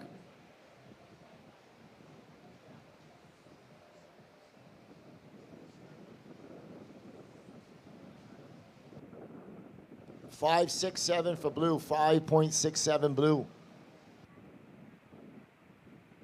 All right, while we let the surfers settle down on the outside, we're going to cut to the glass with Zoe Canna, winner of the last heat. She's standing by with Andrew. Let's hear what she has to say in this post-heat interview, powered by St. Luke's Clothing and Eco Lifestyle and Lodge. Take it away, Andrew. I'm here with current number 1 in the rankings. What was the strategy going into this heat, Zoe? The strategy was to just surf and try my best, pick off good waves, but yeah, just like not overthink. Yeah. And before you go out for a heat, do you listen to music? How do you prepare yourself? Yeah, I watch the waves, I listen to music, get hyped up, and that's pretty much it. Yeah. Do you have a change in equipment from what you've been surfing all week, or you've been surfing the same thing? Yeah, I've tried different boards before the comp. This is my 77 Sharp Eye. Yeah, I like it. Works really good. Seems to be working for you, man. Do you want to shout out anyone before we go? Yeah, shout out to my family, my sponsors, and my friends. Thank you guys. Well, Zoe, you're ripping. Good luck in that strong, all right? Back to you guys. You. Good stuff, Zoe. He's throwing out the fins.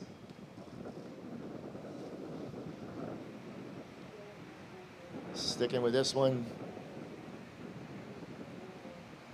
I know his dad, Phil, is watching. Welcome to the broadcast.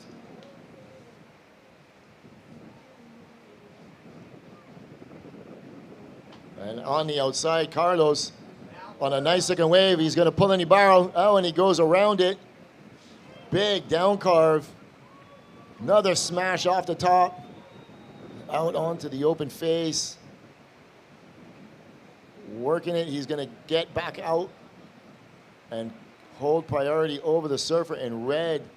But that was a fat, thick wave that he took off on as we look at this replay of red.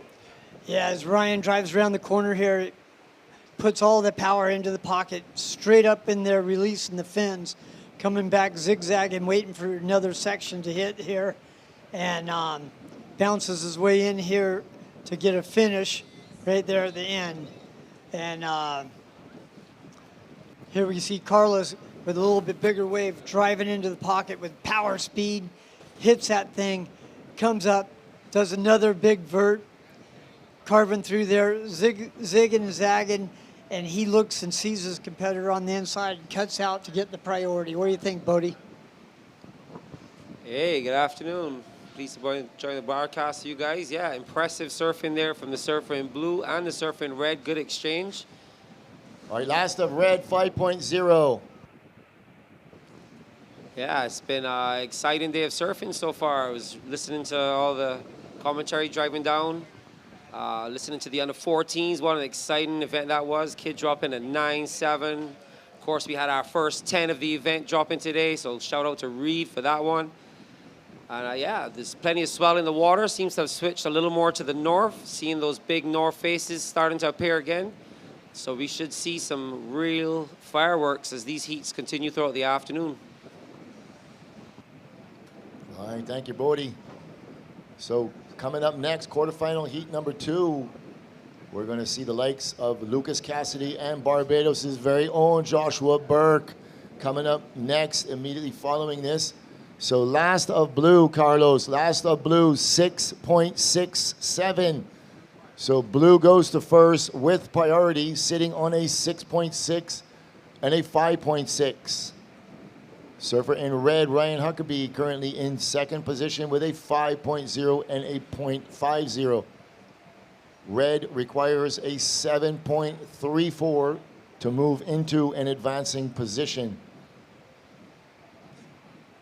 So these man-on-man heats get very strategic once a surfer gets a good score on the board. I believe the surfers right now will keep busy. They will be hunting that 7.5, 7.75, 8. And if they do drop that score, they will get real selective. All of these surfers are such well-seasoned veterans that they can look at a wave as it is approaching and see what sort of scoring potential the wave has on it. So these surfers are also able to go back and replay these heats and actually see what waves they surf and put them to the scores that they were given. Surfing has changed quite a bit over the past 20 years. It's absolutely changed for the better. The best advent that surfing brought to it was the use of this priority order, priority system. It works amazing. It gives each surfer an equal opportunity.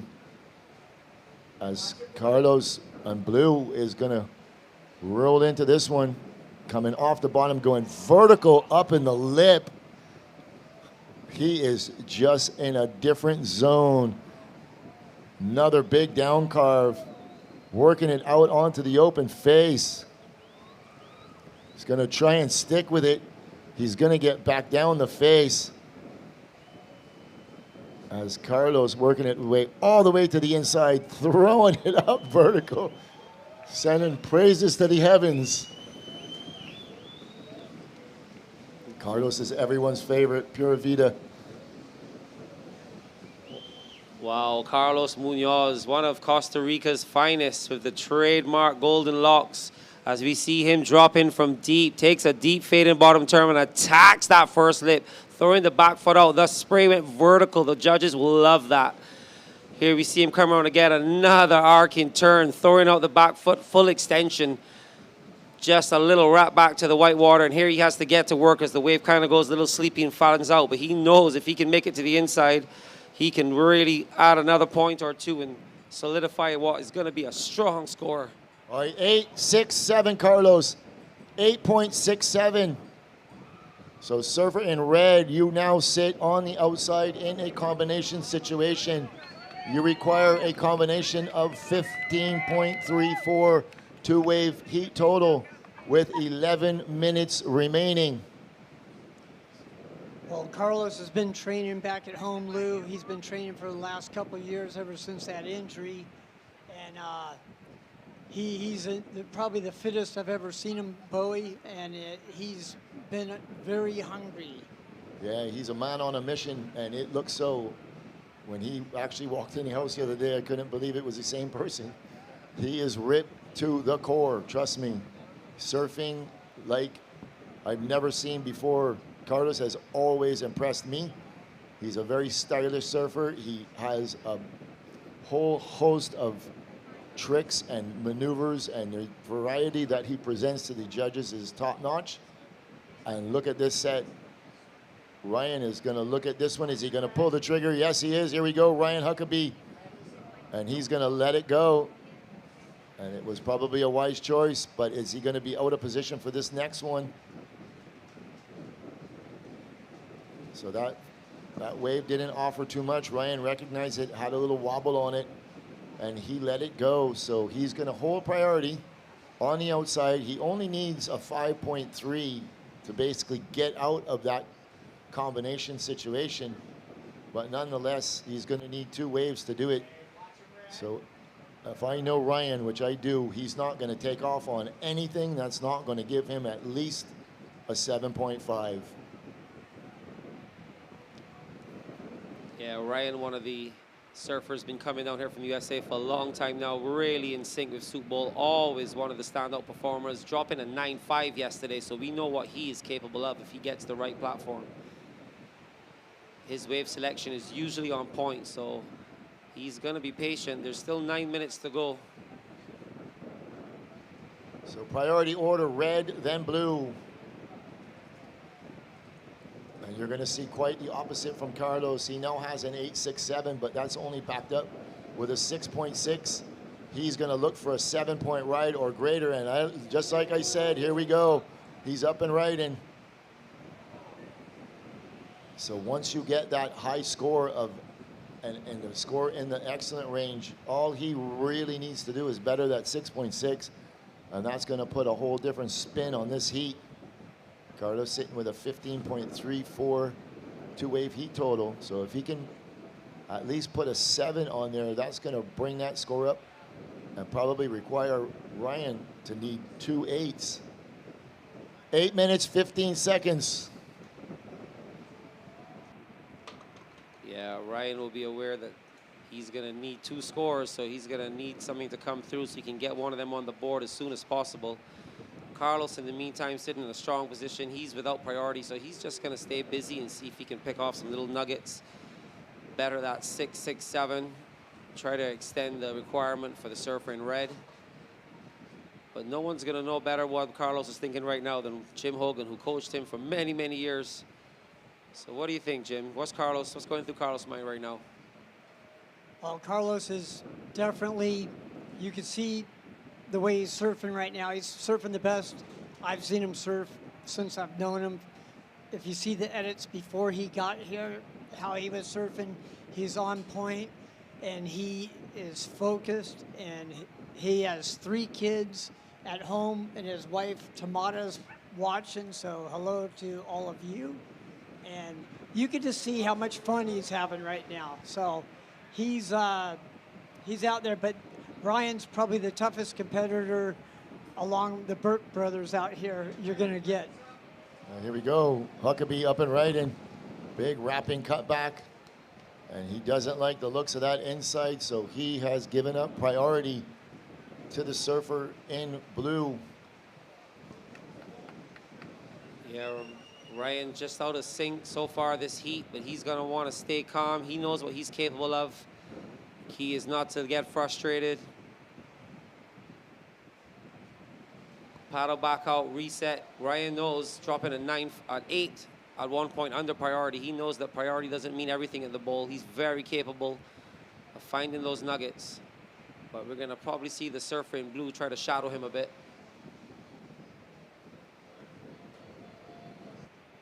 Yeah, I think he's just trying to let time tick away now, at this point. And he's just looking for a wave that he doesn't want Huckabee on. So I think he'll be protecting that he should, as all competitors would. If it was a reverse situation, it would be playing the same way. All right, with 5 minutes, 45 seconds remaining, surfers are going to sit and be patient, wait for this next set to come in. So situation in the water is blue first with an 8.67 and a 6.6, and red in second, requiring that 15.34 combination score. So time's starting to tick away. 5 minutes, 20 seconds remaining. So servers in the next heat, and you'll be free to paddle out in about 15 seconds. Please just stay down in the channel. We will give you enough time to get into the position you require. So you're going to be seeing Lucas Cassidy from Mexico and Joshua Burke from Barbados.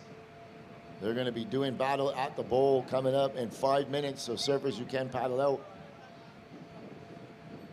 So Cassidy will be in the red jersey and Burke will be in blue. Yeah, so we just see slightly different strategy when the heats become head-to-head. when there's 4 surfers out there and you have 2 qualifying positions, you can make yourself advance with slightly lower scores. But when it becomes head-to-head, you are looking directly at one other competitor. And right now, Carlos Munoz is sitting in a very strong position, having Ryan Huckabee in a combo situation. Something that Ryan can get himself out of with one swing.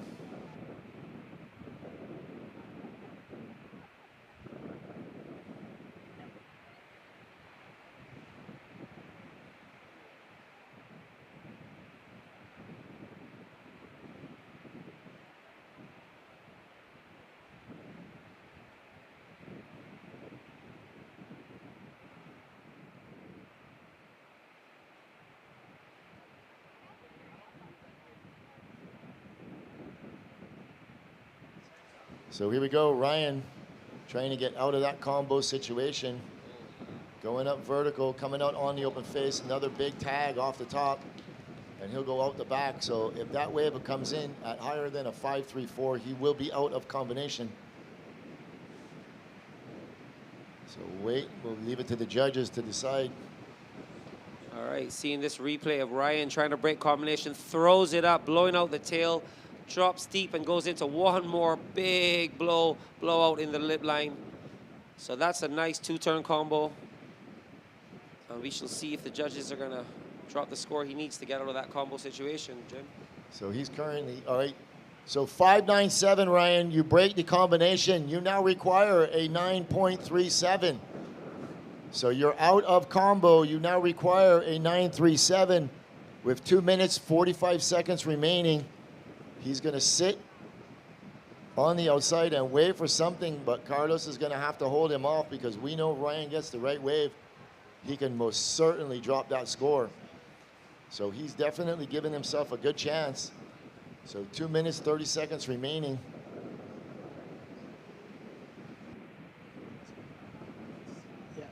Yeah, Bodie, you were asking me earlier about the start of the heats, and you know they're paddling from the channel over to the starting gates. I act like it's a motocross track, you know, and it's kind of the first guy that gets the inside hit, and so it's the first one that strikes out here. You can see a lot of potential what happens on that, but what do you think? Here comes.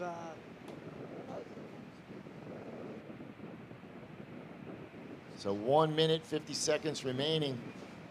Servers are very close to one another. This will be our first semifinalist, the winner of this heat.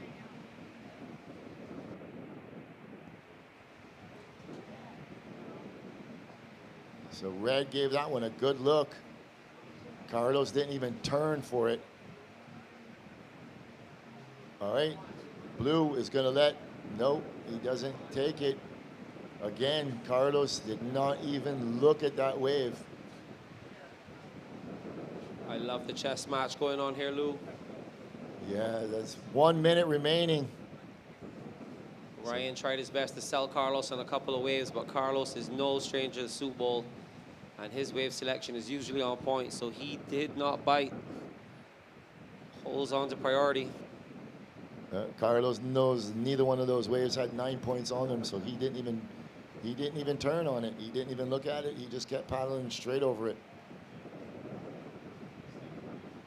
Next heat, hold your positions. You'll get plenty of time to get in position. All right, 30 seconds remaining.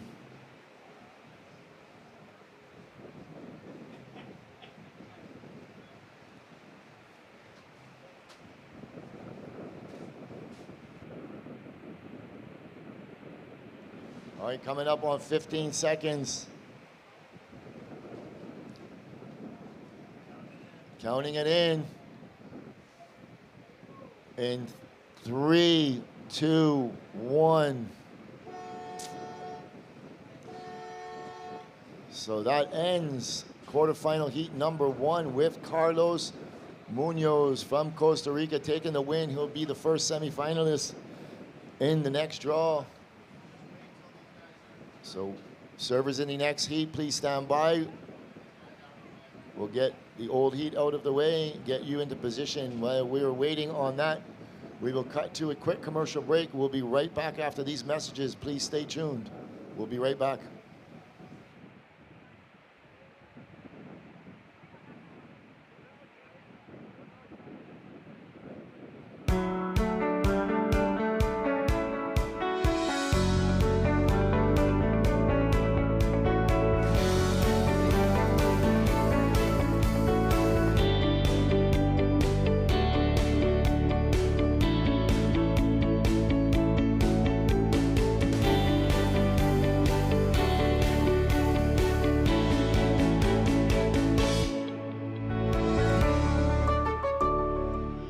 Two, one.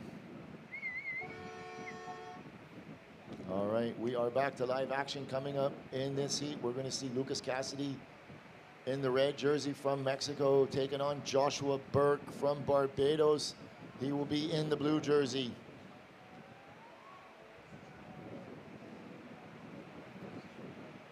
So the two surfers pushing way up inside, trying to get that inside position. This all-important first wave to open this heat. Yeah, Lou, to me, this is the start of the heats are very, like, hold my attention to see what's going on, because these starts are very crucial out here, and both surfers know it. You can see them paddling up the point. Bodie, what do you think about that? Yeah, as you said, the surfer that just kind of gets that first wave, gets the inside track, just seems to somehow find themselves more in sync with things. But yeah, these guys are paddling out of the bowl. As Lou said, one time we had a couple of girls paddling themselves out of our vision. Let's see how far these guys go.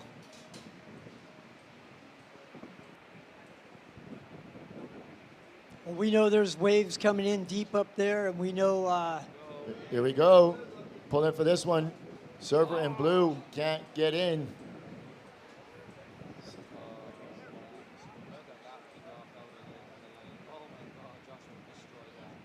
But it's all about these guys are fighting for the start. This is really exciting at the start of these heats, Lou. And yeah.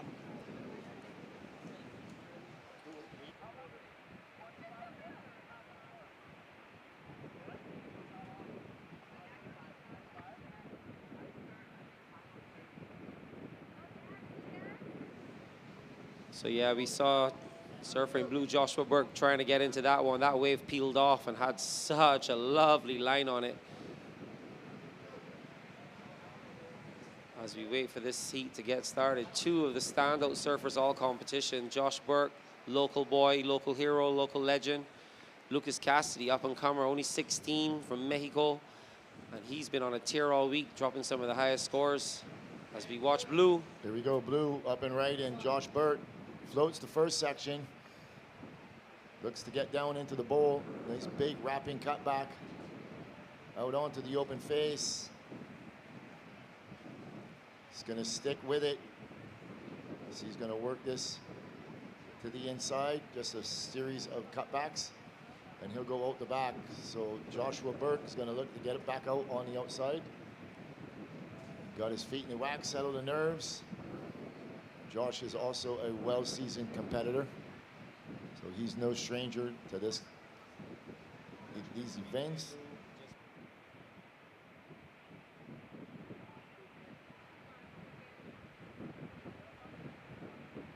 We're just looking at this replay of Josh. Just a couple of rail turns, cutbacks, sticking with it. Working the muscles, working his legs, warming up.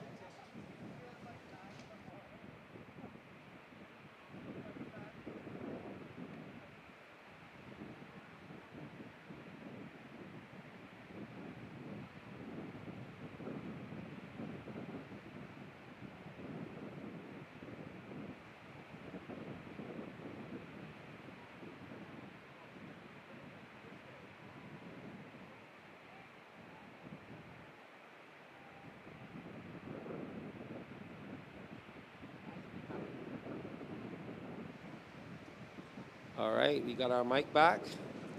Quick battery change. All right, first of blue, 4.0. 4.0 for blue. So we have a little break in the action. We're going to send it down to the glass for the winner of quarterfinal number 1, Carlos Munoz. He's standing by with Andrew. Take it away, Andrew. You're Carlos Munoz. Right now, you're in a position to qualify for the Challenger. Are you nervous at all holding that? Well, I've been trying not to think about it. You know, I've been enjoying my time here in Barbados. I've been training a lot in the other wave, and yeah, I mean, I just want to make hits. You know, it's very hard. It's been very hard for me since I got injured getting to rhythm, and I've been working out hard back in home, and yeah, I got great motivation, and I'm so stoked just to make me be in the semifinals. Are you used to surfing wind chop, Carlos? Not at all, though. Last time, you know, every time I come to softball, it's always windy, and in Costa Rica we are very spoiled. We have glassy in the morning, in the midday, a little wind, but it's still hot, so nobody surfs. And in the afternoon, super glassy. So, you know, we have those type epic conditions, and I came a week earlier just to training over here and to get the results, and I'm so stoked that it's been paying off. And what board have you been riding? I've been riding a board that I have secret. No, but how do you say? Yeah, it works very good though. You know, I want to say thank you to Matt Violos. You know, he always make my boards, and yeah, I'm stoked just to be in the semifinals. And thank you everybody that supported. Want to show anyone before we go, Carlos? Sí, Levi, Calais, te amo, los extraño. I miss my wife. Te amo, amor. Gracias a todos por estar apoyando y seguimos ahí en la carrera. Pura vía. Good luck in the semis, Carlos. Back to you guys. Okay, we're back to live action while we were on that short break. There were no waves ridden. We're going to send it back to the glass with Dimitri Paulus and a WSL announcement. Take it away, Andrew.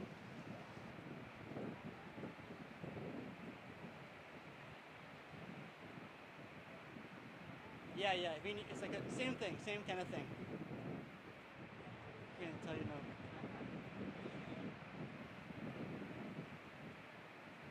We're here with Dimitri. How does it feel to be on the Challenger Series?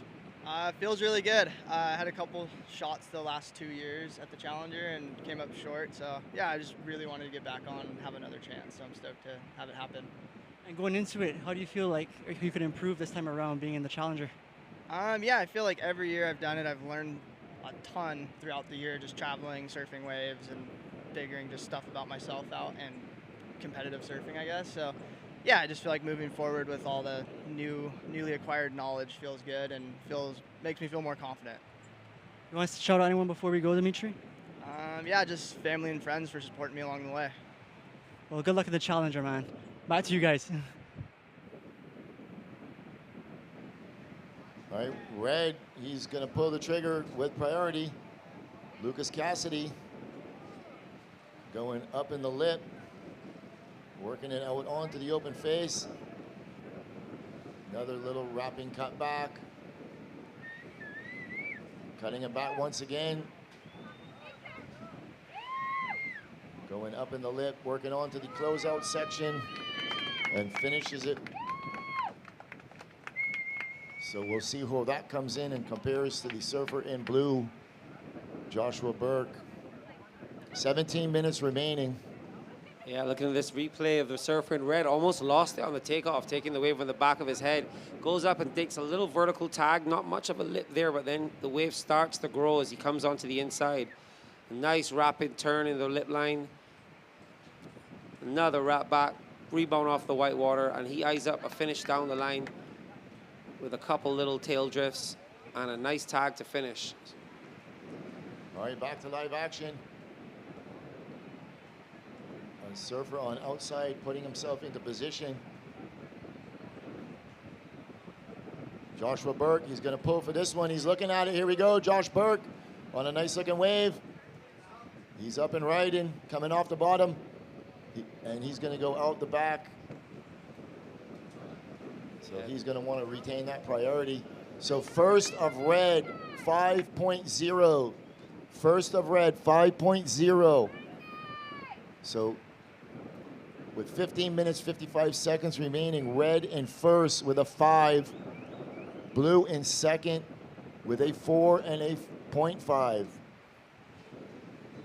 That was a wise choice by Josh, recognizing that wave did not have much scoring potential on it, and he opted to get back out in the lineup and retain a priority over the surfer in red. So Cassidy is still in this draw, and he is currently ranked number 14 on the North America rankings. So we just awarded our 4th spot qualification. All right, if anybody else is interested in Zander gear, they will be there for another 15 minutes. So if you're interested, you can make your way under the big tent. They'll be there for 15 minutes. All proceeds go to aiding and assisting underprivileged and disabled children throughout Barbados. Your donations and support is greatly appreciated. So Burke is going to cool himself down right there in the point and wait for the next set with priority. He will have the right of way over any wave of red. Coming up next, Sebastian Williams and John Mell. John Mell is also still in the draw. He is currently 21st.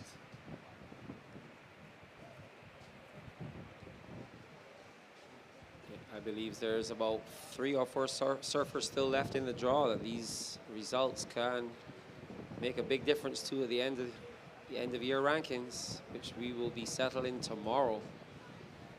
And as we continue to ride through these heats, the picture will become more and more clear as to who needs what, Lou.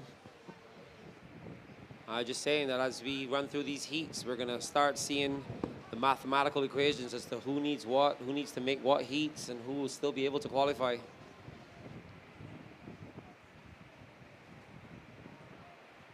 We'll have some scenarios for you tomorrow. So Burke is going to let this one go. Cassidy's going to let it go.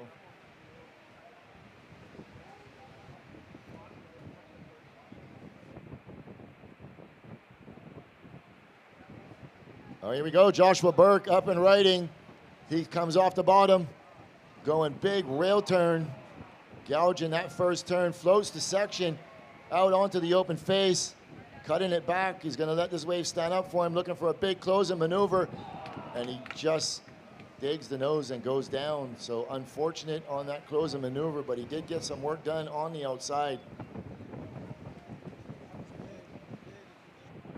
Here we go, watching Josh Burke ride in, wraps it around, then he grabs the rail and throws it into that first opening lip.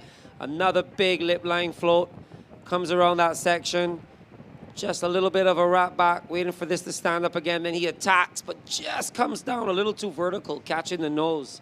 But strong work done on the outside. I had a little double up on the inside, so there was not much of a landing pad for him, unfortunate. But he did get some work done on the outside. Let's see where the judges go with it.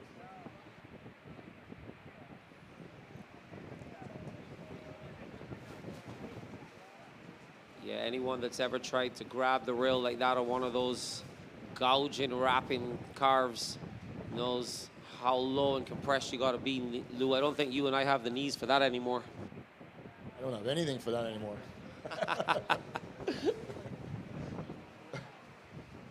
So waiting for this score for Burke to drop. This is an important score. 11 minutes, 40 seconds remaining.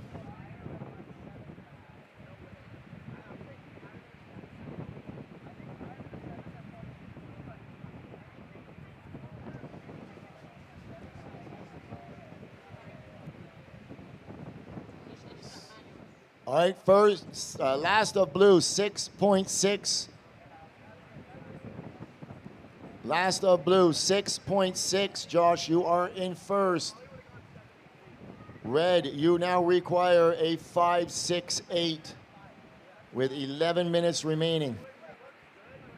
So So surfer in red will be holding priority, sitting on the outside. Yeah, we see the judges rewarding the commitment to those outside maneuvers, that big gouging rail grab turn as we see red, Lou. Red's up and righting. Lucas Cassidy coming off the bottom, going vertical up in the lip. Climbing the foam, the second maneuver as he's working his way onto the inside. Wave not really offering much, but I don't know how he managed to stay on that wave. Just a little cut back. And he finishes on the inside, but that first turn on the outside was pretty critical. Yeah, that was a lot. He went straight up in the lip, so we'll see what the judges think about that vertical turn. They're going to compare those vertical turns to Burke's. Here we get to see it again. Smaller wave, but that nice turn was nice. Tap right in the pocket. Throws it up into the white water again. Makes his way around here. This is where the wave goes a little bit sleepy. And any of us heavier surfers would have never made it to this inside, but being 16 years old and 100 pounds helps as he wiggles his way to the inside looking for that little finish maneuver. Well-ridden wave for red. Still waiting for that score, Josh. Still waiting for red's score.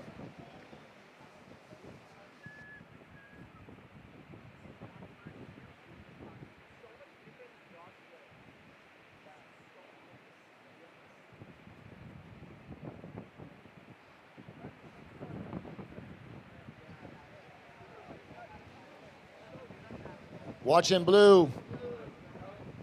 No ride. Once again, blue identifying that wave was not going to offer much.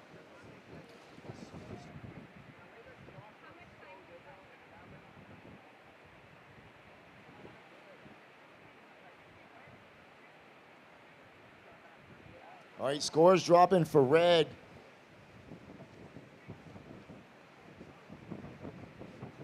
All right, score comes in at a 6-1-7 for red. Red, you go to first. Blue, you are in second. You require a 4.5. So blue just requiring a 4.5 with 8 minutes, 30 seconds remaining. Blue, you require a 4.5. 4.5. Last of red was a 6-1-7. 8 minutes, 15 seconds remaining.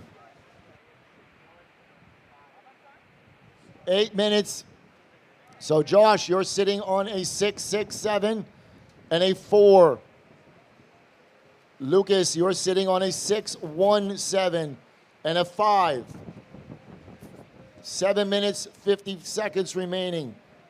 Surfer in blue, you require a 4.5.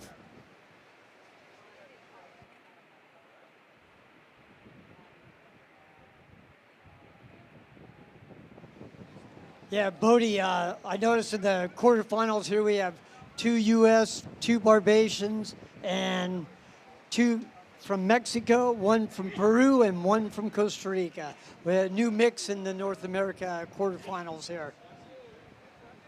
Yeah, truly international field. But we know that all the competitors love coming here. They absolutely love that this is the way they end the year. Not only do the competitors love coming, their parents come, their friends, anyone that has an excuse to come over, enjoy the Bajan hospitality, sun, fun, waves, and of course the Mount Gay rum is always available. And Lou, I can tell you how he made it through that wave. He was riding an epoxy.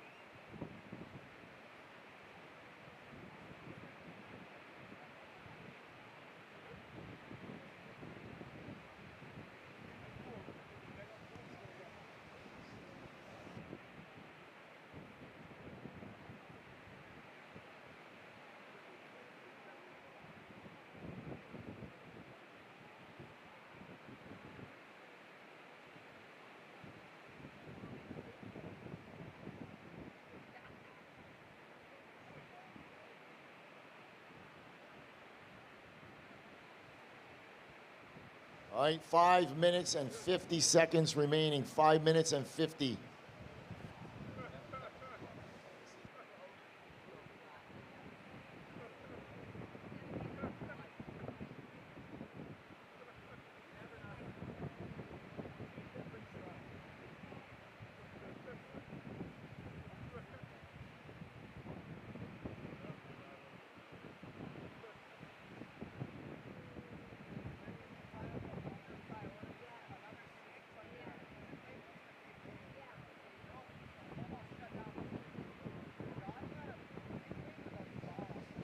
All right, surfers in the next heat. You are free to paddle out. We got about 5 minutes and 10 seconds remaining. Please stay down on the channel. I will give you more than enough time to get set up. We know what's resting on these results. We know what's on the line. 5 minutes remaining. 5 minutes remaining.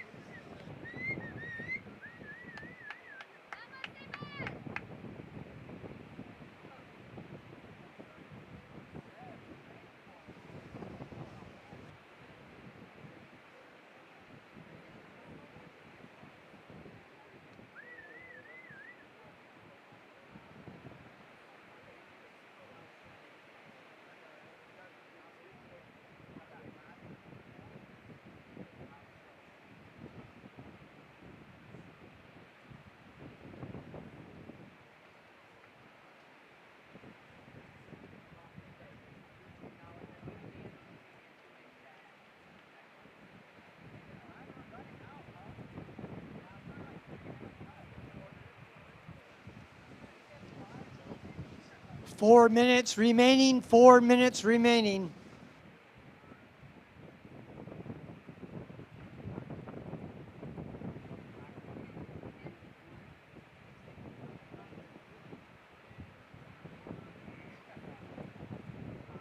All right, with 3 minutes, 45 seconds remaining, surfer in blue sitting with priority. He's gonna look at this one. He's gonna go. Josh Burke up and riding. Here we go. Pulling in the barrel, coming out. Big wrapping cutback. Oh, and he loses his footing and goes down.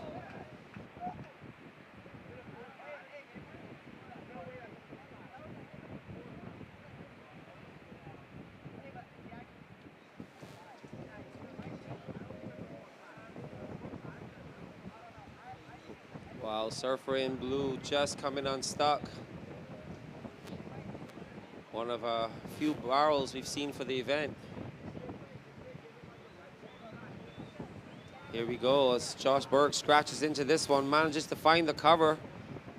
Some chandeliers, but he comes out. And then just as he goes into this big arcing turn, just catches a ridge in the wave face and just comes unstuck. When you're traveling that fast, any little wobble in the board. All right, last of blue, 3.5, Josh. Not enough. You still require that 4.5. 2 minutes, 30 seconds remaining.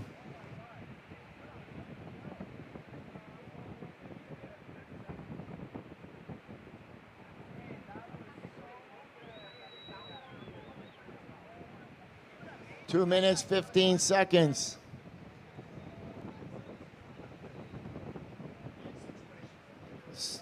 Last of blue was a 3.5, not enough. Blue requires a 4.5. 2 minutes remaining.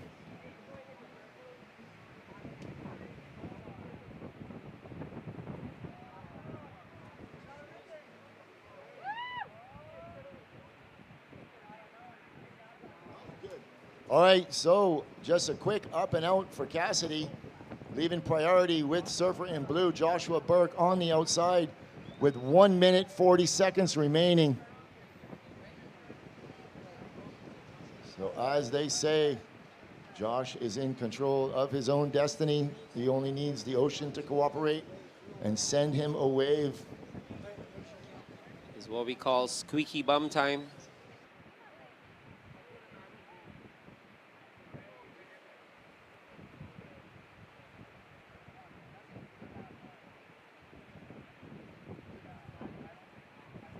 So this replay. So looking at the replay of red, he goes into that first arcing turn in the top. Second, a little bit of a wrap and doesn't see any more potential, so he goes out. So last of red, 2.5 does not go in your score line. So surfer in blue, you still require that 4.5 with 45 seconds remaining.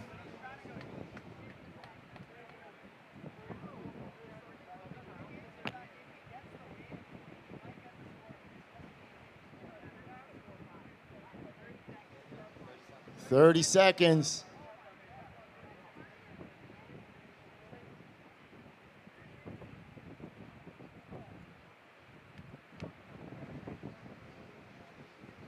Twenty seconds.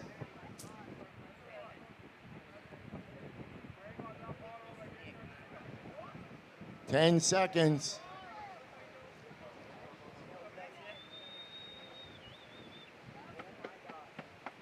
And 3, 2, 1. Just seconds away for Josh Burke. So official results, surfer in red gonna take the win. Just 2 more seconds and Burke would have had these scores. So unfortunate for Josh. He bows out in the quarters. Surfers in the next heat. Please stand by. We are on a short hold.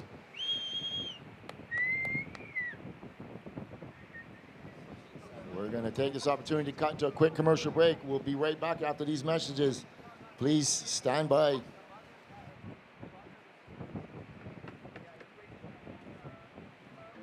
Hi everyone, I'm Chelsea Twack here at Soup Bowl in Bathsheba, the location of the World Surf League Barbados Surf Pro that happens every March. The best surfers in the whole region come here to compete. It's an action-packed week with food, drinks, yoga, and much more. And I hope you guys come and check it out.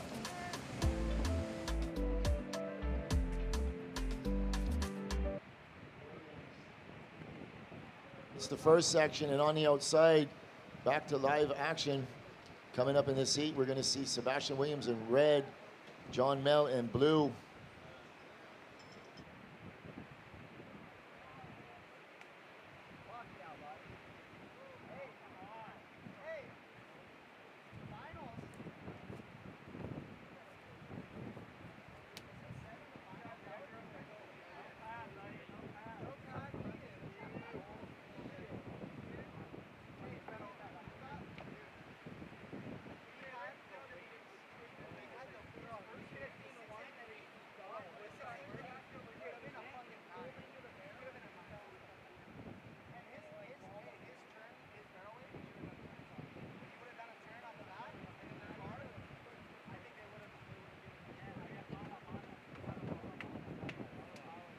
All right, so first of red, 3.5, first of blue, 0.5.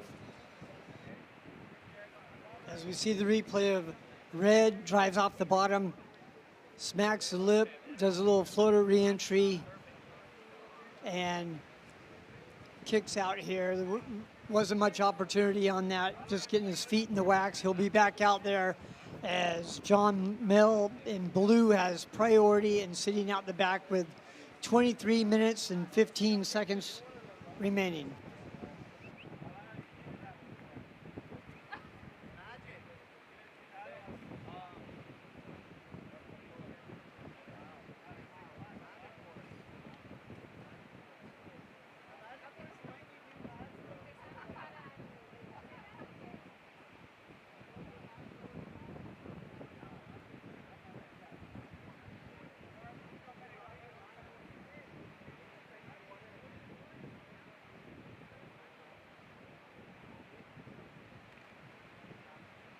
All right, looking on the outside, John Mel, he's kicking and scratching to get into this. He's going to get in it. Here we go. John Mel up and right and going vertical, pushing out the fins. And he goes out the back.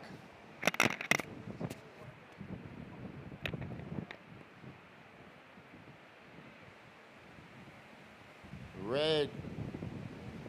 He goes up and out the back, so we'll see where that score comes in for surfer in blue.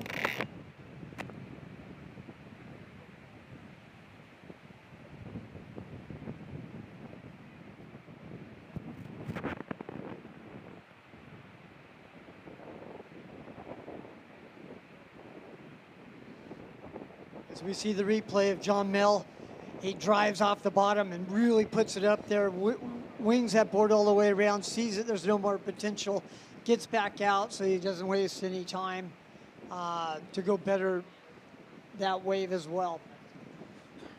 As a higher tide came in, Lou, you can see the wave choices becoming more critical out here. The last of blue, 3.5. Blue, 3.5. So blue is in front marginally. So red, you are currently in second. Your first wave was a 3.5.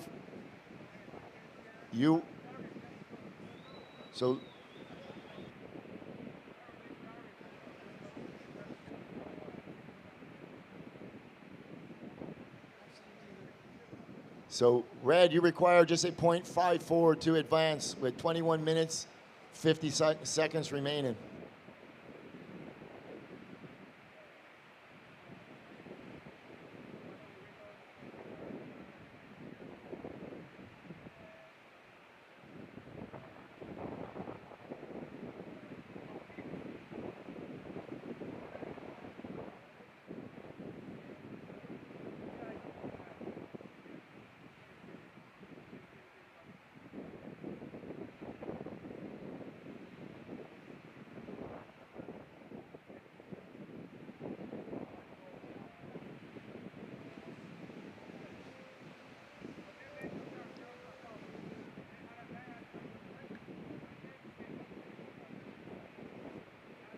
So far in this Barbados Surf Pro, we have judged 57 and announced 57 heats and a total of 1,016 waves. That's just this division. That ain't got nothing to do with the other 3 divisions. So it's pretty crazy when you start to add up the numbers of how many heats, how many hours. Today is day 6 of 7. So we got one more full day to come tomorrow. So coming up in the next heat, we're going to see the reigning champion, Luca Macinas. He's going to be taking on Jacob Burke, younger brother of Joshua Burke, but by no means less deadly. Unfortunate. Josh needed just 2 more seconds in that heat as he was just barely up behind the horn. So blue is going to look at this one. John Mel up and right in, coming vertical up in the lip, out onto the open face. Nice down carb. He's going to get another wave to work with. Pushes the fins as he comes around the section. He's eyeing up the inside. Oh, and he just loses the fins on that finishing maneuver, but got some work done on the outside, and Sebastian Williams on the outside. He goes up and out. All right, so while we're waiting for those scores to drop, we're going to cut to the glass for the winner of the last heat, Lucas Cassidy. Let's hear what he has to say. He's standing by with Andrew. Take it away, Andrew. We're here with Lucas. With that win, you made it to the Challenger. How are you feeling? Yeah, I really can't believe it. It wasn't a goal for mine. It wasn't a goal for me at the start of the season, and I'm so grateful for all the support I've had all this year, my sponsors, my parents, and everyone that cheers me on. Shout out to the boys for cheering me on in this last heat. But yeah, I'm so happy. I still don't know what's going on, but I'm psyched. I'm just more motivated for semis tomorrow than thinking ahead about the Challenger. How do you manage the conditions today, Lucas? It was really tricky. I just knew I had to be on the best waves, and earlier in my heat, I kind of, like in my junior heat, I had kind of I don't know, I wasn't on the best waves, and I knew I had to be on the best waves against Josh. But Josh is an incredible surfer. He surfs this wave, and just this wave in particular, he riffs, and everywhere else also. So I'm so lucky that I was able to get some waves and not fall and make it through the next heat. Well, Lucas, good surfing. Do you want to shout out anyone before we go? Sí, saludos a mi papá y a mi hermana que ahorita está jugando básquet, y a los de Cerritos, Pastora, Todos Santos, a todos mis amigos en casa y sí, pues, al Challenger supongo. Gracias, saludos. Well, Lucas, good luck in your next heat and the Challenger, man. Back to you guys.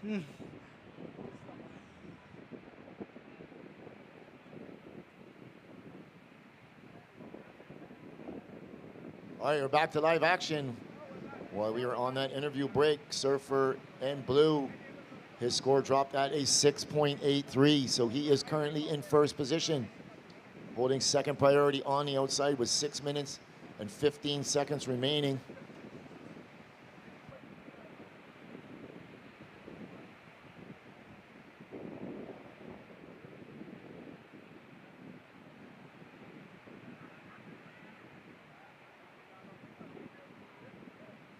As we got the replay of John Mel drives off the bottom straight up into the lip, comes back, hits a little rib there, but carries his speed through it, really gets vertical, driving through with a lot of power and speed, setting up for something on the inside here, and hits the chop, releases the fins, but good score, and he'll be right back out in the lineup with 15 minutes and 30 seconds left.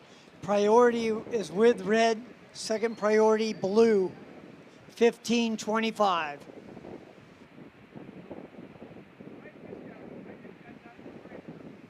So servers in the next heat, Luca Macinas and Jacob Berg.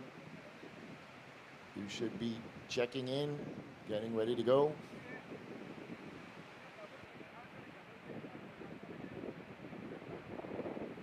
So red's gonna use priority, go on this, throwing up the first turn. Banging it vertical, hangs on to that north section. Coming out onto the open face, one more maneuver. Pushes out the fins. So kind of needs a high good score, high score in the good range, higher in the good range.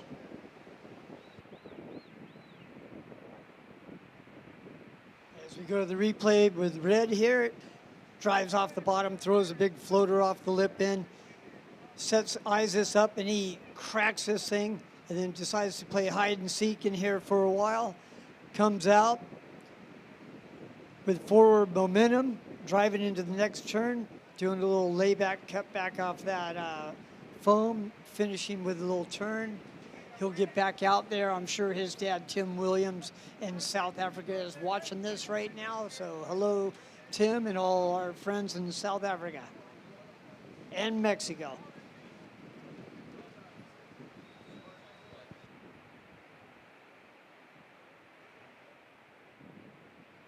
All right, last of red, 7.4. So red, you go to first. So blue up and riding. John Mel on a good north wave. Here we go. He's going to get more opportunity. Floats the section, can't hang on, and he just goes down. So trying to match that big turn on the north section of Williams, but he goes down. So he'll go out the back. Yeah, John Mel gets a good wave here. He drives right through the power pocket. He sets this up, smashes back, and then he eyeballs this and just hits it, comes down, and just unfortunately came unstuck as would have got another good score there on the board. But he's a professional. He'll be back out there to get another wave. 12 minutes, 40 seconds remaining, not really requiring much. I'll give you the requirement as the score drops.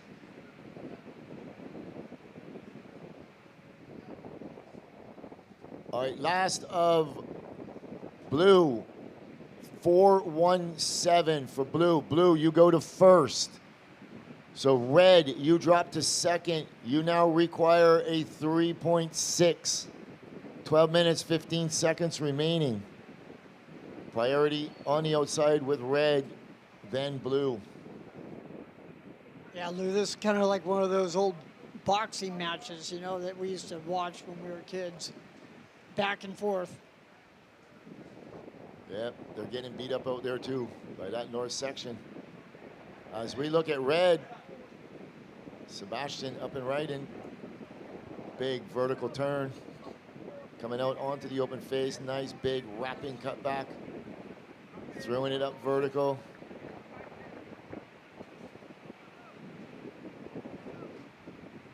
Banging it one more time, finishing it off.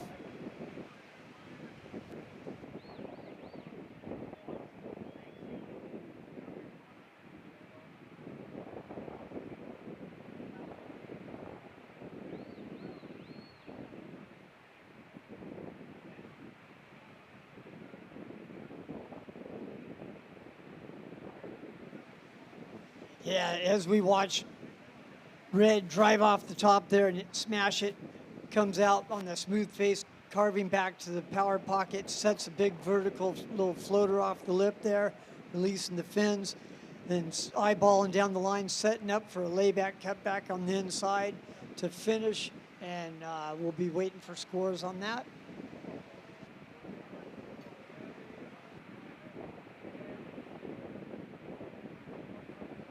John Mill's been coming here for years, Lou. How many years have you seen John around here? At least 10, maybe more. So scores dropping for red. 7.67 red, 7.67. So blue, you need an 8.24. You are sitting on a 6.8 and a 4.1. Your requirement, 8.24.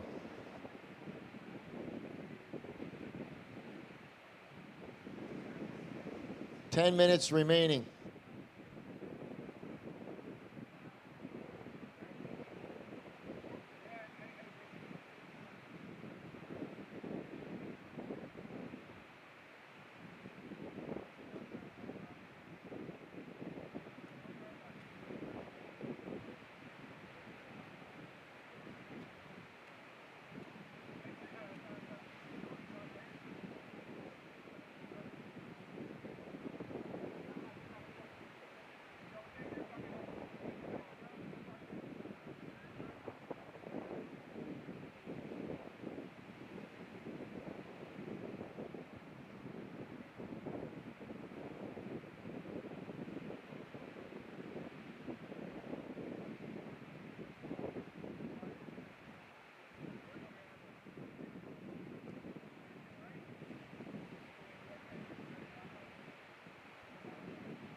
So one more heat to go in this QS 5000 men's.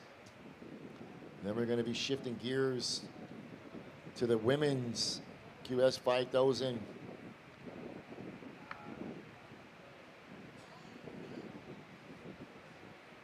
So that will be immediately following the next heat. That will round out the men.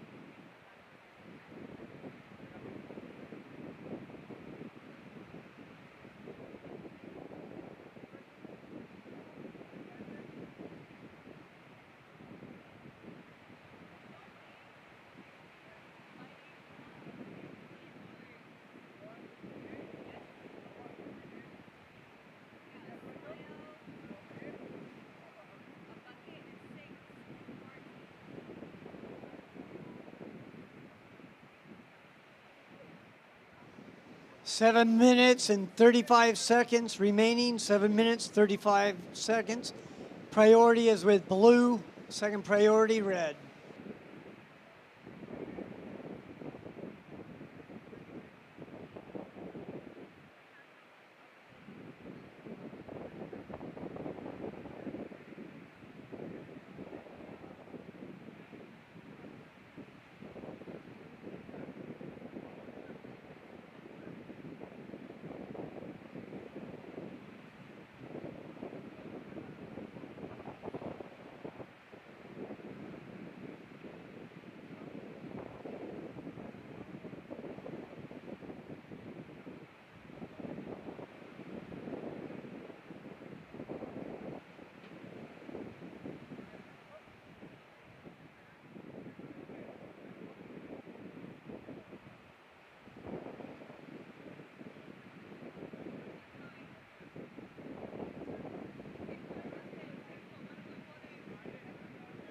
All right, watching red way up inside.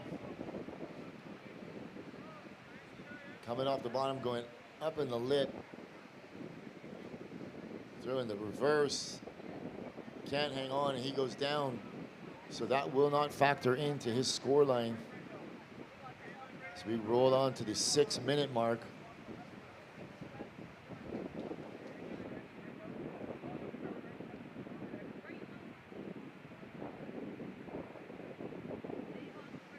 Yeah, Lou, did you see some of those waves that John Mel was getting at Mavericks this year with his dad?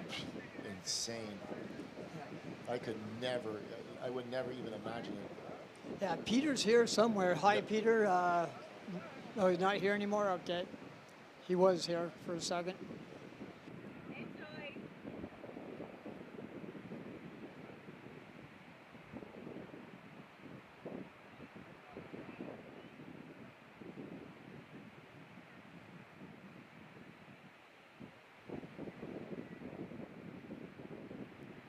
'Sebastian on his last wave, red, showing a replay, drives straight up into the lip on a smaller wave, zigzags up and down, throws the air, not quite able to ride out of that, and it comes in at 2.60.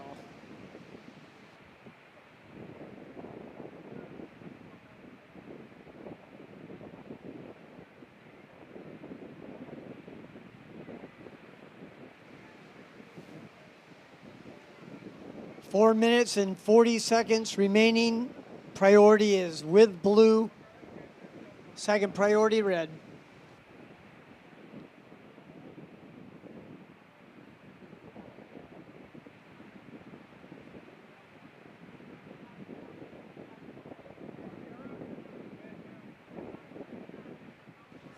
Blue is looking for an 8.24 to advance. An 8.24 to advance.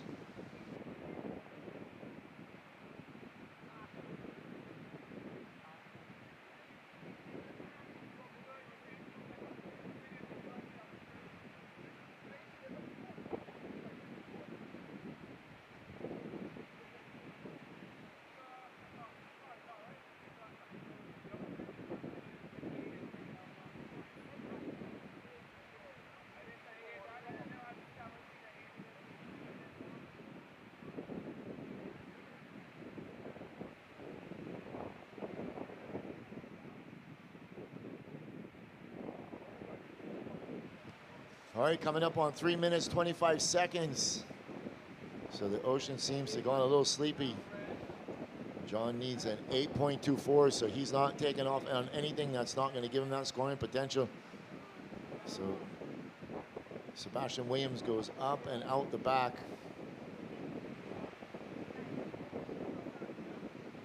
So coming up next, we're going to see your reigning champion taking on Barbados' Jacob Burke.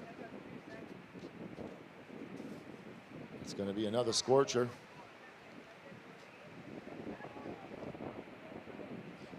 Two minutes and 45 seconds remaining. 2 minutes and 45 seconds.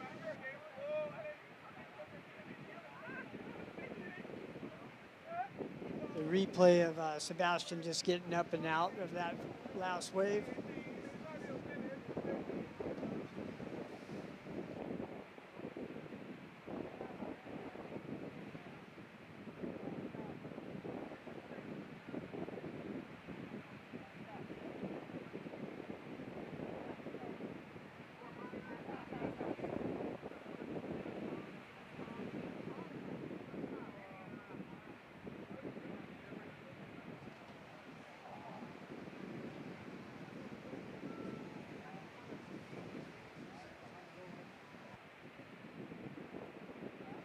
So 1 minute, 50 seconds remaining. And blue's gonna pull the trigger with priority. Here we go, up and right in. John Mel going up in the lip. Out onto the open face. Going up vertical. And out the back, red up and right, and he sees Blue kick out, so he kicks out with 1 minute, 20 seconds remaining. So we already have one server from Mexico making an appearance in semifinal number 1. As we get the replay for Blue, drives way off the bottom, comes up, snaps that in the pocket, zigzags back and forth, waiting for something to stand up, cracks inside, and kicks out. And Sebastian on the following wave. Just kicked out. It was a quick up and out. 50 seconds remaining. Robert, can you come to the judges' tent, please? Robert, can you come to the judges' tent, please? So with 45 seconds remaining, servers in the next heat. Just hold your positions there. I'll give you enough time to get in the lineup. So Blue still requiring that 8.24.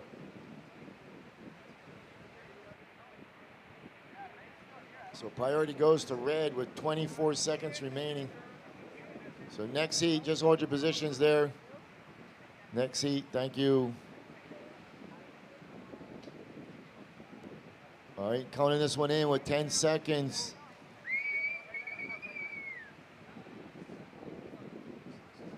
In 3, 2, 1. So that ends quarterfinal number 3. So taking the win and moving into the semifinals will be Sebastian Williams.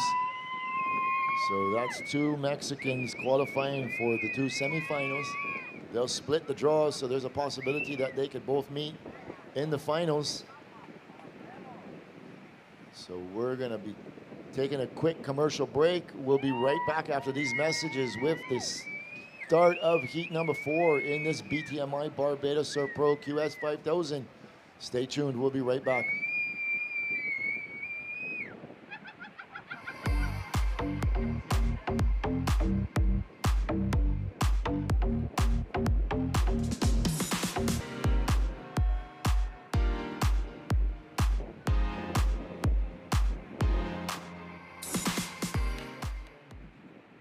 Red and Blue.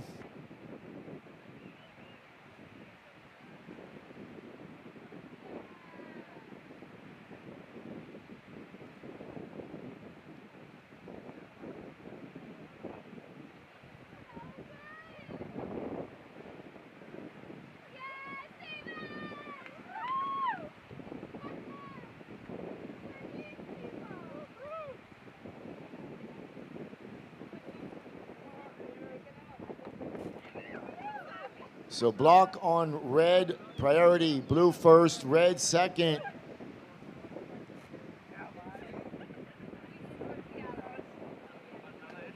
So Blue goes to priority. It was deemed that Red could have caught that wave and pulled back.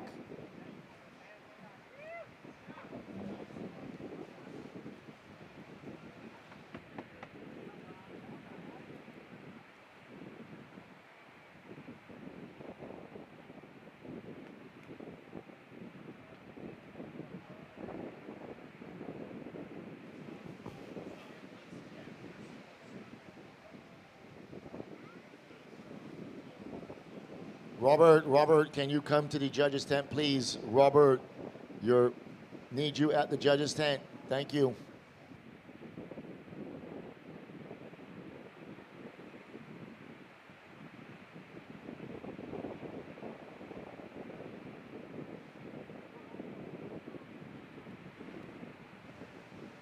Let me say congratulations again to Sebastian Williams, standout performer, making it to the semifinals tomorrow here on the final day, day 7 of what has been an amazing event, Lou.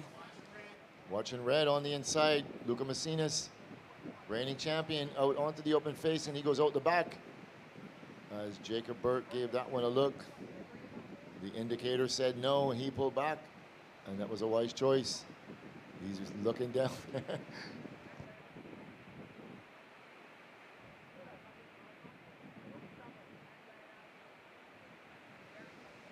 Yeah, we don't want to give away too many of the local secrets, Lou, but we could both see what Jake's looking for just now. So Jacob Burke, the last Barbadian competitor left. as we saw his older brother go down in Heat 2. And Jacob's surfing has been on point. He has just been constantly improving year on year. And if he can take out the defending champion, I'm sure the beach is going to absolutely erupt, and that's going to guarantee some big crowds for finals day tomorrow, Lou.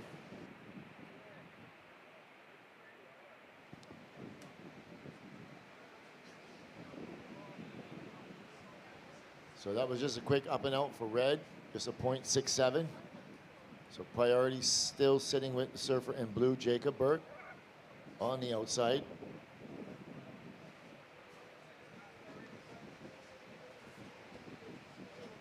See red having a little look on a small inside wave, but he elects to let that one go by. While things are a little quiet, we once again want to welcome our viewers from all over the world, wherever you're tuning in from. As we come near the end of day 6, we're in the final heat, Heat 4 of the quarterfinals of the Barbados BTMI Surf Pro Men's QS 5000.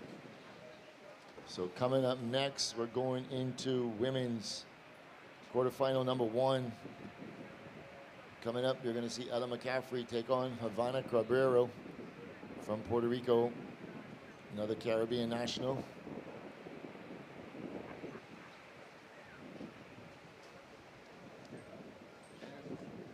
All these women's heats are going to be stacked right through. Heat number 2, Kira Pinkerton taking on Talia Swindell. And Leilani McGonigal taking on Bailey Turner, and Reed Von Wagener dropping a 10-point ride earlier. As we look at Macinas, he's going to pull on this one. Out onto the open face, big vertical smash. Nice big wrapping cutback. Another wrapping cutback. As working this one all the way to the inside.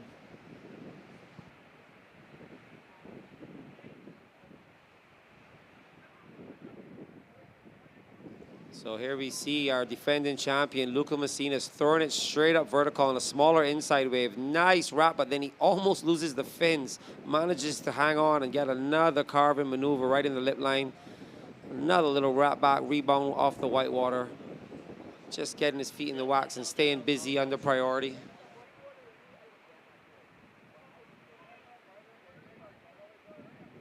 Meanwhile, we see local boy Jacob Burke in the lineup all by himself with priority. Yet to open his account, he's being patient. He's gonna wanna drop a big score if he can and put some pressure.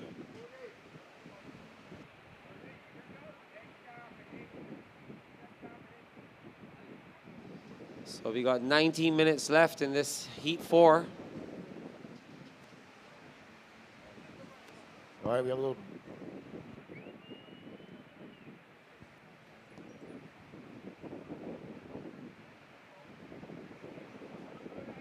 All right, here we go. Jacob Burke putting himself in position. He's going to turn on this one. Blue up and right in. Jacob Burke coming out onto the open face.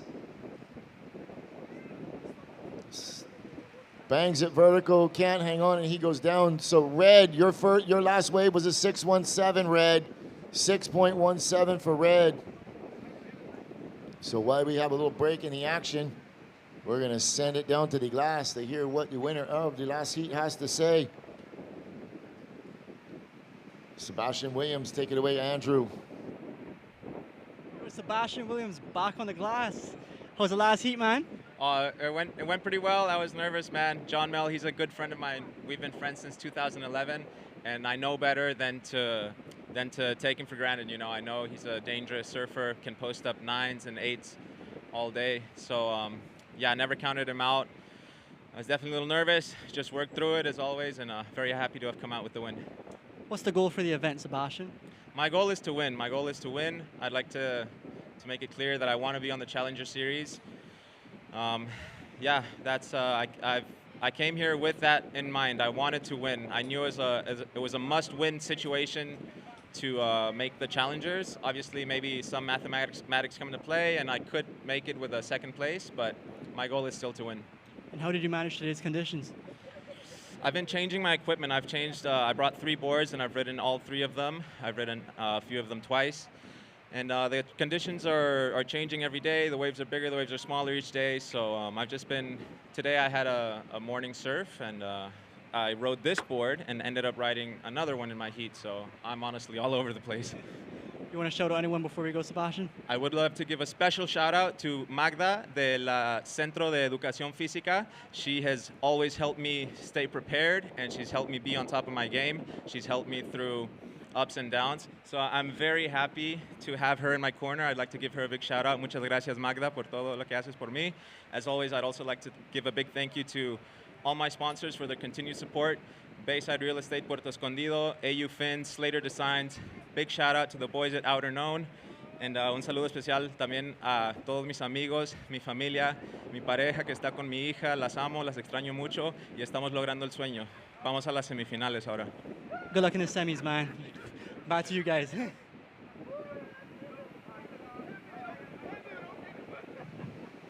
Okay, red with priority up and right, and Luca Messina's on a big looking wave. Floats the first section, loses the fin and goes down. And blue on the outside, Jacob Burke, and he's gonna cut out.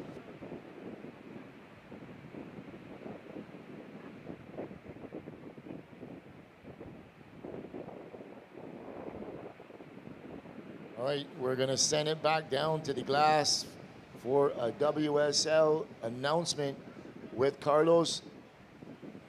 All right, we're gonna hold on a second.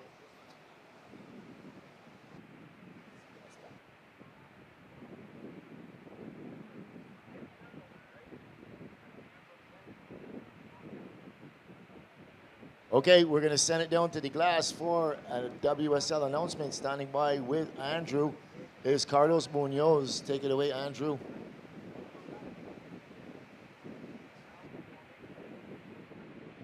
We're here with Carlos. You made it on the Challenger Series, man. How are you feeling? Oh man, this is a dream come true. I haven't felt like this since I qualified for the CT. Get at this interview is like graduating. You know, this is a region that is super strong on surfers and new talent coming up every time you see from North America surfing and doing big airs and pushing the limit. You know, so yeah, I'm so stoked. You know, very happy. I have a lot of people that support me. I have 3 kids. Leah, Calais, and Levi, you know, I love you guys. You guys are the motor of my life and the purpose of my life. And thank you to my wife that support me. And yes, just so happy. And thank you everybody that been pushing me, all my sponsors, the people from Costa Rica that helped me. And yeah, I can't believe that I'm gonna be in the Challengers this year, and I wanna get back there and, you know, get a fair chance. I think after the dislocation on my shoulder, I haven't been able to show my surfing. And thank you to Barbados too. This is a place that has so much good vibe, and all the love and the energy of the place has made me surf very good. Thanks a lot for that, Carlos, and good luck in the Challenger, man. Yeah, man. Back to you guys. All right, thank you, Jacob. Well done, Carlos. Congratulations, my friend. I'll be looking for you on the Challengers. So, previous of red coming in at a 4.0. That was the previous of red. So, red is currently sitting on a 617, as we're currently sitting on a 617 and a 4.0. Blue currently just sitting on a 2.33. Just had a two quick up and outs. He is sitting with priority on the outside. Yeah, we're looking at this replay of Red's last wave, throwing it straight up, nice little drift, and falls out the sky with the lip line. After that, he manages to come around through some bump and jump, but one more little turn on the inside there as the wave starts to stretch out again. And a nice little tail blow, which again, he almost loses, but manages to hang on. But the work was done on the outside with that nice lip line glide. All right, 12 minutes, 30 seconds remaining. So coming up immediately following this, we're going to see Ella McCaffrey and Havana Cabrero. I want to welcome my good buddy Bob Roman to the broadcast. Thank you for joining.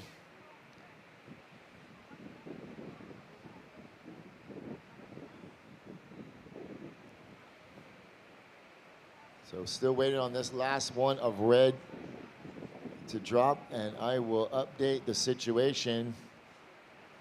So probably going to come in very similar to his first. That's going to up the requirement. So surfer in blue is going to certainly need 2 scores. Currently requiring a 7.84.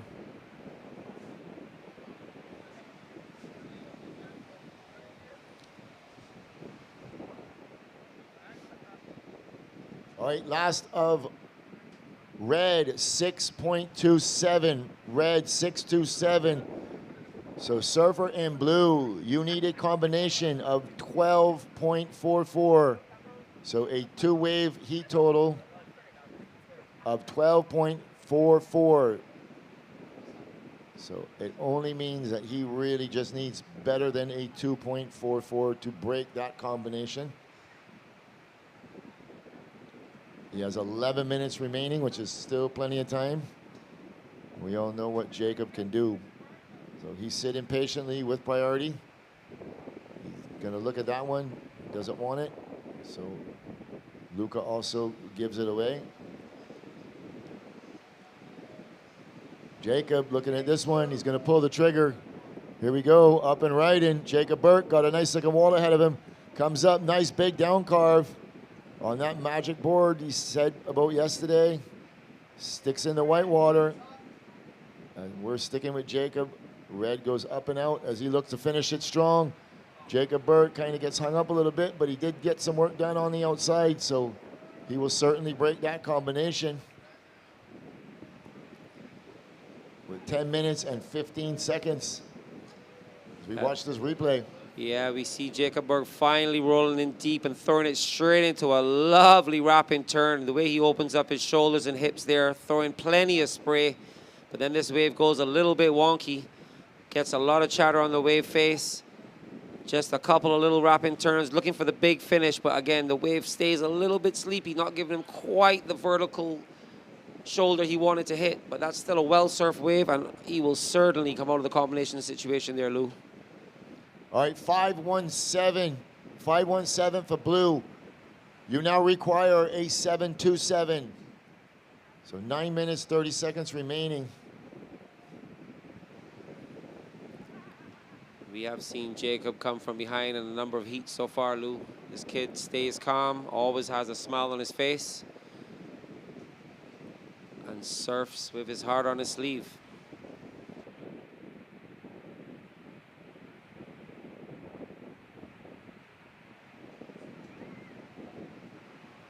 All right, while we have a little break, just want to thank our main sponsors. You are tuned into the World Surf League BTMI Barbados Surf Pro, presented by Diamonds International. This is heat number 4 in the quarterfinals of the men. This event is presented by Diamonds International, brought to you by Surf Promotions Barbados Limited.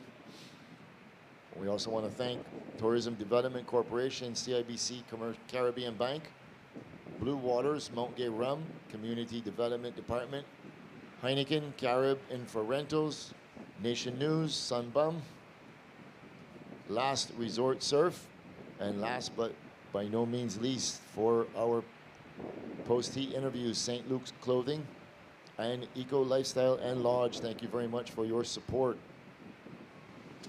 So we now have 3 semifinalists qualified into the semifinals coming up tomorrow. The winner of this heat will join them. We'll have 2-man head-to-head heats coming up tomorrow. Finals day, all semifinals and finals will be held tomorrow. 7 minutes, 45 seconds remaining. And while we're showing our appreciation, I want to say a big thanks to you, Zander Venezia, Chris Clark, the masterminds of bringing this together. I want to also shout out all of our hard-working judges that are out here concentrating from 8, 9 in the morning all day long. All our officials, our cameramen, Andrew doing a great job down in the booth. Derek holding it down, and Nikolai holding it down with the shirt swaps. Want to shout out all the bar staff. And of course, all the crowd on the beach come out to support this amazing event. And all our viewers online, tuning in from all over the world. Here we go, Blue looking at this one. And Blue scratching into this one, Lou. Take a little bit of a high line, turns on the afterburgers, throws it into the section. Oh, goes for the air reverse. But lands on the roof and comes unstuck with that little section coming down.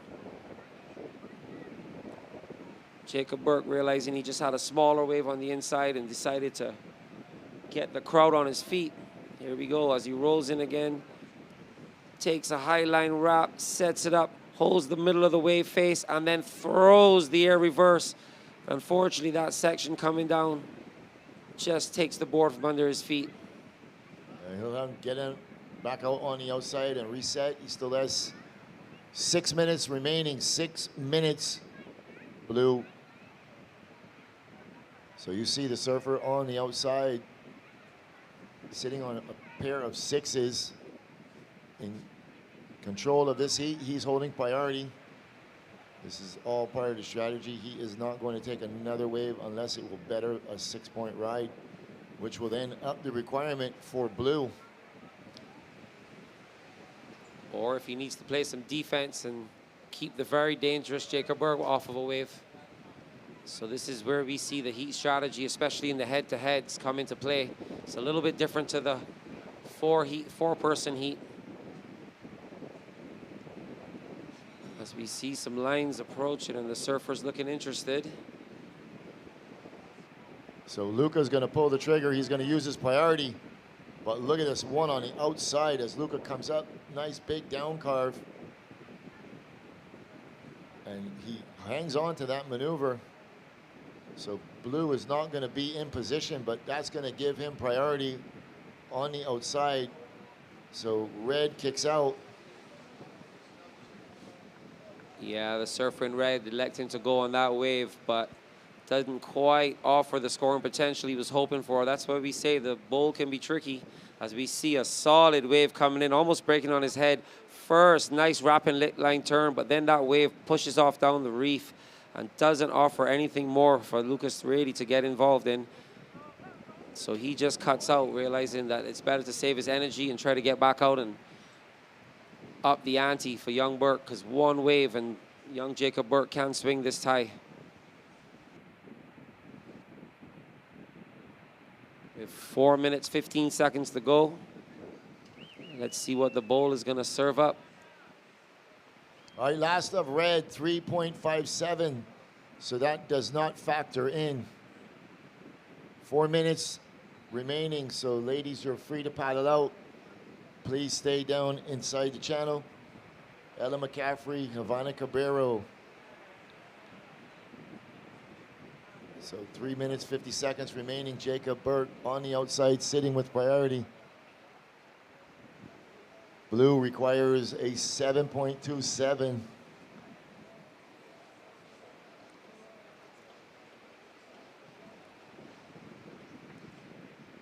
Things have just gone a little quiet, a little reminiscent of Heat 2, where we saw Josh Burke sitting with priority and just running out of time. But Jacob still has over 3 minutes to go, so he's going to stay calm. But I won't make him any more nervous.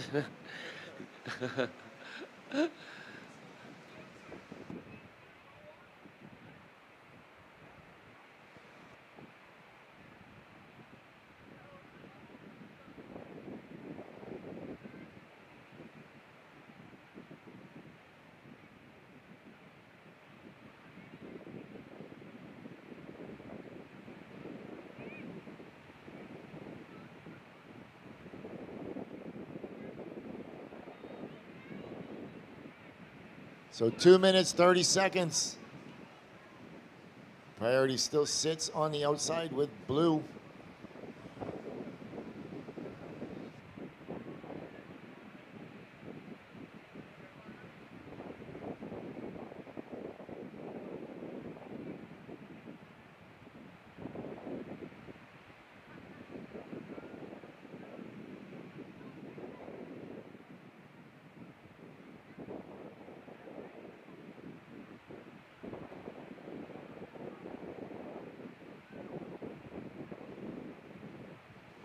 Under 2 minutes.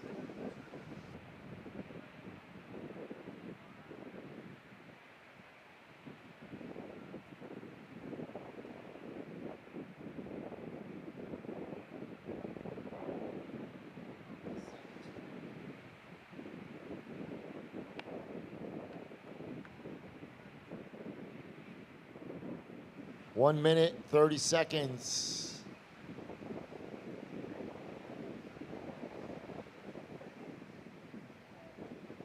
He's looking at this one. Is he going to pull the trigger? He's going to leave it. Luca's going to go on it, and he's going to leave it.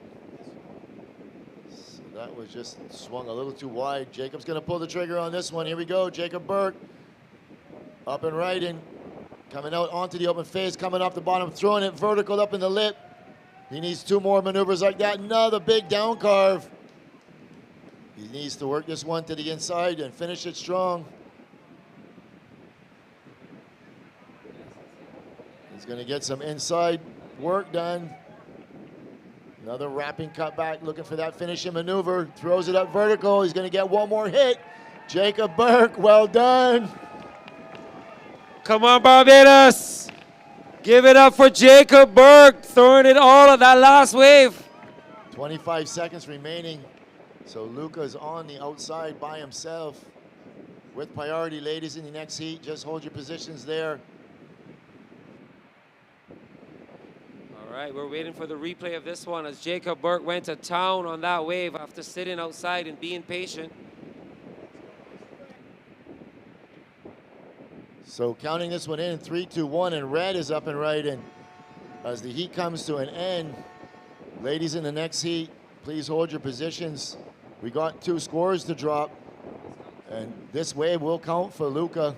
Throws it up vertical, out onto the open face. He's gonna wait for it to wall back up. Is he gonna get another opportunity? He's gonna come in. So 2 big, important scores to drop for this one. Yeah, we'll queue up some replays while the judges take their time. First, we're seeing local boy Jacob Burke coming in from deep around the section, drops deep in and throws it into that first oncoming section. Nice wrapping turn up in the lip line, blasting out the tail, lots of spray. Wave goes a little sleepy as he does a couple of cutbacks, but he knows that this is going to race off on the inside. So here we go again. Holds that high line, big snap. Just a little bit of a check carve, throwing out the tail again, and another vertical snap, and then that final hit. So Jacob Burke feeling it for his last wave. As we see Luca Messinas now realizing he may need a score, throwing it straight into a bit of a sleepy section. A little bit of a wrap with a whitewater rebound. And then this wave goes off at a weird angle. So Lucas just makes his way onto the inside, throws a nice snap there. Little bit of a wrap, and then this wave just rolls off down the reef. So we have a good exchange, and let's see where we go. Ladies heat, you are on hold. As we pan out and see the big sunbomb monkey and all the crowd on the beach. We've got people camping out, tents on the beach. As the crowd is building throughout the weekend.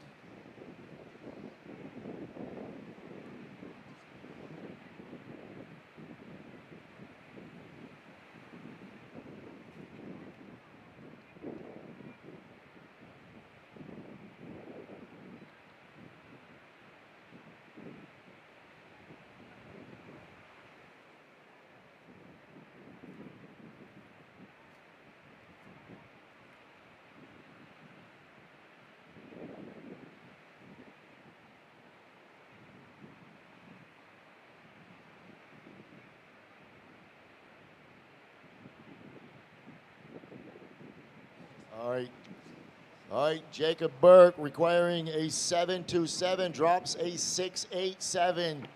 Not enough. So Luca Messinas will be moving on into the semifinal to defend his championship. He is a 2-time champion out here, so unfortunately Jacob Burke just coming up just a bit short. with a 6.87. So ladies, in the next heat, we're gonna go on a quick hold. We're gonna take this opportunity to send it down to a commercial break. We'll be right back with the start of the BTMI Barbados Surf Pro QS 5000 Women's Quarterfinal number 1. Stay tuned, don't go anywhere. We'll be right back.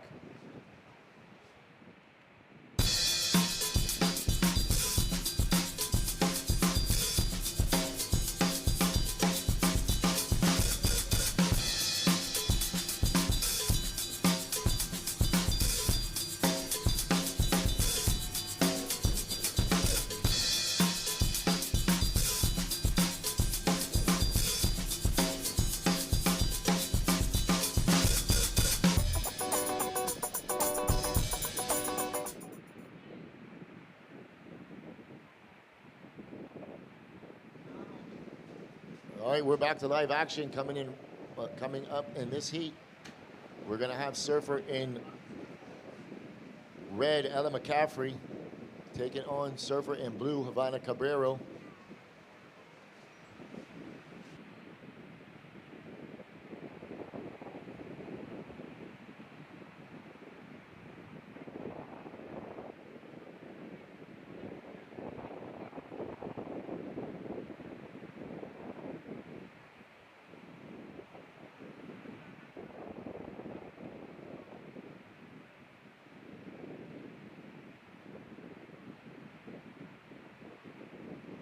All right, red, Ella McCaffrey, she's drawn first blood. We go up and right in, working it out onto the open face.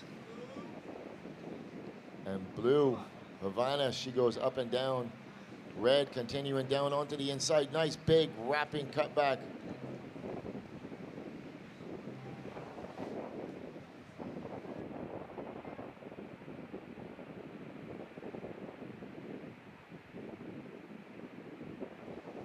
As we go on the replay, watching red, getting low, driving off the bottom, doing a power turn right in the pocket, bringing it back to the closer to the curl and setting up with 2 big turns there, roundhouses, and then eyeballing this down the line for a big off the lip.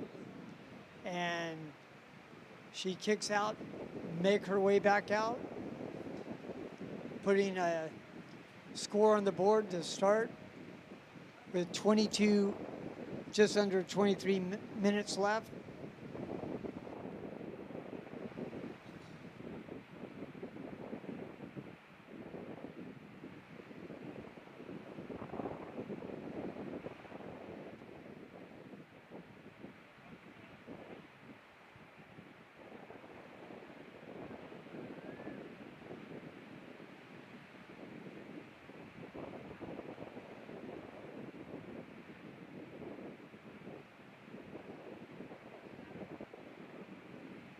All right, while we're waiting for this score for red to drop, we're gonna send it down to the glass with Luca Messina. He's standing by with Andrew for the post-heat interview, powered by St. Luke's Clothing and Eco Lifestyle and Lodge. Take it away, Andrew. I'm here with regional champ Luca Messina. How are you feeling after that heat, man? Oh, that was pretty hard. Yeah, in the beginning I was falling a lot in my waves, but yeah, I stuck to make it. Jacob is a really good surfer from here. I knew it was gonna be hard, but yeah, stuck to make it. Now semis, and super happy to be here. How do you mentally prepare for this heat, Luca? Just keep having fun, you know. The waves are super fun. It's consistent, so yeah, and it was also a man-to-man heat, so we were getting a lot of opportunities. So yeah, I was just trying to get the best waves, and when I got them, just try to surf as best as I can, and yeah, that's kind of what I try. Do you have any words to aspiring athletes out there? Any what? Sorry. Any aspiring athletes? For sure, in the surfing, I've been always looking to all the city guys, Kelly Slater, and all the guys that rip.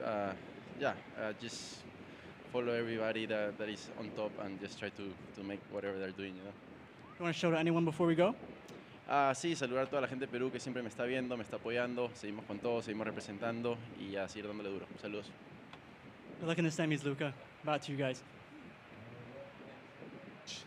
So while we were on that short interview break, surfer in red, Score dropped. She dropped an 5.83. So first of red, 5.83. Red, you are in first position. You are holding second priority. Blue, you hold priority. 20 minutes, 20 seconds remaining.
$18 minutes and 30 seconds remaining. Priority is with blue. Second priority, red. Red is sitting with a 5.83. Blue sitting with a 0.5.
$15 minutes, 45 seconds remaining, ladies. 15, 45 seconds remaining.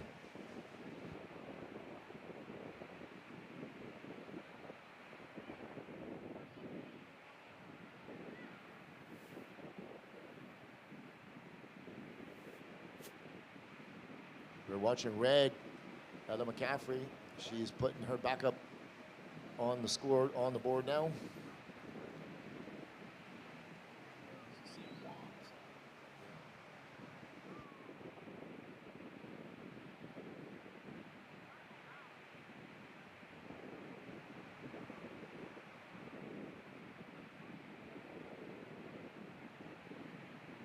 As we can see the replay, red drops and goes up and tags the steepest part of that wave, comes around the white water into a nice little cuddy, decides to kick out, and get back out there and better one of her waves.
Red, your last wave coming in at a 4.6. So you have a 5.83 and a 4.6. You are currently in first. Blue, you require a perfect 10-point ride. It's not impossible. We've already seen one 10-point ride go down for the day.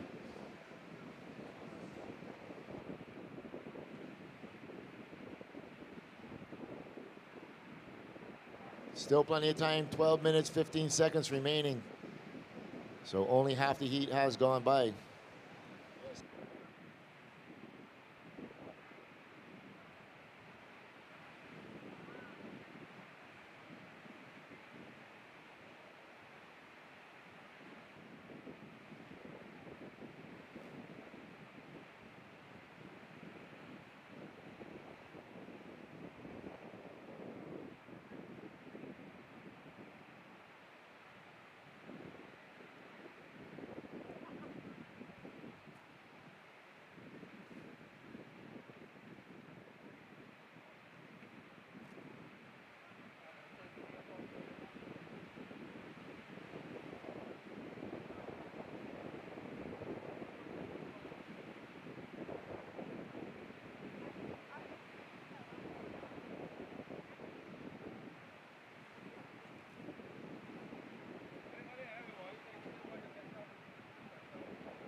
Blue, 10 minutes, 35 seconds remaining.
All right, blue up and right in Havana Cabrero.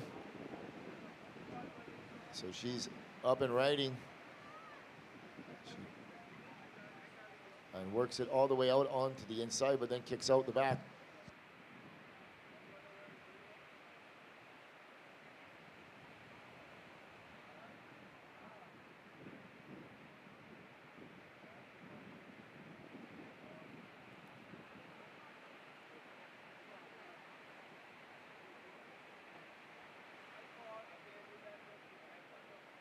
As we go over Blue's replay here, she drops in, has a little bump on the face, cuts back, calmly does a nice cutback, and unfortunately that wave just didn't give her Here we anything. go, red, back to live action, big. Smashes the north section. She's gonna make it real difficult for Blue after this wave. Working it all the way to the inside, driving hard out the bottom, going vertical up in the lip. Oh my. That was a wow factor, that wave. That's what the judges want to see. So I think both of those scores are going to get ditched right now. So she's currently sitting on a 5.83 as her high score. As we go over the replay, she drops in, drives around the section, goes right into the pocket with a big powerful turn, straight up into the lip. As she's doing the bottom turn, her spray's still coming down. She winds into it again, zigzagging now and setting up the finish, and gets another big powerful turn. Well surfed wave by Red. 8.33 red, 8.33. So we can mark that for the highlight reel. 7 minutes, 30 seconds remaining. So surfer in blue, you now are in a combination situation requiring 14.16 to wave heat total. Coming up next, Kira Pinkerton and Talia Swindell. You have about 2 minutes before you can paddle out.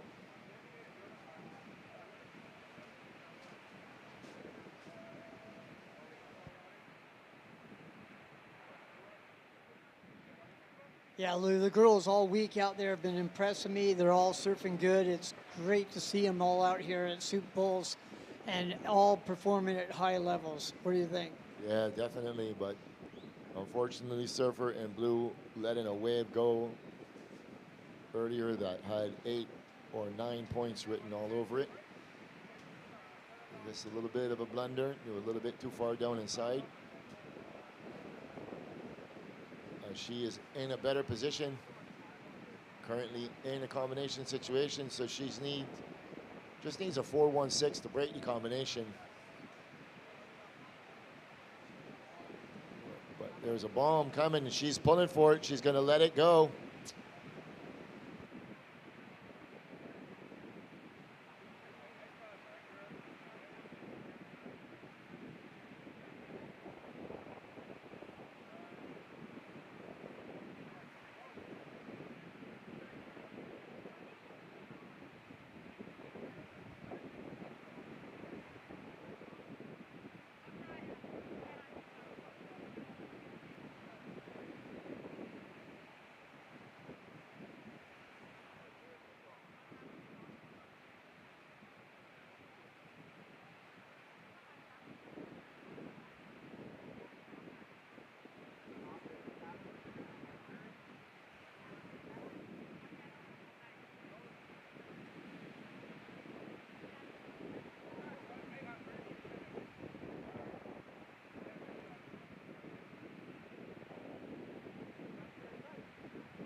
Five minutes remaining.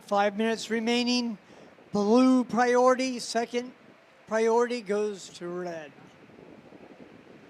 4 minutes and 45 seconds left.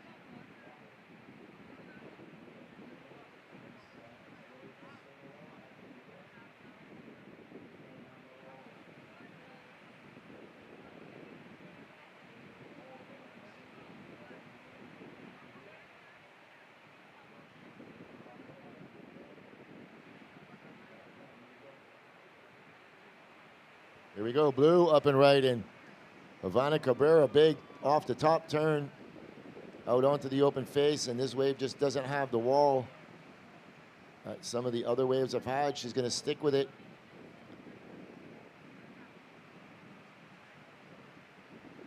Coming off the bottom, going up in the lip. Almost looked like she kind of rushed out a little bit, and she goes down.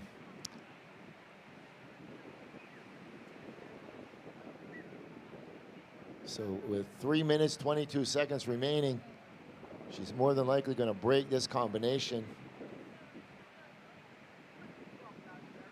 Yeah, as we go over the replay here, Lou, she drives off the bottom, does a nice off the top here. Drops back in, cuts back to the power pocket, waiting for this wave to line back up. She does a great job sticking with this and setting up for the inside. And she just unfortunately come up stuck at the end of that wave. Okay, so she just breaks that combination, 4.17. So surfer in blue, you require a 9.99. So basically you require a perfect score. So last of blue, 417, you now require a 9.99. 2 minutes, 20 seconds remaining.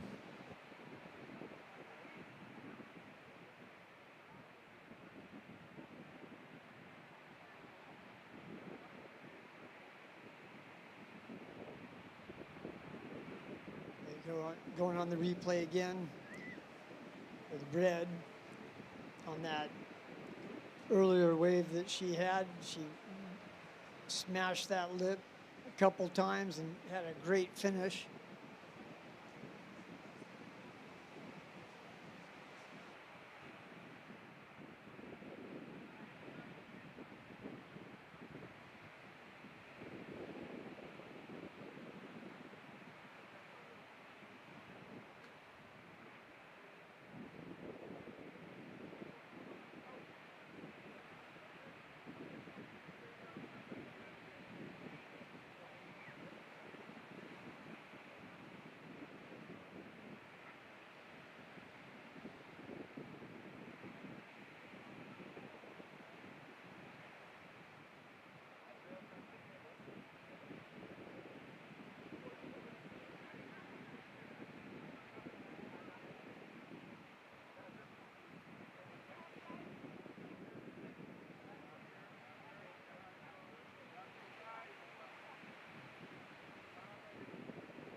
All right, next heat, you're good there. Next heat, please hold your position. Thank you.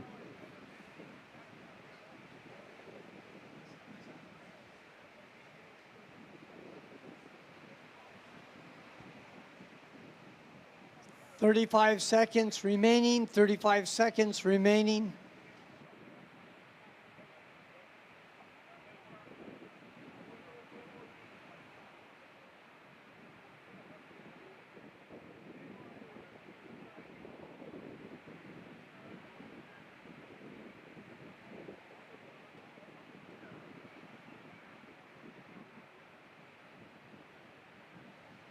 All right, Red, there's a little victory lap as we count this one in. And 3, 2, and 1.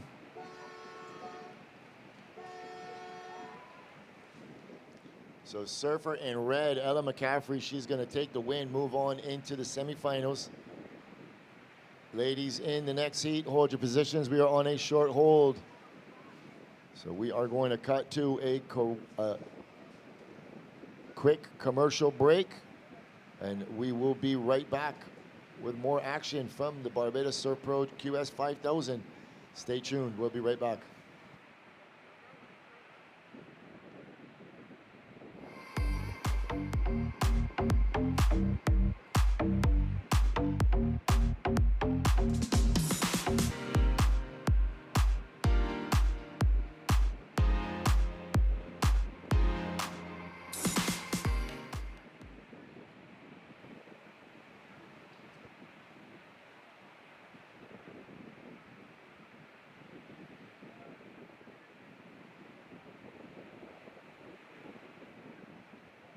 So the judge is looking at this last of red as we're back to live action. That was the last heat in the booth. So coming up in this heat, we're going to be seeing Kira Pinkerton in red. She'll be taking on Talia Swindell in blue. We are still on a short hold. Judges are still looking at the last of red. She has moved on. She is victorious. However, that wave does count, and it must be scored.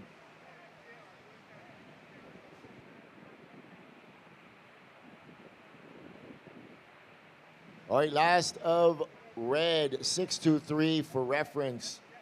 So little two-turn combination. So ladies in this heat, please stand by. We're going to count this one in 10 seconds.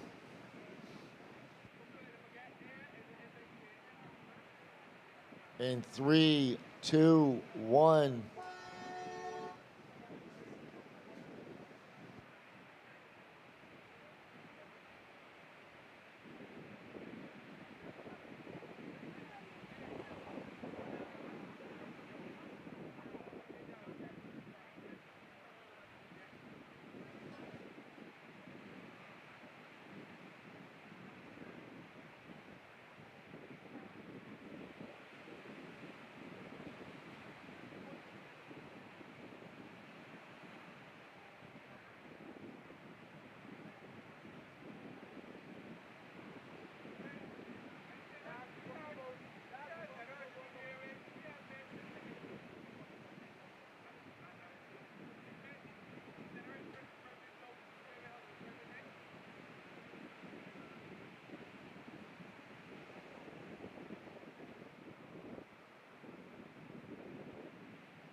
All right, watching red.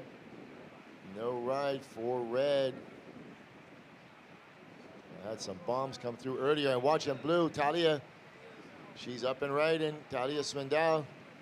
Nice big sweeping down carve out onto the open face. Cutting it back.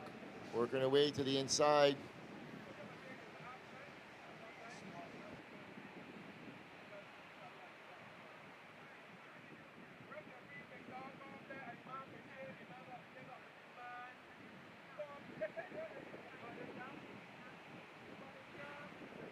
As blue goes on the replay, drives off the bottom, carves it in the pocket, comes back with another cut back, couple cutties, and then kicks out. And she's getting back out there with one under her feet. And that comes in at 4.83 for blue, 4.83. Sorry, 3.83. So 3.83.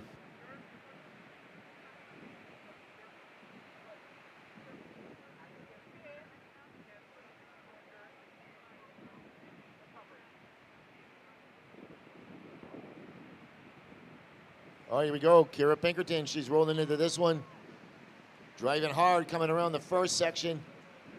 Big down carve, fully committed on the rail. Another smash off the top. Wrapping this cutback, eyeing this oncoming section. Comes off the bottom, throws up the fins. So Kira Pinkerton, she is the reigning, not reigning, but she is the inaugural Lives Like Zander. As we go over the replay, she takes off behind the section, comes right up and drives that right into the power pocket. Coming off the bottom with a nice rotation, another off the lip. And she cuts back in between that chop there, and then she finishes this on the inside with a nice turn in that wave as she paddles back out.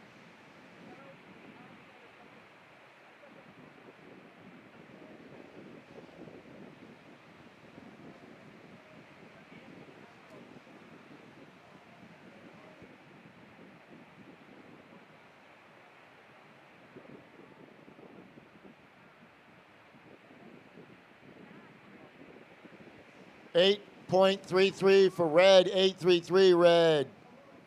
So that's another one for the highlight reel. You'll see that coming up later on. All right, as that score drops, we have a break in the action. We're going to send it down to Ella McCaffrey. She's standing by with Andrew for the post-heat interview powered by St. Luke's Clothing and Eco Lifestyle and Lodge. Take it away, Andrew. We're here with Ella into the semis. Got some nerves out the way. Yeah, definitely. It feels really nice to make that one. I've only made it past the round of 16 once this season, so it's really nice to have some momentum going. Describe the conditions for us right now, Ella. The swell's a little bit bigger today. It's bowling up a bit more, so it's nice to find some waves with some wall. What's your favorite thing about Barbados so far? The surf. It was incredible the week we got here. Like, no wind, glassy, looked like Indo. It was insane. Anyone want to shout out right now? Yeah, shout out to my parents. Thanks for watching. Even though you guys are on the road, shout out to my brother. Safe travels. Thank you to my sponsors, and shout out to the people I'm staying with. You guys are awesome. Good luck in the semis, Ella. Back to you guys. All right, thank you very much.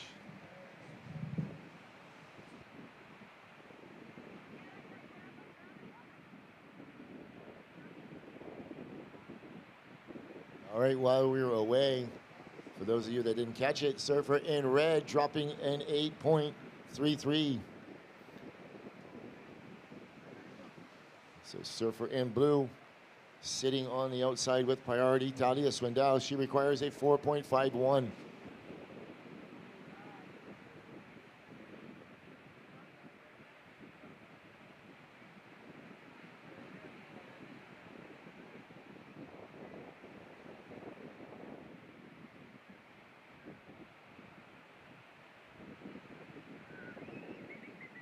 As we go over the replay here again, driving off the bottom into that power turn is where most of the points came from right there, carving back into off the lip.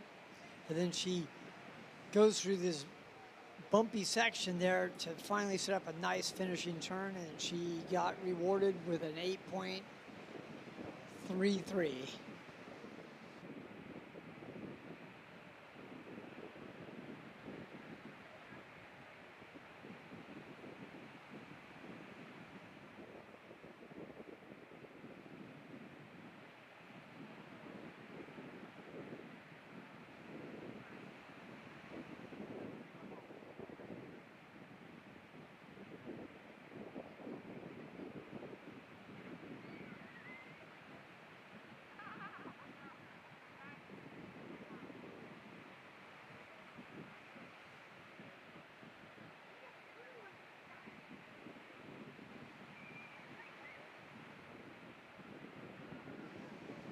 $16 minutes and 30 seconds remaining, 16:20.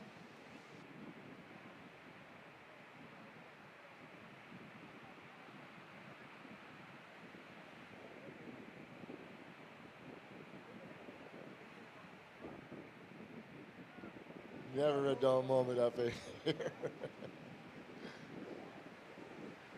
So we got 2 more heats coming up for you today. Coming up next, we're going to see Leilani McGonigal. She's going to be taking on Bailey Turner.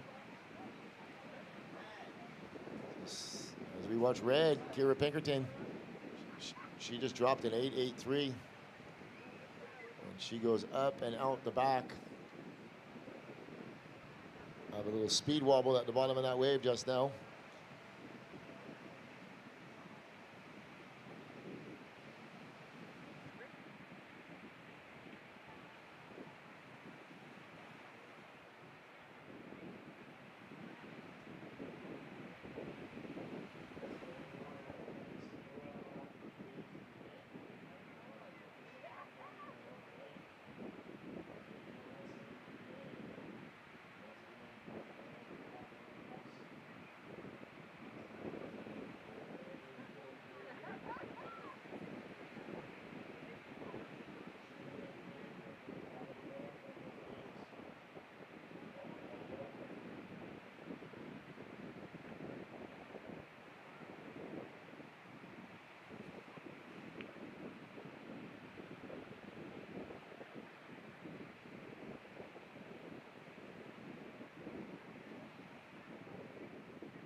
You are tuned into the World Surf League BTMI Barbados Surf Pro QS 5000.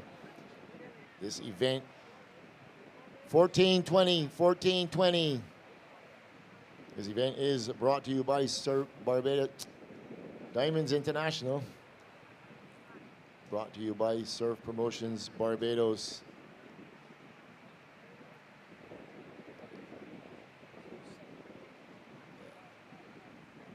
Second wave of red, just a 0.67.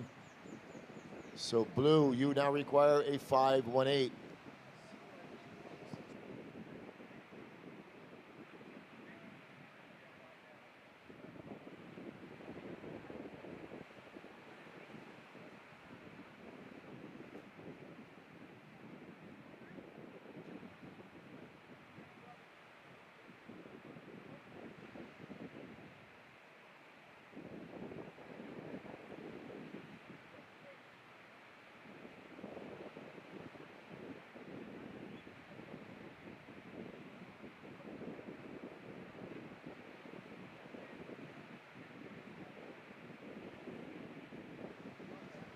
Red scratching to get into that one.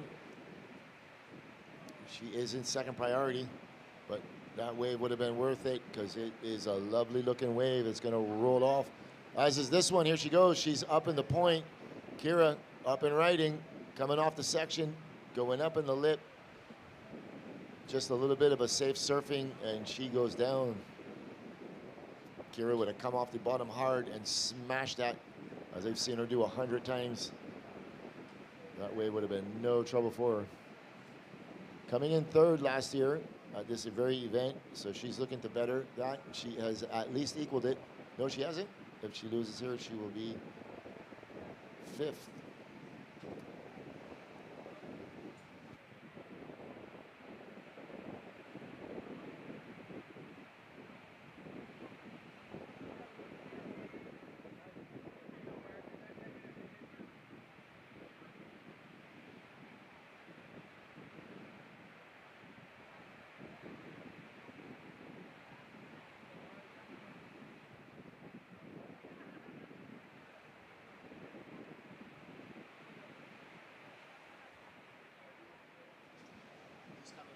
Eleven minutes and 50 seconds remaining. 11 minutes, 50 seconds.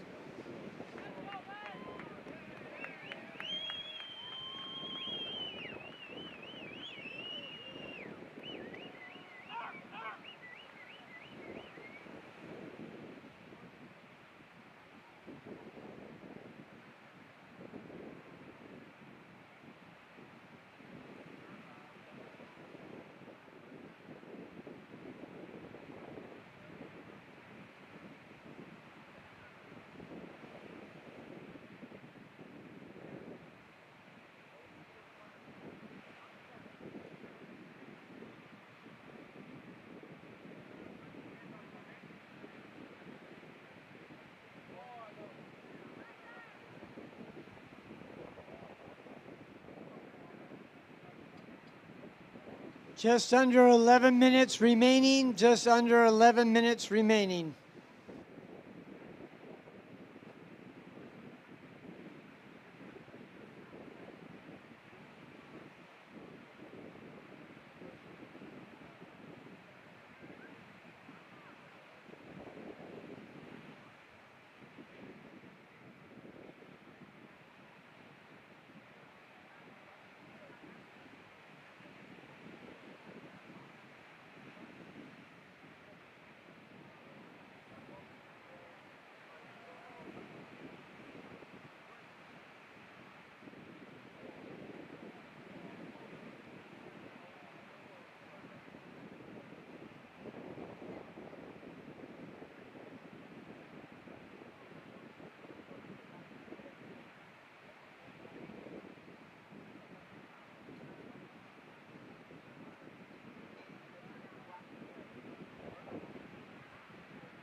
Nine minutes, 20 seconds remaining. Blue is looking for a 5.44 to take the lead.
Eight minutes, 10 seconds remaining.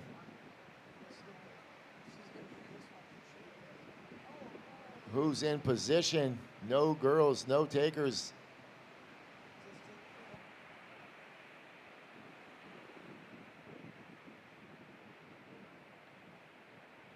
So all those waves snuck underneath. We watched all those waves come all the way from Parlor and just march down the beach. And I can tell you what's going to happen for the next 7 minutes is the treadmill's going to turn on as that current is going to be ripping and coming through the lineup. There's a lot of water just got pushed up on the beach. This is probably the final tidal push. 7 minutes, 25 seconds remaining. Blue only looking for that 5.44. So even Kira in red, she hasn't backed up that 8.33 yet. Had a couple of opportunities, a couple miscues. They're just waiting for the right score to come in.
Six minutes remaining, 6 minutes remaining. Blues looking for a 5.44. and holding priority.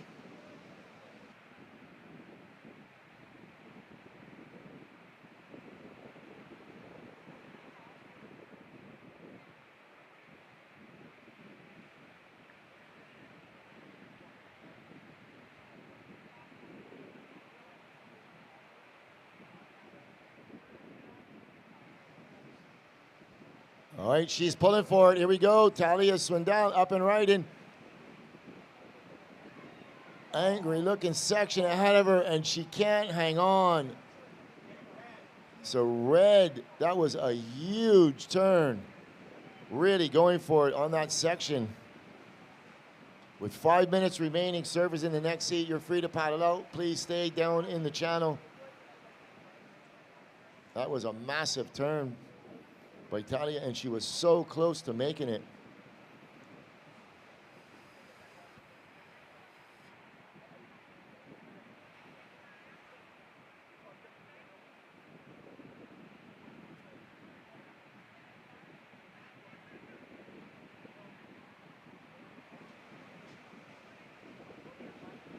As we go over the replay, Lou, she drives off the bottom right into that critical lip line, lands it, but just gets bucked off. I felt like that would have gone into the excellent ranges. Kira just drops in, kicks out on the very next wave. Yeah, that was a missed opportunity there. Yeah, absolutely. Kira she took that wave and saw that she had fallen and wisely kicked back out to regain that priority. As the time rolls down, 4 minutes remaining. We're gonna get tricky. It's starting to get around that time where you're gonna wanna start covering.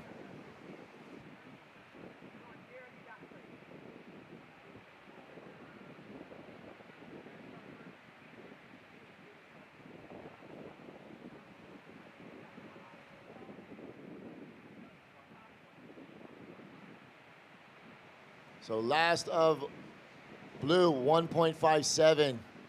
So you still require that 5.44.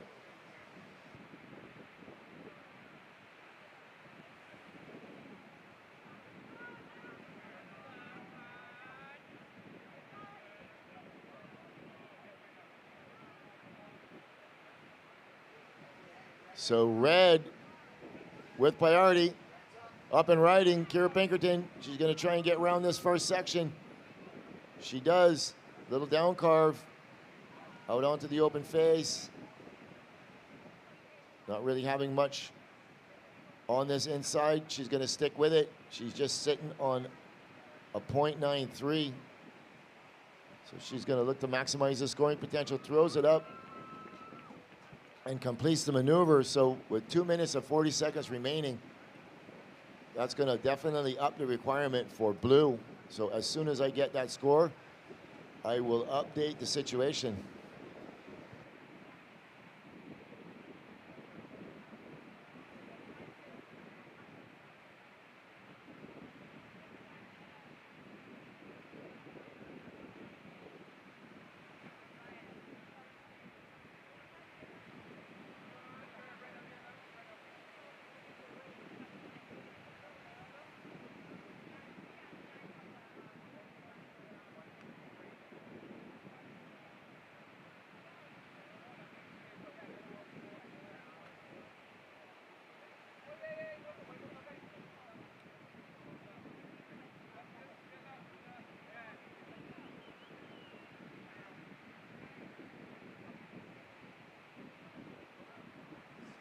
All right, 3.17, 3.17 for red. Blue, you now require a 7.68. 1 minute, 30 seconds remaining.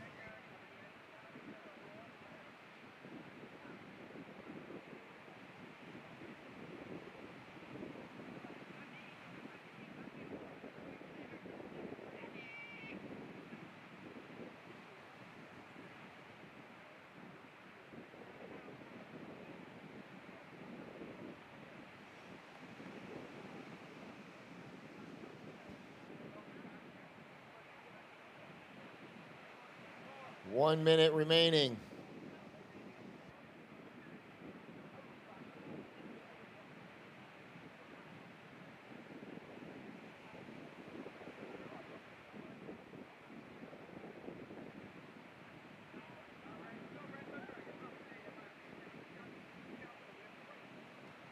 Next heat, hold your positions, please. Hold your positions next heat.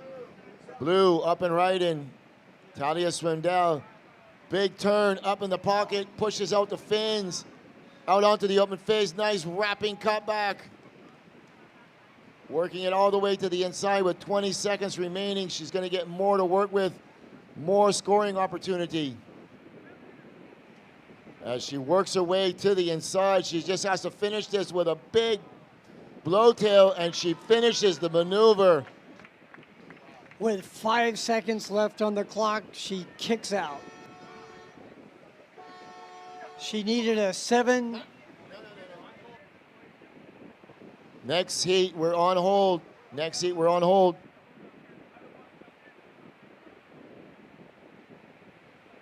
Here we go, replay as we look at this massive turn on the opening maneuver, and then she goes right back into another one, working it out onto the open face. Nice wrapping cutback. She's eyeing up this inside section. She knows all she has to do is finish it, and she definitely does not save surf it. She comes all the way around and pushes out the fins, sliding it sideways, and she just looks up at the judges. She waited for a long time. Yeah, they're going to be comparing those two waves from Kira and Talia. So that's... They're going to be comparing that wave to a wave that was surfed a little while ago. Not in this heat, that's for sure.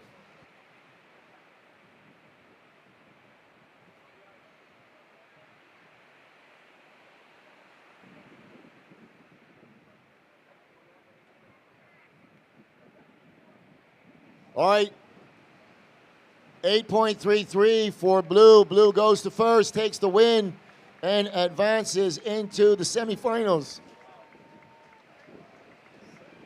All right, servers in the next heat, please hold your positions.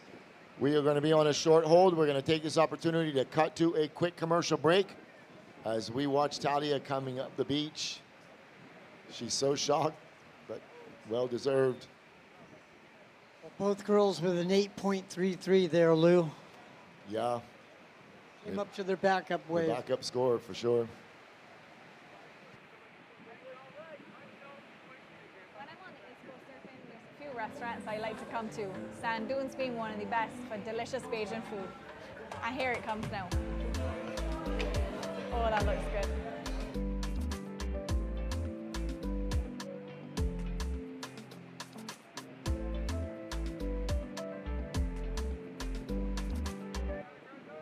Three, two, one. So we are live back from that break. Coming up in this heat in red, Leilani McGonigal from Costa Rica and Bailey Turner from the USA. Yeah, Bodie, we have some great matchups for these girls in the quarterfinals here, and here we go with quarterfinal number 3. Yeah, once again, the girls putting on a show. Massive congrats there to Talia, taking out the win of a last-minute buzzer beater over the traditional powerhouse here, Kira Pinkerton. So let's see what this final heat, this third heat, sorry, women's QS 5000, round of 16. So, oh, we're in quarterfinal, sorry, quarterfinal, heat 3.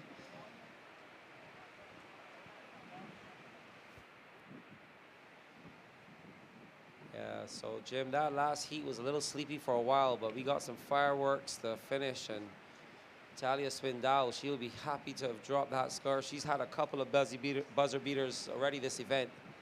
Well, the wave, when it came in, you just saw the clean face all the way down the line, so you knew, you know, she just had to surf it, and she had to surf it hard. To catch an 8.33, that was nice surfing. Yeah, we know what Talia's capable of. She's dropped a number of high scores here this year, last year, and in the future, we're going to hope to welcome her back. Yeah, Kira dropped an 8.33. She dropped an 8.33, and it just came up to the backup wave there. Yeah, battle of the backups. Kira had a really long wave, but unfortunately that last wave just didn't give her much to attack, and quite sleepy section. But now we've got Lonnie McGonigal in red and Turner in blue. Bailey Turner. And we've got a heat on our hands here, so let's watch the start of this heat here. Yep, Leilani from Costa Rica. Bailey Turner representing US of A. As we see Leilani having a look at that one.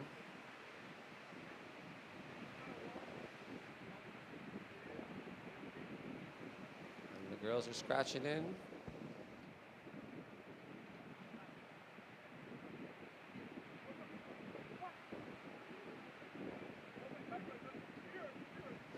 So things are setting up nicely for finals day tomorrow, Jim. I hope to see a huge crowd out here. I know we're going to have a huge audience tuning in from all over the world as usual to support their local surfers and their favorite surfers.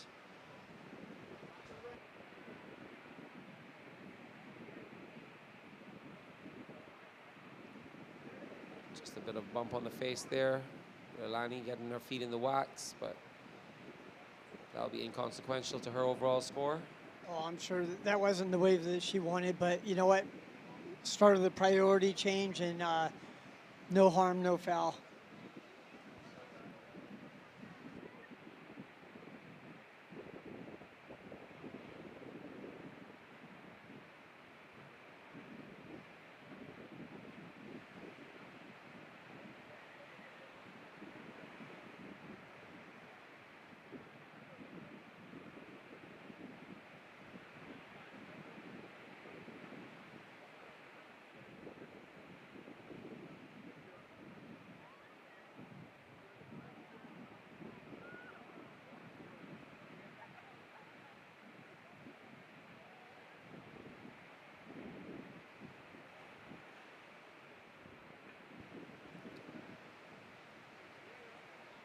So while things are a little quiet out in the ocean, we want to let everybody know to get over to the tent, viewing tent, plenty of food and drink on sale, and we'll have some live music later on. As we get ready to send it down to the glass with the winner of last heat, Talia Swindell. I'm here with Talia Swindell. Getting the score in the last seconds of your heat, you looked pumped. Yeah, that was crazy. Kira's such a good surfer. I look up to her, so I was hoping we'd have a good battle and stoked to take the W. And going into your next round, how are you feeling mentally? Good. Yeah. Is there anything you want to say right now to people back home? Yeah. Thank you guys for all the support. Love and miss you so much. Let's go. Good luck in the semis. Back to you guys. All right, congrats again. We are back live. Congrats to Talia Swindell. Moving on to the semifinals tomorrow. And we look to welcome you guys all back on day 7 of this Barbados BTMI Surf Pro. Tomorrow is finals day, where we will be running semifinals and finals and crowning our champions. Also really looking forward to the under 14 event. I was tuning in on that. And that was awesome, getting a lot of insight into the judging criteria from head judge Bill Sykes coming on for the call. So I think that was really interesting for people who are now trying to get into surfing and understand the judging criteria and what we're looking for. It's a very subjective sport, and people don't always pick up on the little details that really make the difference. You know, how much you're on rail, how much you blow the tail out, where you are in the wave, in the pocket. So it was really awesome insight from Bill today. And we're gonna welcome Lou back to the booth. So take it over, Lou. Been quiet heat so far. Thank you, Bodie. Yeah, it looks like just a 0.5 on the board for the surfers, as we're gonna see coming up in the next heat. We're going to see Reed Von Wagner take on Zoe Benedetto. She's the 2-time reigning champion out here. As we watch Red Leilani McGonigal up and riding, working it out onto the open face. That wave is just sweeping from left to right. She's not even moving down the wave. She's just staying with it.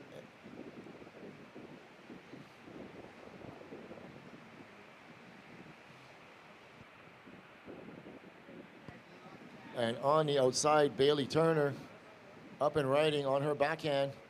Oh my goodness. She don't want nothing to do with that lip. Wow. That's going to be not. Here we go on the replay for Leilani McGonigal as she wraps that back into this whitewater here, zigzagging this wave, waiting for something to stand up.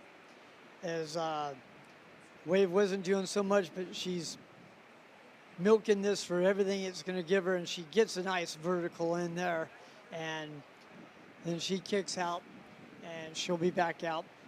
This heat's been a little slow, so I think she just wanted to get a jump start, and that replay right there of Blue hitting that lip and just flying out into the impact zone there was kind of a spectacular wipeout, kind of like the one earlier we saw Lou over the falls. Yeah, can we see that replay of Blue again? Can you cue up that replay of Blue one more time, please?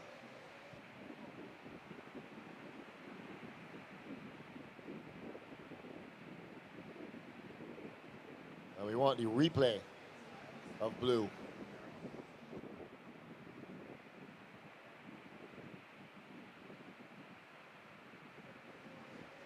There we go. Yeah, she cracked that lip and just went flying.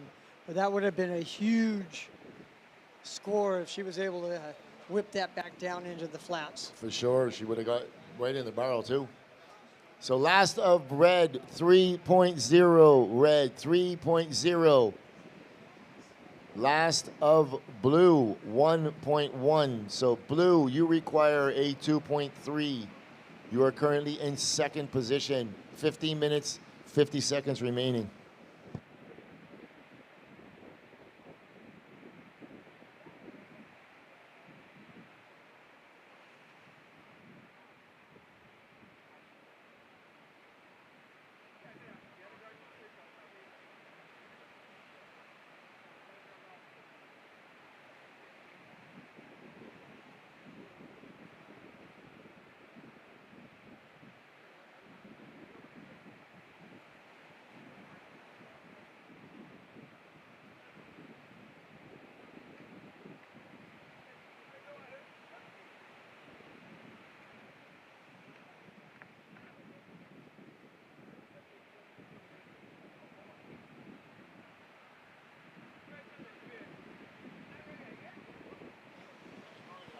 Fifteen minutes remaining, 15 minutes remaining. Blue has priority.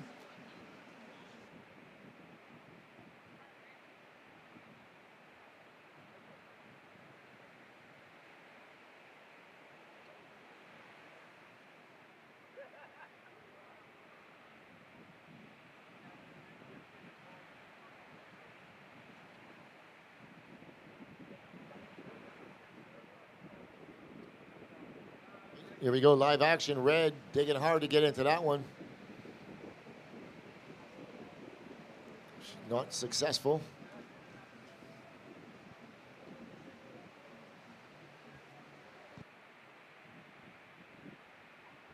Here we go, blue. Bailey Turner up and riding. 15 years old from the USA. Lovely technique by this youngster.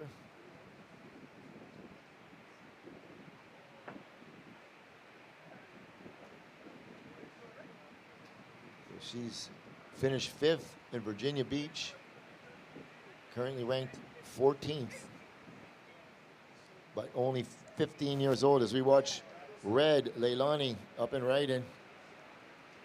She is the current heat leader.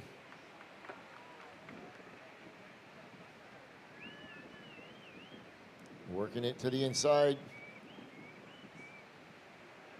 Sees that little section.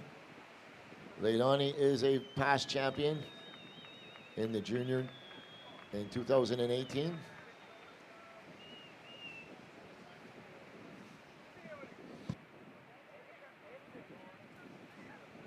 "13 minutes remaining as we go over the replay with blue. Drops in, drives around back to the pocket. does that again as she's really loose on this wave. Looks sharp, but just the wave didn't give her that much opportunity to hit the lip. As we see the replay of Leilani, she drops in, drives down here, steps down to the bottom, hits a nice off the lip, driving through her bottom turn, coming back to the impact zone, and she's milking this wave with nice cutbacks all the way in, setting up for another turn, and she gets another off the lip in and gets another one in. She gets 3 on the inside, and she kicks out. She'll be happy with that as one of her scoring waves.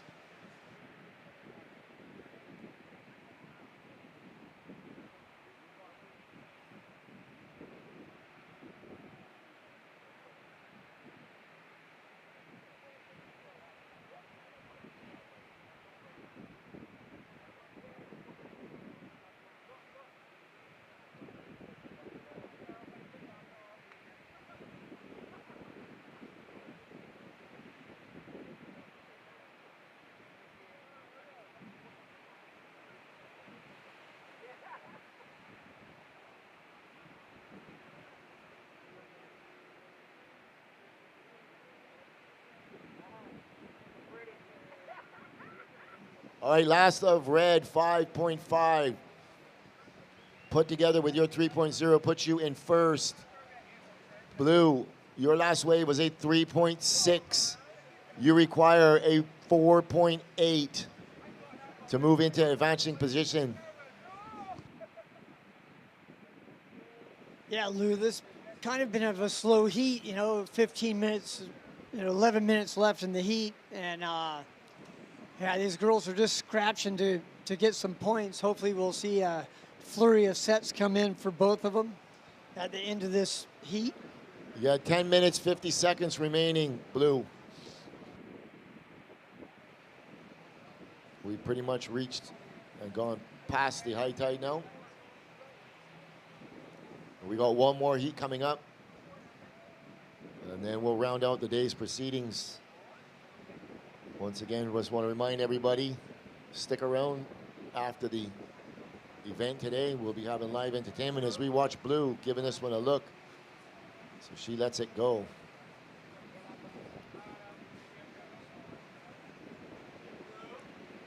So Blue up and riding on a good-looking wave, coming right up in the lip. Nice big down carve out onto the open face, keeping it tight in the power source.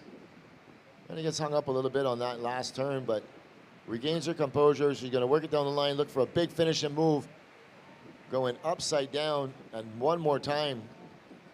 So that was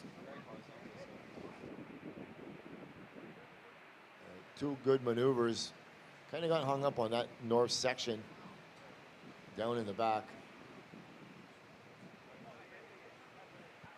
As we see the replay, she drives way out the bottom, gets pretty tight up into the pocket, drives it all the way back down, carves back to the power source. As this wave steepens up, she hits it, and it kind of flattens out, but she manages to stay with this, zigs and zags all the way on the inside. She sets up a big little floater off the lip there, and she gets another one in just before the wave closes out. Another nice ride. Yeah, I think that's going to come in as the best of the heat. It's going to turn the heat. That first turn was right up where she wanted to be. With good, right tight in the pocket. So major maneuver, she kind of got hung up a little bit, so I don't think it's going to get too high. All right, last of Blue, 6.67 Blue. So Blue goes to first. Red, you drop to second. You require a 4.85 Red. Red sitting on the outside with priority. 8 minutes, 20 seconds remaining. Yeah, the only difference on that, Lou, is she just got one with a wide open, cleaner face. We haven't seen too many in this heat yet. Like I was just saying before, I hope we get to see a flurry. So maybe that was the start of a couple big waves nice clean waves coming in with 8 minutes remaining. Here we go, Red. She's going to draw into this one. Nice down carve. Coming out onto the open face, going up tight in the pocket, cutting it back. She's sticking with it. Working it all the way to the inside, looking for that finishing maneuver. Slides out the fins. So she'll be happy with that, just needing a small score to advance. So that's going to rival that score of blue. We'll see if it's going to come in just above or just below. 17. As a replay, Red drives off the bottom, snaps it off the top there. Really nice hit. Coming around, smashing it again. Cutting back into the power pocket as she sets up for this on the inside. She's keeping her board speed up. She eyeballs something there, comes off the top, and then she kicks out of that one.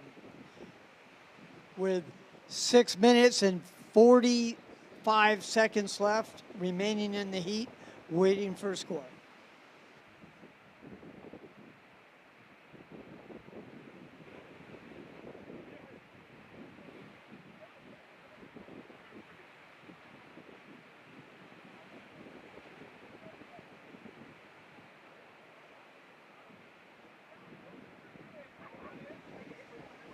All right, 7.5, Red, 7.5.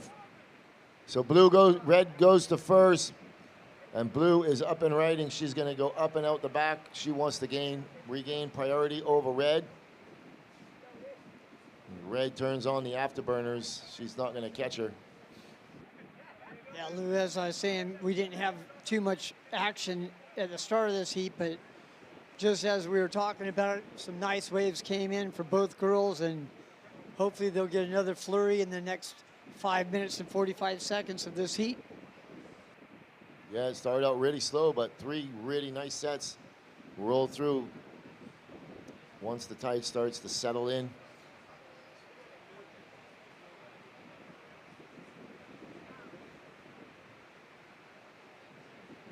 So Blue with priority, Blue, then Red.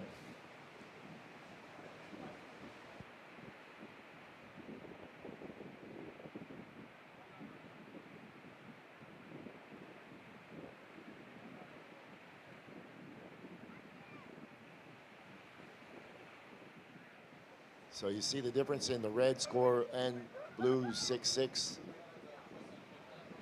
There was very little downtime in that wave. The surfer in Red was able to just carry all of her momentum through from turn to turn, right through each maneuver, and finish strong, where the surfer in Blue kind of got hung up a little bit on that north section. So they don't really deduct points, but they will just not reward that out of control surfing as much, as we are going to review this paddle.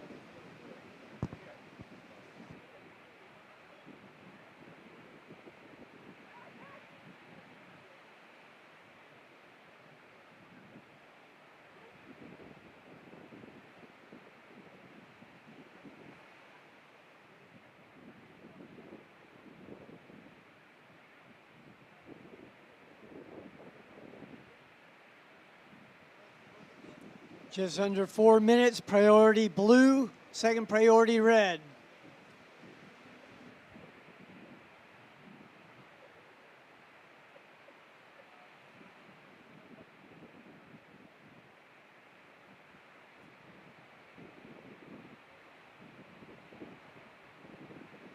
All right, looking Blue on a solid looking wave, gets around the first section. Got a lot of white water to negotiate. Very throws it up and she goes down.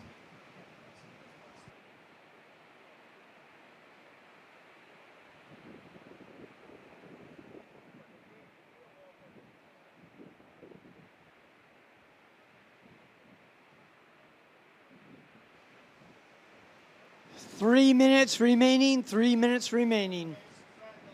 Red giving this a look. Leilani on her backhand comes around the first section, and she's going to go out the back with 3 minutes, 2 minutes and 50 seconds.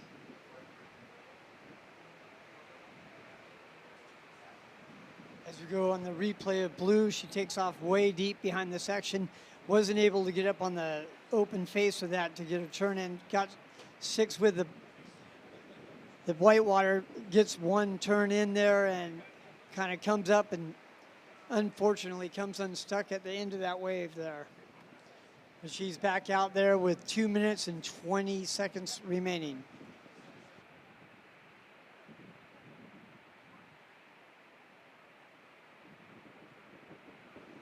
Red, the last of blue was a 2.6. Blue is still in second, requiring a 6.34. 2 minutes remaining.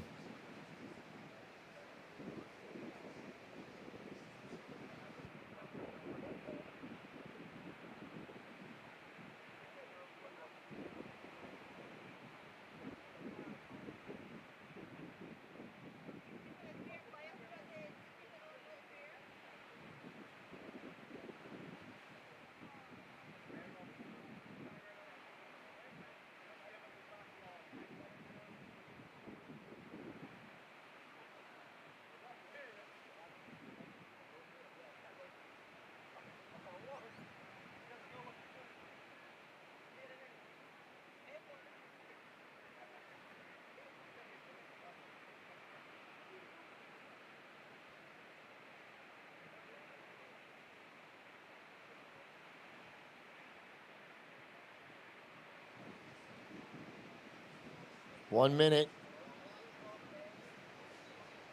as the two girls make their way to the outside. Sorry, ladies. Blue is going to go left. And nothing working on that. 38 seconds remaining. She's...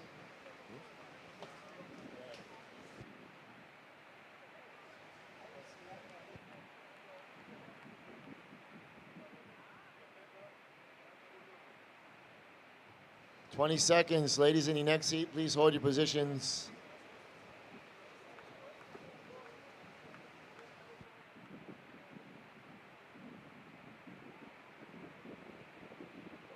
All right, counting this one in. 3, 2, 1. So red is up and riding. This will count. She's just going to work this way all the way in. Offers her gratitude of thanks as she works her way into the inside. So servers in the next heat, please stand by. We're going to be on a short hold. We're going to cut to a quick commercial break, and we will be right back with the final heat of the day, quarterfinal number 4. We'll be right back. Stay tuned.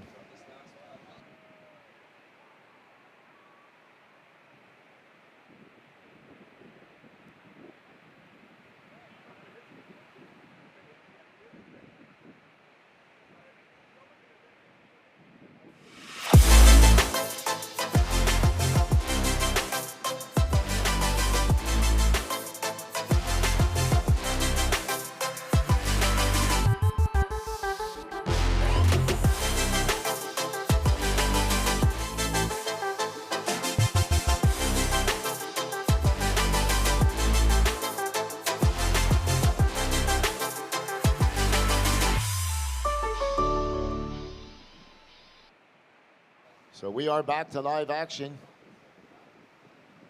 Coming up in this heat, we're going to see surfer in red, Reed Von Wagner. She's going to be taking on the event champion, Zoe Benedetto, 2-time event champion.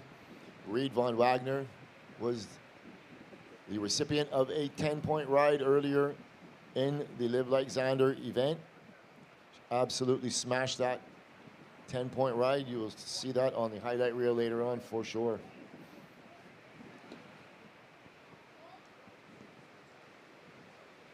things are shaping up nicely tomorrow. One place left before we can set our semifinal brackets. And here we go, red, blue. Here we go, red up and right, and big vertical top turn. She is in fine form.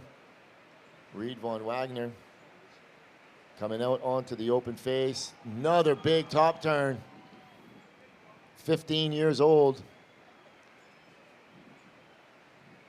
Banging it vertical once again, coming out and finishing strong. So she's gonna like that start. Want to send a big shout out to my good buddy, Scott McCrannels, Big Red. Always glad to hear from you. Scott and Nathan used to come and do these events. Now you can check out all of Nathan's antics on YouTube. He spent years in Kandui. He is probably one of the best bar riders I have ever seen, and a great kid. So as we're waiting for this replay of red while we wait for the judges to drop this score, but she's going to open with a bang. Yeah, here we see young Reed von Wagner coming around. Big vertical turn in that outside section. And just a little wrap back to the whitewater. She waits for it to stand up and then attacks it again. Coming around in a drawn up bottom turn. Catches a little bit of a bump on the wave face, but then the wave opens up again and she unloads on the inside. One last turn. That's a strong opening ride for Reed. And she'll be happy. All right, first of red, 7.83, red, 7.83. Wow, she got a little kick in her paddle when she heard that, Lou. Yeah. A lot of surfers get excited when you tell them the scores, and funny thing is, this morning in the U14s, yeah, Zion got a 9.7, and I called the score, and he did not bat an eyelid. Yeah, I saw that. He slowed down to stop paddling to hear the score, and he just started back paddling. Yeah. Right? You can't teach that. So early going, Reed von Wagner, she takes an early lead. So this will be the last heat of the day. And all semifinal action will be set for tomorrow. Tomorrow's semifinal and finals. And this QS 5000 will be head-to-head. So this is the final heat of this Barbados BTMI Barbados Surf Pro QS 5000. All right, while we have a break in the action, we are going to send it down to the booth. Leilani, she's standing by. We'll stick with this wave. So let's just stick with this wave first. Big top turn, and she goes down. So now we'll throw it down to the glass with Leilani McGonigal. She's standing by with Andrew. Let's see what she has to say. Take it away, Andrew. We're here with Leilani. What was the toughest part of your heat? Oh, I just think it was kind of slow and a lot of anticipation. We had a long day of waiting today, and I was really excited to get in the water. The conditions changed so much, so I was just trying to be very adaptable and get a face to surf, and I'm glad I got a couple, but it was definitely hard out there. What board are you riding today, Leilani? I'm riding a model from CI Surfboards in Costa Rica. They make the best models. I really like the Fever and the Rook. So this is kind of a mix between. Mike Walters has been helping me out shaping boards. So I'm really stoked with my quiver right now. Anything to improve on going into the semis? Only catching better waves and trying to hit it harder. I mean, all the girls at this point have been dropping really high scores. So I think it's just going to be about whoever gets the best one. Anyone want to shout out before we go? Sí, un saludo nuevamente a todos que están ahí apoyando y al crew aquí en la playa. Somos bastante ticos y la verdad ellos hacen que esta experiencia sea muy buena. Entonces, pura vida a todos y gracias. Good luck in the semis, Leilani. Back to you guys. All right, Andrew, thank you very much. As we watch red, Reed von Wagner, just a little missed time on that wave. She is sitting on a high score of a 7.83. So she's going to want to back up that score. Put a little pressure on the defending champion, two-time champion. Yeah, Reed just making a little bit of a timing error there, picking off a good wave and using her priority to keep reigning champion Zoe Benedetto off of it, but she mistimes that first section and takes it full in the back. We know how much that can hurt. So coming up tomorrow, it is an all Central American affair. We're going to check out Carlos Munoz taking on Lucas Cassidy. And Sebastian Williams, he's going to be taking on Luca Macinas, the defending champion. So there is a possibility for two Mexican surfers to meet each other in the final. Yeah, Los Latinos have taken over the men's draw.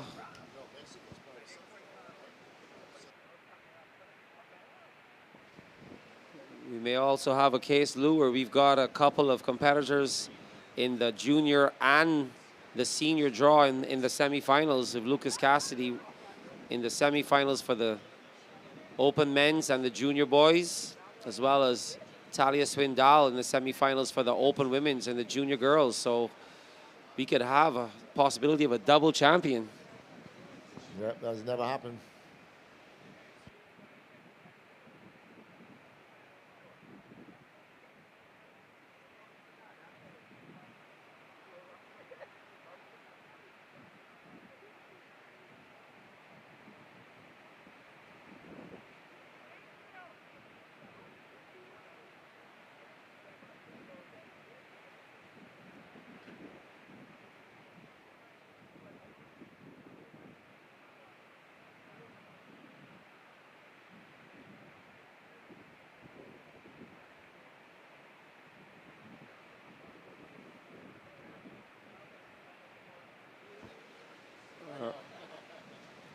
All right, we see surfer in blue, Zoe Benedetto, sitting on the outside priority, letting a couple of waves go by.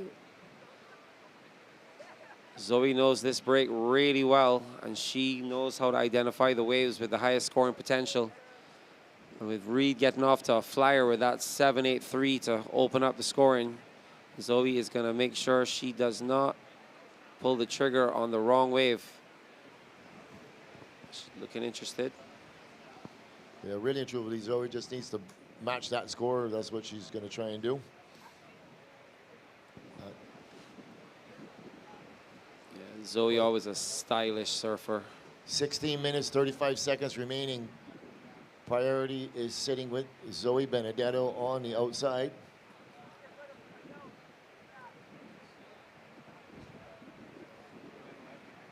Zoe is 19 years old, from Palm City, Florida.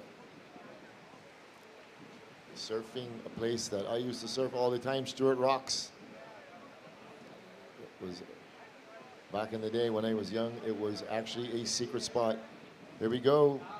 Blue is up and riding on a good looking wave. Zoe, she's gonna, oh, she goes around that first section.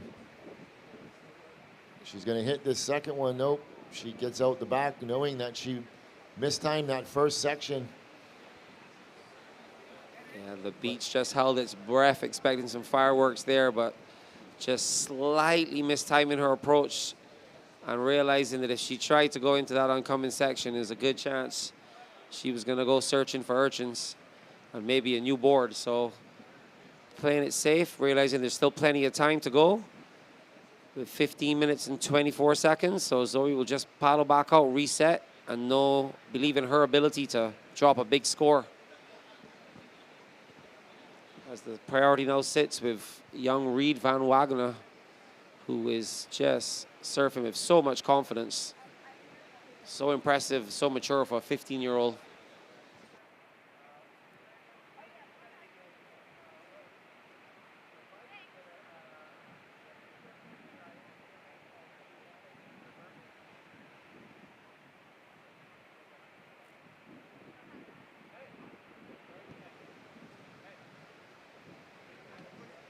So Reed lets that first wave go.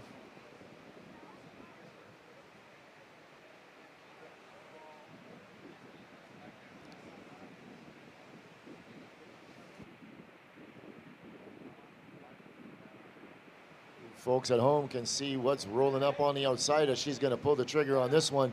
Here she goes, up and riding. Nice big down carve. She's going to eye up this next section, goes vertical and comes undone. So that is the spot where Soup Bowl gets tricky right there. It looks like it's going to give you the biggest lip to hit, and by the time you get there, it just rolls under that deep spot in the reef and disappears. And once you learn that, Soup Bowl becomes a very easy wave to surf. So that fooled her completely, as we can see that replay. You'll see exactly what I'm talking about. Yeah, I spotted it as well, Lou. You could see that her timing was just slightly off as we see her dropping in and waiting for that lip to stand up, but she misses that first section, which kind of throws off her rhythm. And as she comes around, once again, missing the opportunity to tag that lip, tries to force it, and unfortunately picks the nose and comes on down. They'll never make a top turn in that spot ever. That's a full cut back right there, always. Mid-face. Yep. Okay, it looks like it's going to just stand up there and let you tag it, and by the time you get there, it's just gone. It's fooled me many a time. So that's going to shift priority to blue. She's sitting on the outside. So last of red, 3.3 for red. So that extends your lead. Blue, you now require a 9.9. Seeing some movement, Lou. Almost 10. So she's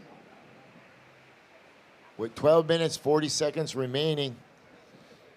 She definitely is going to need a combination of scores, or want to get a combination of scores, as a 9.99 is a tall order. However, we did see Reed drop a 10 earlier in the day. So we know the judges are going to drop them, and we know that they're out there. Yeah, 10 representing what the judges consider to be perfection. Perfect surfing. Could not have surfed the wave any better. And that's what we saw earlier on with young Reed Van Wagener. The first and only 10 of the event so far. We have had some high 9s, 9.5, 9, what was it that Zion dropped? 9.98, 9.8? 9.77. 9.77. But only one perfect 10.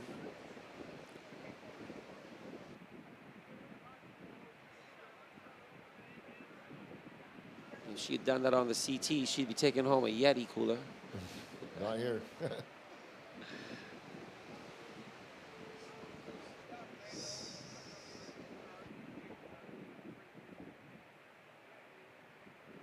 All right.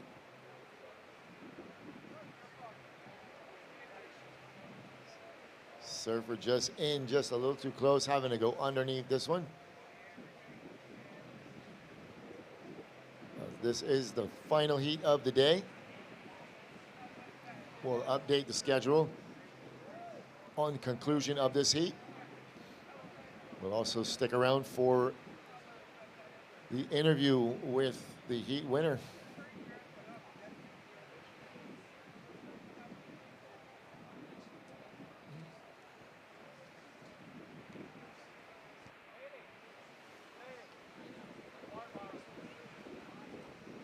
The surfers will be out there now, both sat there.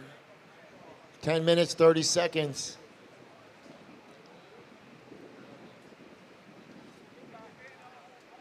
This is the mental side of surfing where you have to just sit and keep calm. Surfer in blue sat with priority. Surfer in red trying to gain a little separation in case the little nugget swings right wide.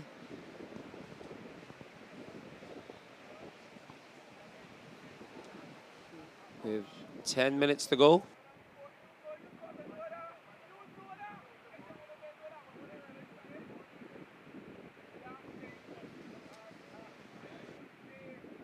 We have blue looking. So blue up and right in.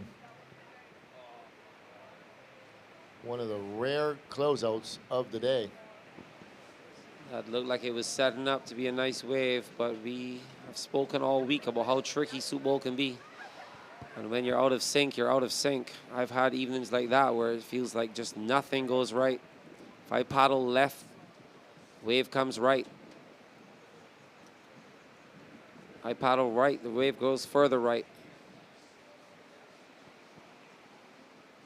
9 minutes, 15 seconds. So server in blue is going to hand priority over to red.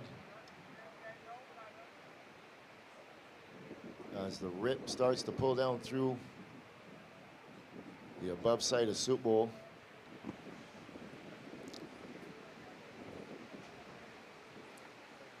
Just the other side of high tide, so things have slowed down a little bit. And hopefully we'll see another pulse come through so we can spark the beach to life.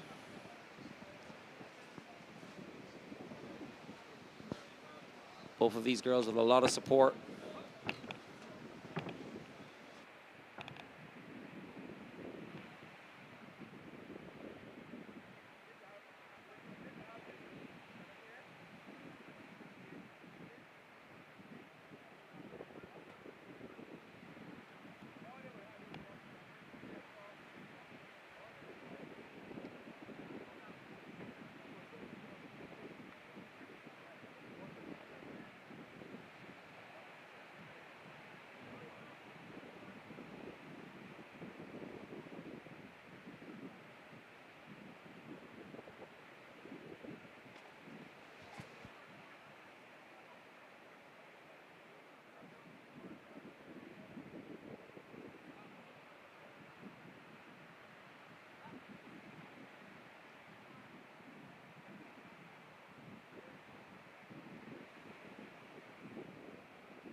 So once again, ladies and gentlemen, please bring everything you bring on the beach off the beach. If you see anything on the beach that shouldn't be there, please bring it up. There are plenty of garbage cans lying all around. We want to keep this beach as beautiful as we found it. Leave nothing on the beach but footprints and, unfortunately, seaweed.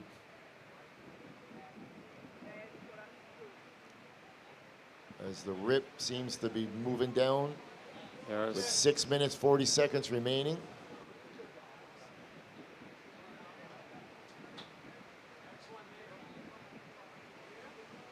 Here we're seeing some action. Red's going to roll into this. Reed one Wagner. Here we go. Coming off the bottom, going up in the lip, out onto the north section. Floats it. She's going to get out onto the open face. Nice wrapping cut back. Throwing it up. She's looking to better. Just a low score to put more pressure on the surfer in blue. So with 6 minutes remaining, surfer in blue is holding priority. Yeah, we're seeing surfer in red staying busy with a nice drawn-out bottom turn. Cuts that mid-face into a nice wrap because she wanted to hit that oncoming section. Kind of floats horizontally down the face, but manages to ride out. Makes her way down, and then one final tag. Bit of a sleepy wave, but Reed Van Wagener out in the front is trying to stay busy and trying to put a little more pressure on the surfer in blue. And it looks like 5.67 for red, 5.67 for red. So blue, you are in a combination situation. You require 13.502 wave heat total to move into first position. 5 minutes and 5 seconds remaining.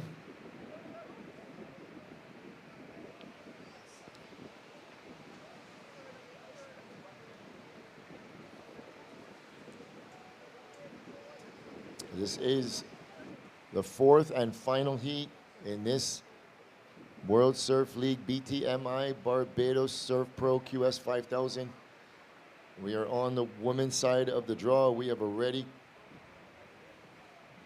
have 3 semifinalists.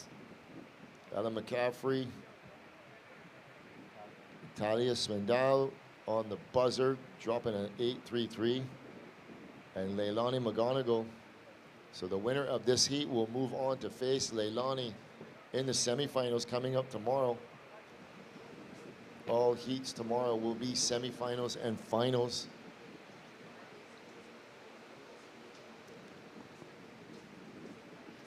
So I will bring the schedule to you. Blue up and riding. Here we go, nice looking wave, big turn off the top. That's more like talent this young lady has. Another slashing turn and she goes down. With 3 minutes and 50 seconds remaining, she could not afford to come off of her board. So while the ladies... So here we go, seeing Surfing Blue sitting outside for a while. What a beautiful attack on that first lip line. She was on her way to a massive score here, but just throws the board a little bit too much of a redirection, catches a bit of a rail, and cuts that wave short. Well, we have a little break in the action. Just want to thank all of our sponsors. So last of Blue, 6-3-3 Blue. So you break the combination situation. You now require a 7-1-8. 3 minutes remaining. Well, what we saw is the judges there rewarding that first outside turn right in the pocket. Complete redirection. So we get in low, blowing out the back foot. Traditional Benedetto style. And even though she came unstuck on the second maneuver, that first turn had the quality, the commitment, the desire. And the judges rewarding that, making for an interesting last 2 minutes. 2 minutes, 30 seconds, Lou. Yeah, that was a well-served wave. The first maneuver was right in a critical spot. So all those points come off of that single maneuver. Perfectly timed.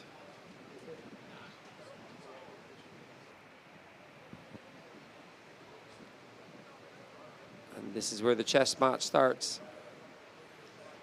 Well, the server in red is firmly in the driver's seat. She can take any wave she wants. 2 minutes remaining.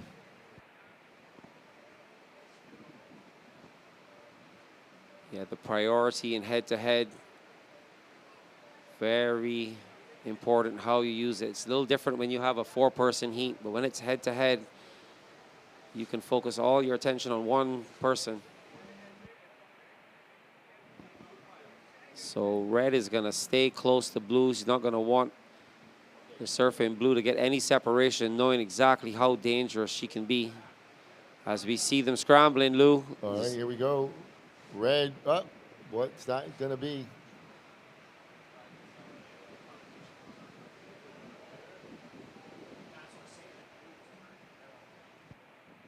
All right, 1 minute, 15 seconds. Free surfers. Stay back, guys. Please give these ladies the respect they deserve. Don't be a punk.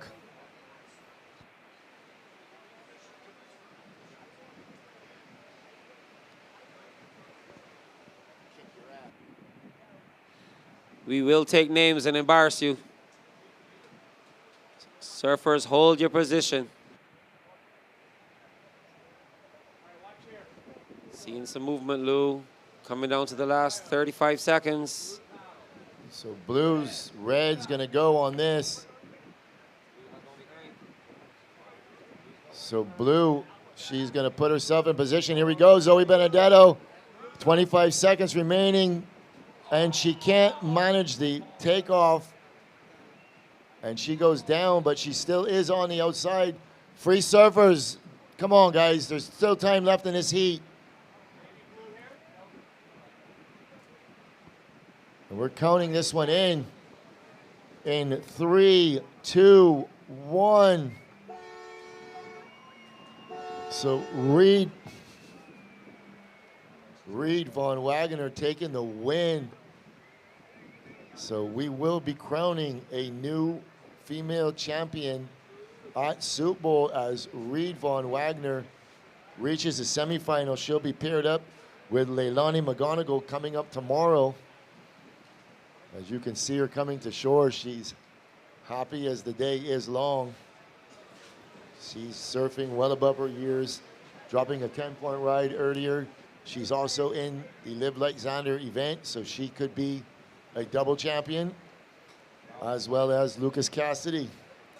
So we're going to see how this is, and Talia.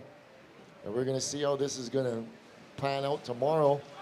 So we're going to cut to a quick commercial break. We'll be right back for a highlight reel. And then I will give you the schedule for tomorrow. And we're going to close out the day's proceedings. So stay tuned. We'll be right back. Yeah. We'll also come up with a heat interview with the winner of this heat. So stay tuned. We'll be right back.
Come from a place, we accept every single race.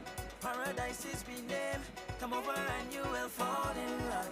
I should stay, have a special time of the year where we just get away. Most beautiful display. We'll search a million places, travel a million miles to find a vibe like this and have a time like this. You may have a million problems, see some place to ease your mind. Welcome to my place, oh yeah. With arms wide open. This place here is the sweetest place. My country, you got it arms wide open. Promise you'll never be the same. Show you how we done celebrate. Come on around, that's how we done. Get on around, that's how we done. Okay, if we can just get Reed, if you could just make your way to the replay, to the interview board. All right, we are back from that commercial break. Coming up momentarily, we're going to have an interview with the winner of that last heat, Reed Von Wagner. She will be making an appearance tomorrow in the semifinals.